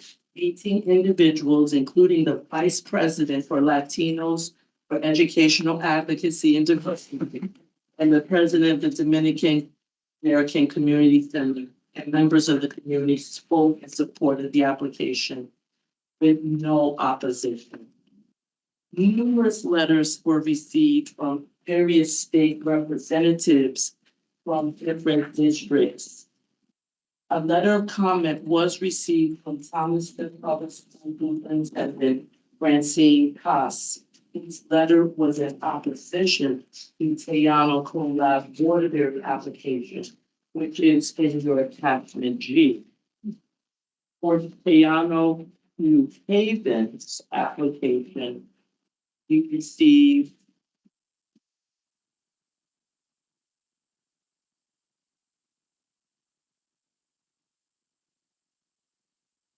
we received a letter from the superintendent of Whitbridge Public Schools, Vonda Tensaka. Superintendent stated that I know of no reason, nor can I provide any comments which reflect poorly on the Tejano Collab New Haven school. Letters of support were submitted by the City of New Haven community and the City of Waterbury's community. The CSDE received no letters supporting, no letters opposing the Tejano Collab New Haven application. In summary, we recommend the CSD, the State Board of Education, to consider the application and grant initial certification of approval for state charter for Tejano Collab New Haven and Tejano Collab Waterbury, subject to the conditions within the resolution and with the understanding if the General Assembly funds Tejano Collab and if the General Assembly funds Tejano Collab. At this time, I invite Dr. Adrian Manuel and Louis Pimentel to share a few brief comments about the Collab School. Thank you. Well, let me erase good morning. I think a good afternoon. Good afternoon, Commissioner, Connecticut State Board of Education, and everybody here today. My name is Dr. Adrian Manuel, and I am the proposed founding board chair, Tejano Collab High Schools in New Haven and Waterbury. It's an honor and a privilege to sit before you today and present our vision for transforming high school across education in Connecticut. About Collab Education. Over 2 years ago, I co-founded Collab Education with a mission to redesign high schools and instructional practices that prepare students for the revolutionary changes shaping our world. As we navigate the challenges and opportunities of AI and the fourth industrial revolution, the need for future-ready education has never been greater. Collab is built to meet this moment, creating schools that engage young people as civic leaders, innovators, and lifelong learners, while ensuring that they are career-ready and college-ready. We chose the name Taino to honor the values and principles that ground our model in community-based design and partnership. Our work in both New Haven and Waterbury reflects this commitment. We were invited into both cities by families, community organizations, and political leaders who recognize the need for bold, innovative approaches to education. As we connected with these stakeholders and shared our vision, the support for Taino CoLab only grew, with leaders committing to work alongside of us to implement our community school model. Through this model, we embrace 3 core values: community relationships, environmental stewardship, and health and wellness. These values not only define our approach, but ensure that every project lesson and engagement reflects the unique needs and aspirations of the communities we serve. Excuse me. At Taino CoLab, we believe that every student deserves access to high-quality, innovative educational experiences. We are not here to compete with existing schools in New Haven and Waterbury. Rather, we are here to complement the portfolio of educational options available in each city. Our model is designed to work in harmony with the district and other charter schools, ensuring that all students, regardless of their background, have an opportunity to succeed. We are committed to being a willing partner in each city's educational ecosystem, collaborating with schools, families, and communities to support all students holistically. By offering a model that's both innovative and deeply connected to the community needs, we believe that Taino CoLab will enrich the overall landscape of education in Connecticut. Why Taino CoLab is needed. The recently published by the World Economic Forum Future of Jobs Report 2025, fresh off the press, emphasizes that nearly 40% of current job skills will change within the decade, with 63% of employers identifying skill gaps as a significant barrier to workforce readiness. In districts like New Haven and Waterbury, where the high rates of disengagement and absenteeism persist, the urgency for innovative educational solutions is even greater. Taino CoLab is our response. Our model is designed to meet the needs of students where they are and prepare them for the rapidly changing world that they will inherit, a world requiring adaptability, critical thinking, and collaboration. By aligning with global workforce trends and addressing local challenges, Taino CoLab offers students a unique pathway to success. Really quick departure from my speech here is we founded CoLab originally being influenced and inspired by a report from the World Economic Forum a few years ago about what they call the Fourth Industrial Revolution, the need to radically transform schools globally, not just in the US, to meet the demands of the changing society, climate issues, civic unrest, global issues, and so forth. The Taino CoLab advantage. At the heart of Taino CoLab's innovation is our partnership with Arizona State University, ASU, which has been ranked the most innovative university in the United States for the last 10 years in a row by US News and World Report. ASU also recently, and I say this because I was there last week listening to the president during an AI summit, has recently been recognized as being in the top 2% globally for employability after graduation of all universities across the world. A testament to the university's dedication to preparing students for the workforce. As part of ASU's Innovation Alliance Network, Taino CoLab has access to resources, expertise, and educational practices that have redefined college and career readiness. The partnership will allow our students to benefit from cutting-edge approaches in teaching and learning, while opening doors to transferable college credits, the possibility of earning an associate's degree as an early college program, and industry-recognized credentials in high-demand fields like biotech, artificial intelligence, and media arts. Through this collaboration, we are not only aligning our high school with higher education, but also providing our students with a direct pathway to a network of opportunities that are shaping the future of work and learning. Our curricular approach is aligned with the Connecticut state standards and exceeds diploma requirements by integrating research-based materials, AI-enhanced learning tools, and community-based design. Through this model, students not only meet academic benchmarks, but engage in curriculum that is robust, personalized, and highly relevant to their lives and future. In addition to meeting those standards, Taino CoLab employs performance-based assessments, a focus that aligns with the State Department of Education's emphasis on deeper learning and applied knowledge. Students demonstrate their understanding through real-world projects, portfolio presentations, and community impact initiatives, ensuring that they will be prepared to excel both academically and civically. The 4D Quantum Learning Matrix. The 4D Quantum Learning Matrix is the foundation of Taino CoLab's innovative approach to education. We've been working on this design for over 2 years, and it integrates 4 key domains. 1, inquiry. Another quick departure from what I wrote, when I first started in education 25 years ago now, we used to always say, or people used to always say, knowledge is power. I don't believe that anymore. I actually believe inquiry is power. We have knowledge in our cell phone. We have access to information. We don't have to be critical consumers of that information at all times. In the world that's upon us, it's inquiry is power. Service to your community is power. Creative thinking is power, and design thinking is power, because we live in this world where access to knowledge is easy, with the other pieces. So that's my new spin, is inquiry is power in the 21st century. Second, design thinking, equipping students to creatively and collaboratively solve challenges. Creative arts, promoting cognitive flexibility, cultural awareness, and emotional intelligence. And service learning, connecting education to meaningful societal contributions. However, the 4D model is more than just a framework of pillars. It weaves these domains into instructional pedagogies that engage students in project-based, problem-based, and inquiry-driven learning. Inspired by the transdisciplinary themes of the International Baccalaureate Program, 4D Matrix ensures that students make connections across subjects and apply their learning in global challenges. Our 4D Matrix is enriched by what we call the essential elements. Foremost of these elements is what we have defined as omni-literacy.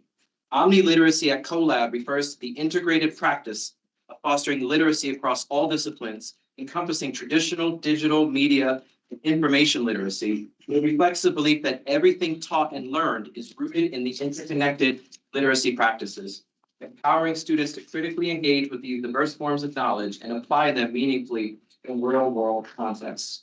For example, students in a biotech pathway at CoLab might explore ethics and gene editing through science, literature, and civic discourse, tying their learning to real-world applications and societal impact. Additionally, all students at CoLab engage in semester-based themes. I won't read them all, but here's a sample of our themes. Change and adaptation, investigating how individuals, communities, and ecosystems adapt and change over time. Innovation and creativity, sustainability and stewardship, and leadership and legacy. This cohesive transdisciplinary approach empowers students to think critically, act ethically, and innovate confidently. Community school model. Taino CoLab is more than a school. It is a hub of community connection and support. Through our community school model, we partner with organizations like LEAD to provide wraparound services that address barriers to learning, including things such as mental health counseling, family engagement programs, and extended learning opportunities during evenings and summers. Research, including a 2021 study by the Learning Policy Institute, showed that community school models significantly improve outcomes in high-needs areas. These models have been proven to increase attendance, graduation rates, and academic performance while addressing opportunity gaps. I've been a school leader, a principal over 10 years, a school leader for the last 17 or so, superintendent. My first decade was in district schools. The latter part has been in charter. I've been in all of them. One of the most powerful models that I've been humbled to be able to lead is a community school model. And I've seen the strength of that model in terms of the wraparound services for families and the strong community connections of partners. But let me tell you more so about a day in the life of a CoLab student. Meet Sophia, a 10th grade student at Taino CoLab High School in New Haven. It's hypothetical, by the way. Her day begins in base camp. That's what we call it, base camp, a morning session where students set goals, reflect on their progress, and prepare for the day ahead. Sophia shares her work on the community service project, designing a campaign to increase recycling rates in her neighborhood. Inspired by the Taino value of environmental stewardship, she feels proud knowing her efforts will make a tangible impact on her community. Her first class of the day is inquiry-based science, where she and her classmates are studying urban water quality, using AI-powered tools provided through the school's partnership with ASU, as well as her AI learning coach. Sophia customizes her learning by analyzing data from the local river. Working with her team, she develops solutions to improve water quality, linking classroom learning to real-world challenges. Later, in her design thinking elective, Sophia collaborates with peers to develop a sustainable clothing line using upcycled materials. Guided by mentors from local business community, she learns to prototype her ideas and apply entrepreneurial strategies. As part of the school's performance-based assessment model, Sophia and her team will present their project to a panel of community leaders, demonstrating their skills in creativity and problem solving. During lunch, Sophia joins her friends at the student wellness committee meeting Together, they brainstorm ideas for an upcoming mental health awareness event, planning activities that reflect Taino Co-Lab's commitment to health and wellness. For Sophia, this collaboration is not just about leadership. It's about ensuring her school is supportive and inclusive, is a supportive and inclusive space for everyone. In the afternoon, Sophia attends her early college biotechnology course offered through ASU. She's captivated by the lesson on CRISPR technology and gene editing, topics that prepare her for a future in health sciences. With each class, she earns transferable college credits, bringing her closer to her dream of pursuing a medical school degree while reducing the financial burden on her family. The day concludes in base camp, where Sophia reviews her progress, checks in with her personalized AI agent for any immediate feedback, and reflects on the goals that she set in the morning. She updates her digital portfolio, tracks her project milestones, and receives feedback from her advisor. As she wraps up, Sophia's advisors encourage her to pitch her recycling campaign idea at a citywide sustainability forum, reinforcing the importance of connecting her learning to community impact. Sophia leaves school feeling confident and inspired. Taino Co-Lab empowers her to apply her knowledge, think critically, and lead with purpose. For Sophia, every day is an opportunity to grow as a future-ready student and a change maker for her community. The challenges of our time, climate change, technological disruption, and social inequality, demand an education that prepares students to lead. Our focus on AI, sustainability, and high-demand careers ensures that students are not only prepared for today, but equipped to shape tomorrow. This is the education for the fourth industrial revolution. By leveraging AI for personalized learning, integrating performance-based assessments, and offering pathways to emerging industries, Taino Co-Lab is building the leaders of tomorrow, ready to tackle global challenges with confidence and innovation. Our model has received overwhelming public support, and we have submitted over 3,000 support petitions for both Waterbury and New Haven. In addition to thousands of parent supporters, we have dozens of community-based organizations, locally elected government officials in both locations, and state representatives supporting this model. Our hearings at both locations were well attended and in 100% support of both schools. We are humbled and deeply appreciative of this community-based effort. After all, CoLab is all about community-based design and partnership as principle number one. The Commissioner's report confirms our application meets the criteria for success. We are prepared to meet the conditions for approval and deliver on our vision. Today, I urge you to join us in reimagining high school education for New Haven and Waterbury. The recommendation before you is more than a vote of approval. It's a vote for innovation, opportunity, and equity. Taino Co-Lab High School is not just a school, it's a movement to ensure every student, regardless of background, has access to a future-ready education that prepares them to lead in their communities and beyond. Thank you all for your consideration.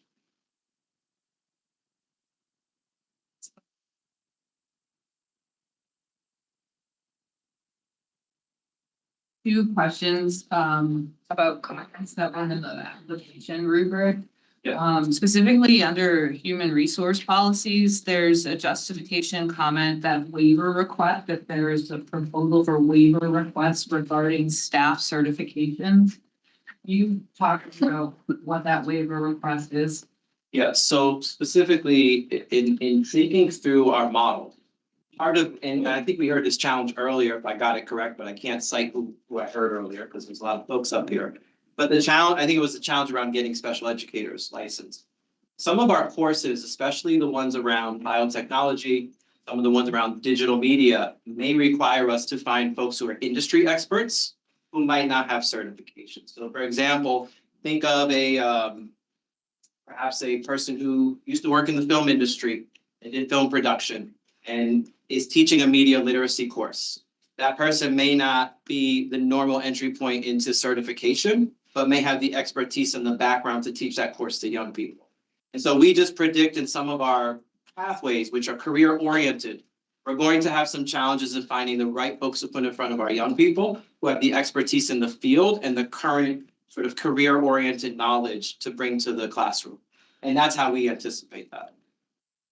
Related to that, it also states that the appendix didn't require administrator endorsements for any of the administrators. So are you looking for favor for 092? What is that about?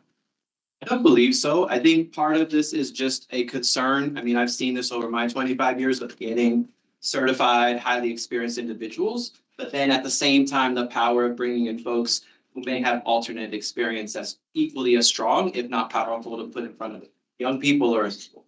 And so for that, it's just us thinking about the world ahead. And I think we heard a lot of that this morning, of those challenges. So we're just anticipating some of those potential challenges, although that's not where we would want to start. Meaning, like in all of my career, I've worked towards certifications of, bringing in experts, but I've also seen over the last decade, sometimes I bring in folks from other careers or industries who, I've had a former lawyer who practiced law for maybe 10, 15 years come in and start teaching social studies, did not have the certification, but actually became an excellent teacher in front of kids and then worked towards a certification. So we're just anticipating challenges in bringing in certified folks because we know that's a state issue and we know that's becoming a growing national issue. My second question is about teacher and administrator evaluation. The application rubric scored exceeds, however, commentary under it said that detail was lacking about the system to evaluate administrators. So could you just, do you intend to implement the Connecticut guidelines for educator and leader evaluation and support? We do. We actually intend to have to go above and beyond to some extent. And I think that's part of our thinking, which is knowing that our model has some unique features, community school model, some of the early college pieces, the partnerships with local community organizations. We anticipate actually having some additional evaluatory measures that go above and beyond that. Or probably extend out across what we have at the state. Thank you. Yes, Joe. Further questions? Without consideration of granting an advocacy for a state charter to Taino Collab New Haven Charter School, New Haven, and Taino Collab Waterbury Charter School in Waterbury. All in favor? Aye. Opposed? Carries. Thank you.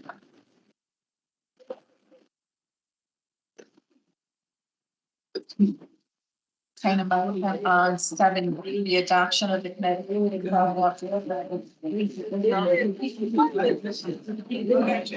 Hi, guys. Sorry.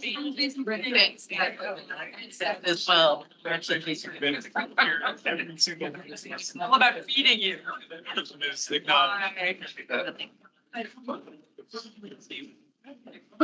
The team will be very pleased. 7 weeks. Georgia Beaver. Oh. So I first came up. So we're. They're gonna say we see her. So bless the Lord and thank you, Commissioner Russell, Vice Chairman, Board of Members, and the officer, and with my colleague, Dr. Maribel Olivero, our Director of Education, Languages and Education. So before you is the final draft of the Connecticut K-12 World Language Standards, and yes, it was worth the wait. I don't know how. Excuse me, did you have a mic there that you can listen to? Just speak a little bit louder. Crowd beats still like that.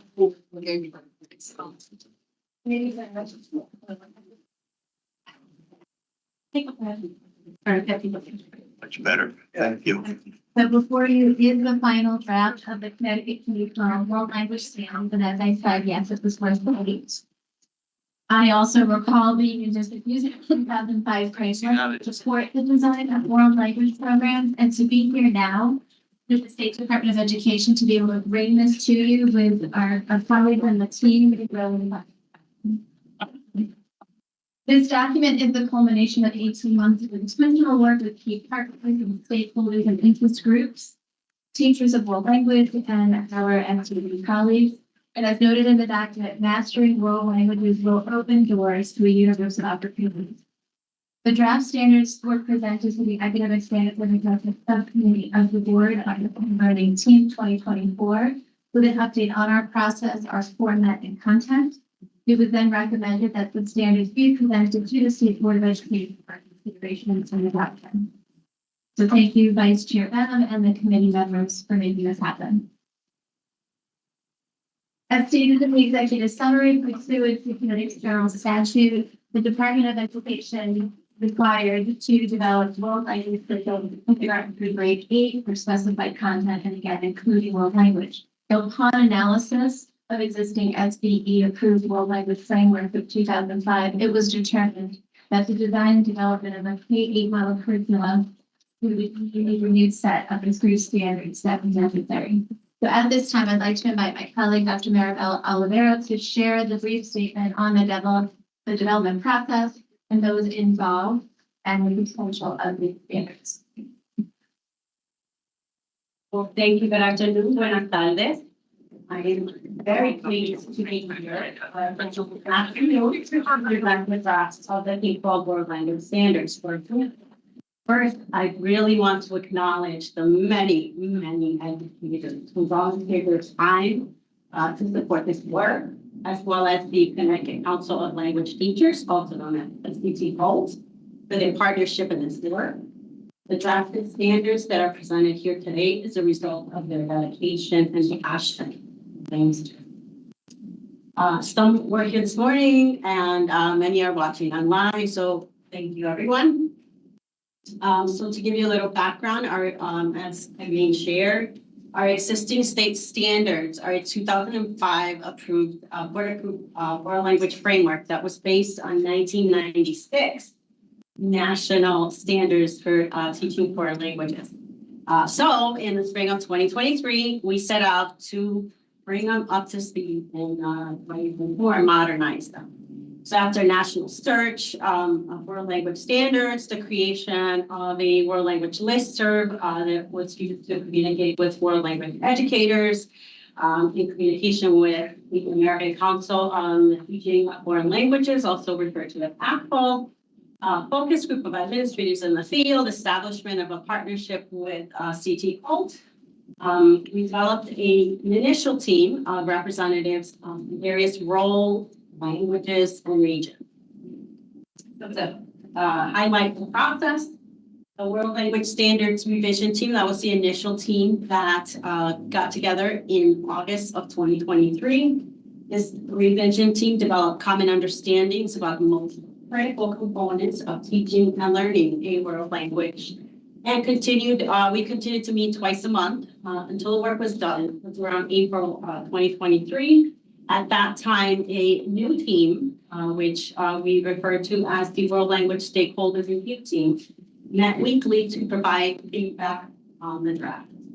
So on page 1 of the document, you're going to see the guiding principles that were drafted to provide a structure for our team as we moved along in the process. So these philosophical statements describe what effective world language programs should encompass, and they're organized into 3 different categories: vision and purpose, diversity and access, and content and knowledge.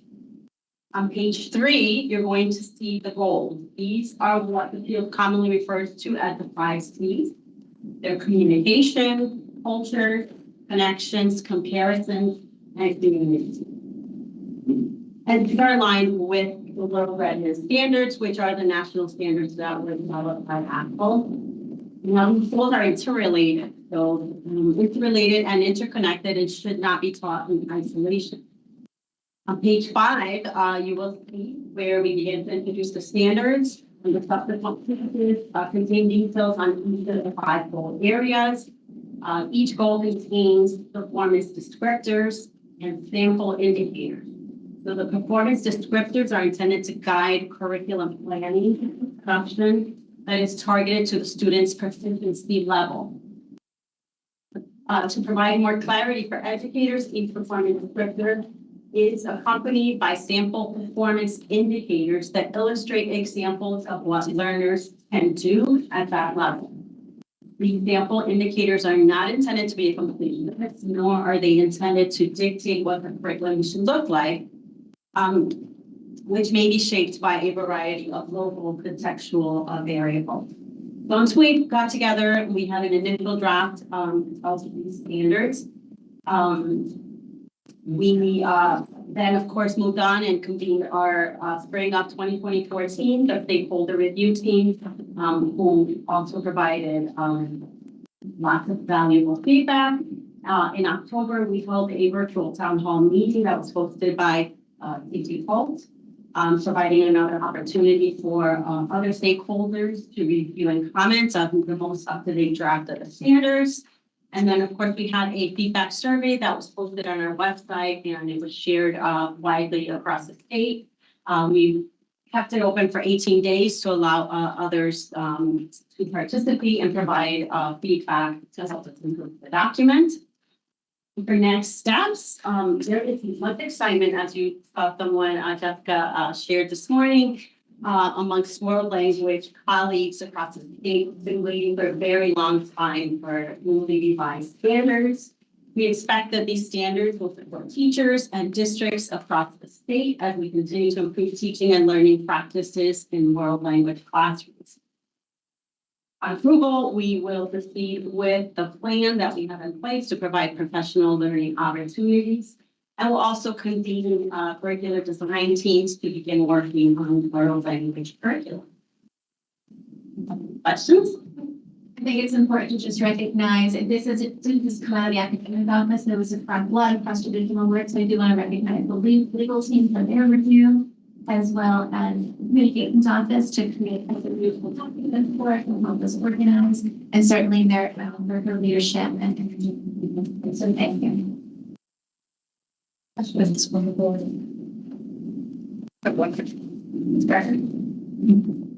Just one quick comment. I really want to compliment you on how you did the goal areas along with the standards. The way that it's presented in this document, I think, in particular for high schools, really, it's quite clear how these can align to portrait of graduate. So thank you for that clarity. Thank you. You now, and standards committee, I'll just echo what Irene said. This was an amazing, we saw that as it goes on piece by piece through the committee, the amount of people that worked on it and the process they put in place, I've never seen before.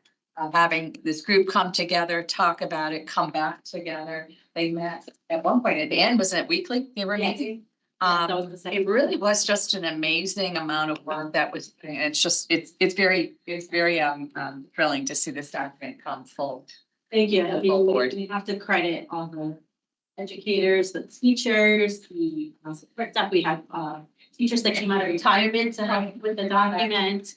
There were so many people just really, really dedicated and very passionate. Lots of nights, the first team met twice a month.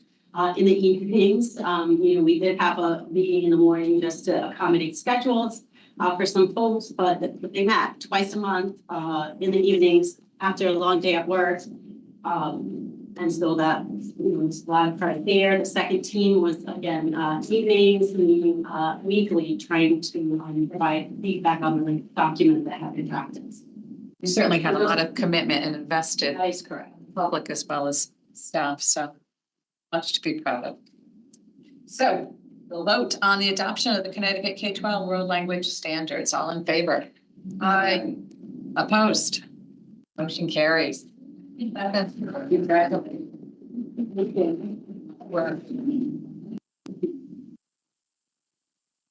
We have no financial matters, no consent agenda, any reports. Speaking of, academic and standards assessment will be again on February 11th, and Dr. Salazar will chair that meeting. So Irene just said that you're aware of that. Dr. Salazar will be chairing the meeting on February 11th. Accountability and support met last week. I think it was last week, too long ago. We had explorations in front of us that were reviewed. Absenteeisms and PLCs programs they'll be returning to some spring. And our second was Bridgeport, which we voted as a committee to bring the Bridgeport situation for next steps to the full board. So that happened last time at accountability and support. They will be meeting again on February 6th, and Ms. Record will be sharing on the 6th.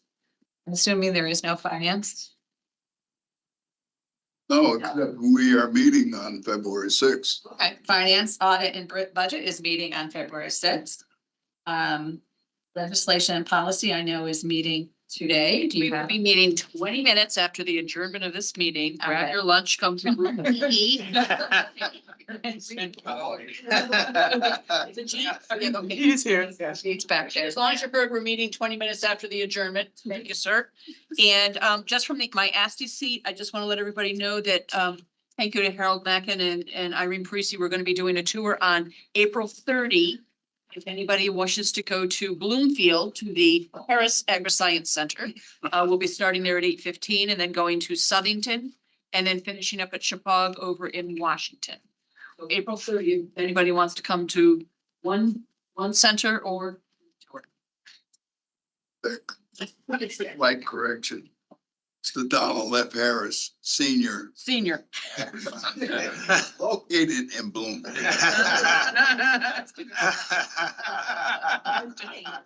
Senior. I'm hoping that at our next meeting, we will have an update on the Connecticut Technical Career System Board. I know some of you have asked about a report. And I'll reach out again, see if we can get one. NASB, just so that you know that they have changed their setup a little bit. I will send, if you are not getting the updates from NASB, let me know. But they will have their first member exchange on February 3rd. And for some of you who have participated, they are just an hour long.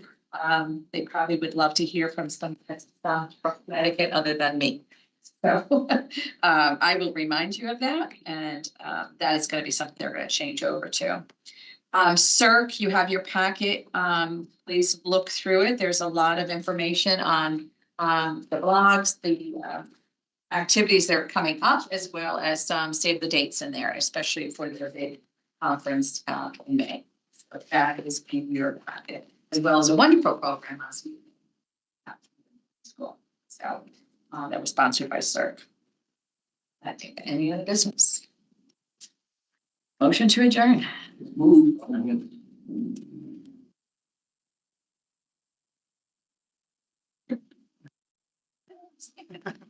Okay, before you say it's 5, we are 20 minutes.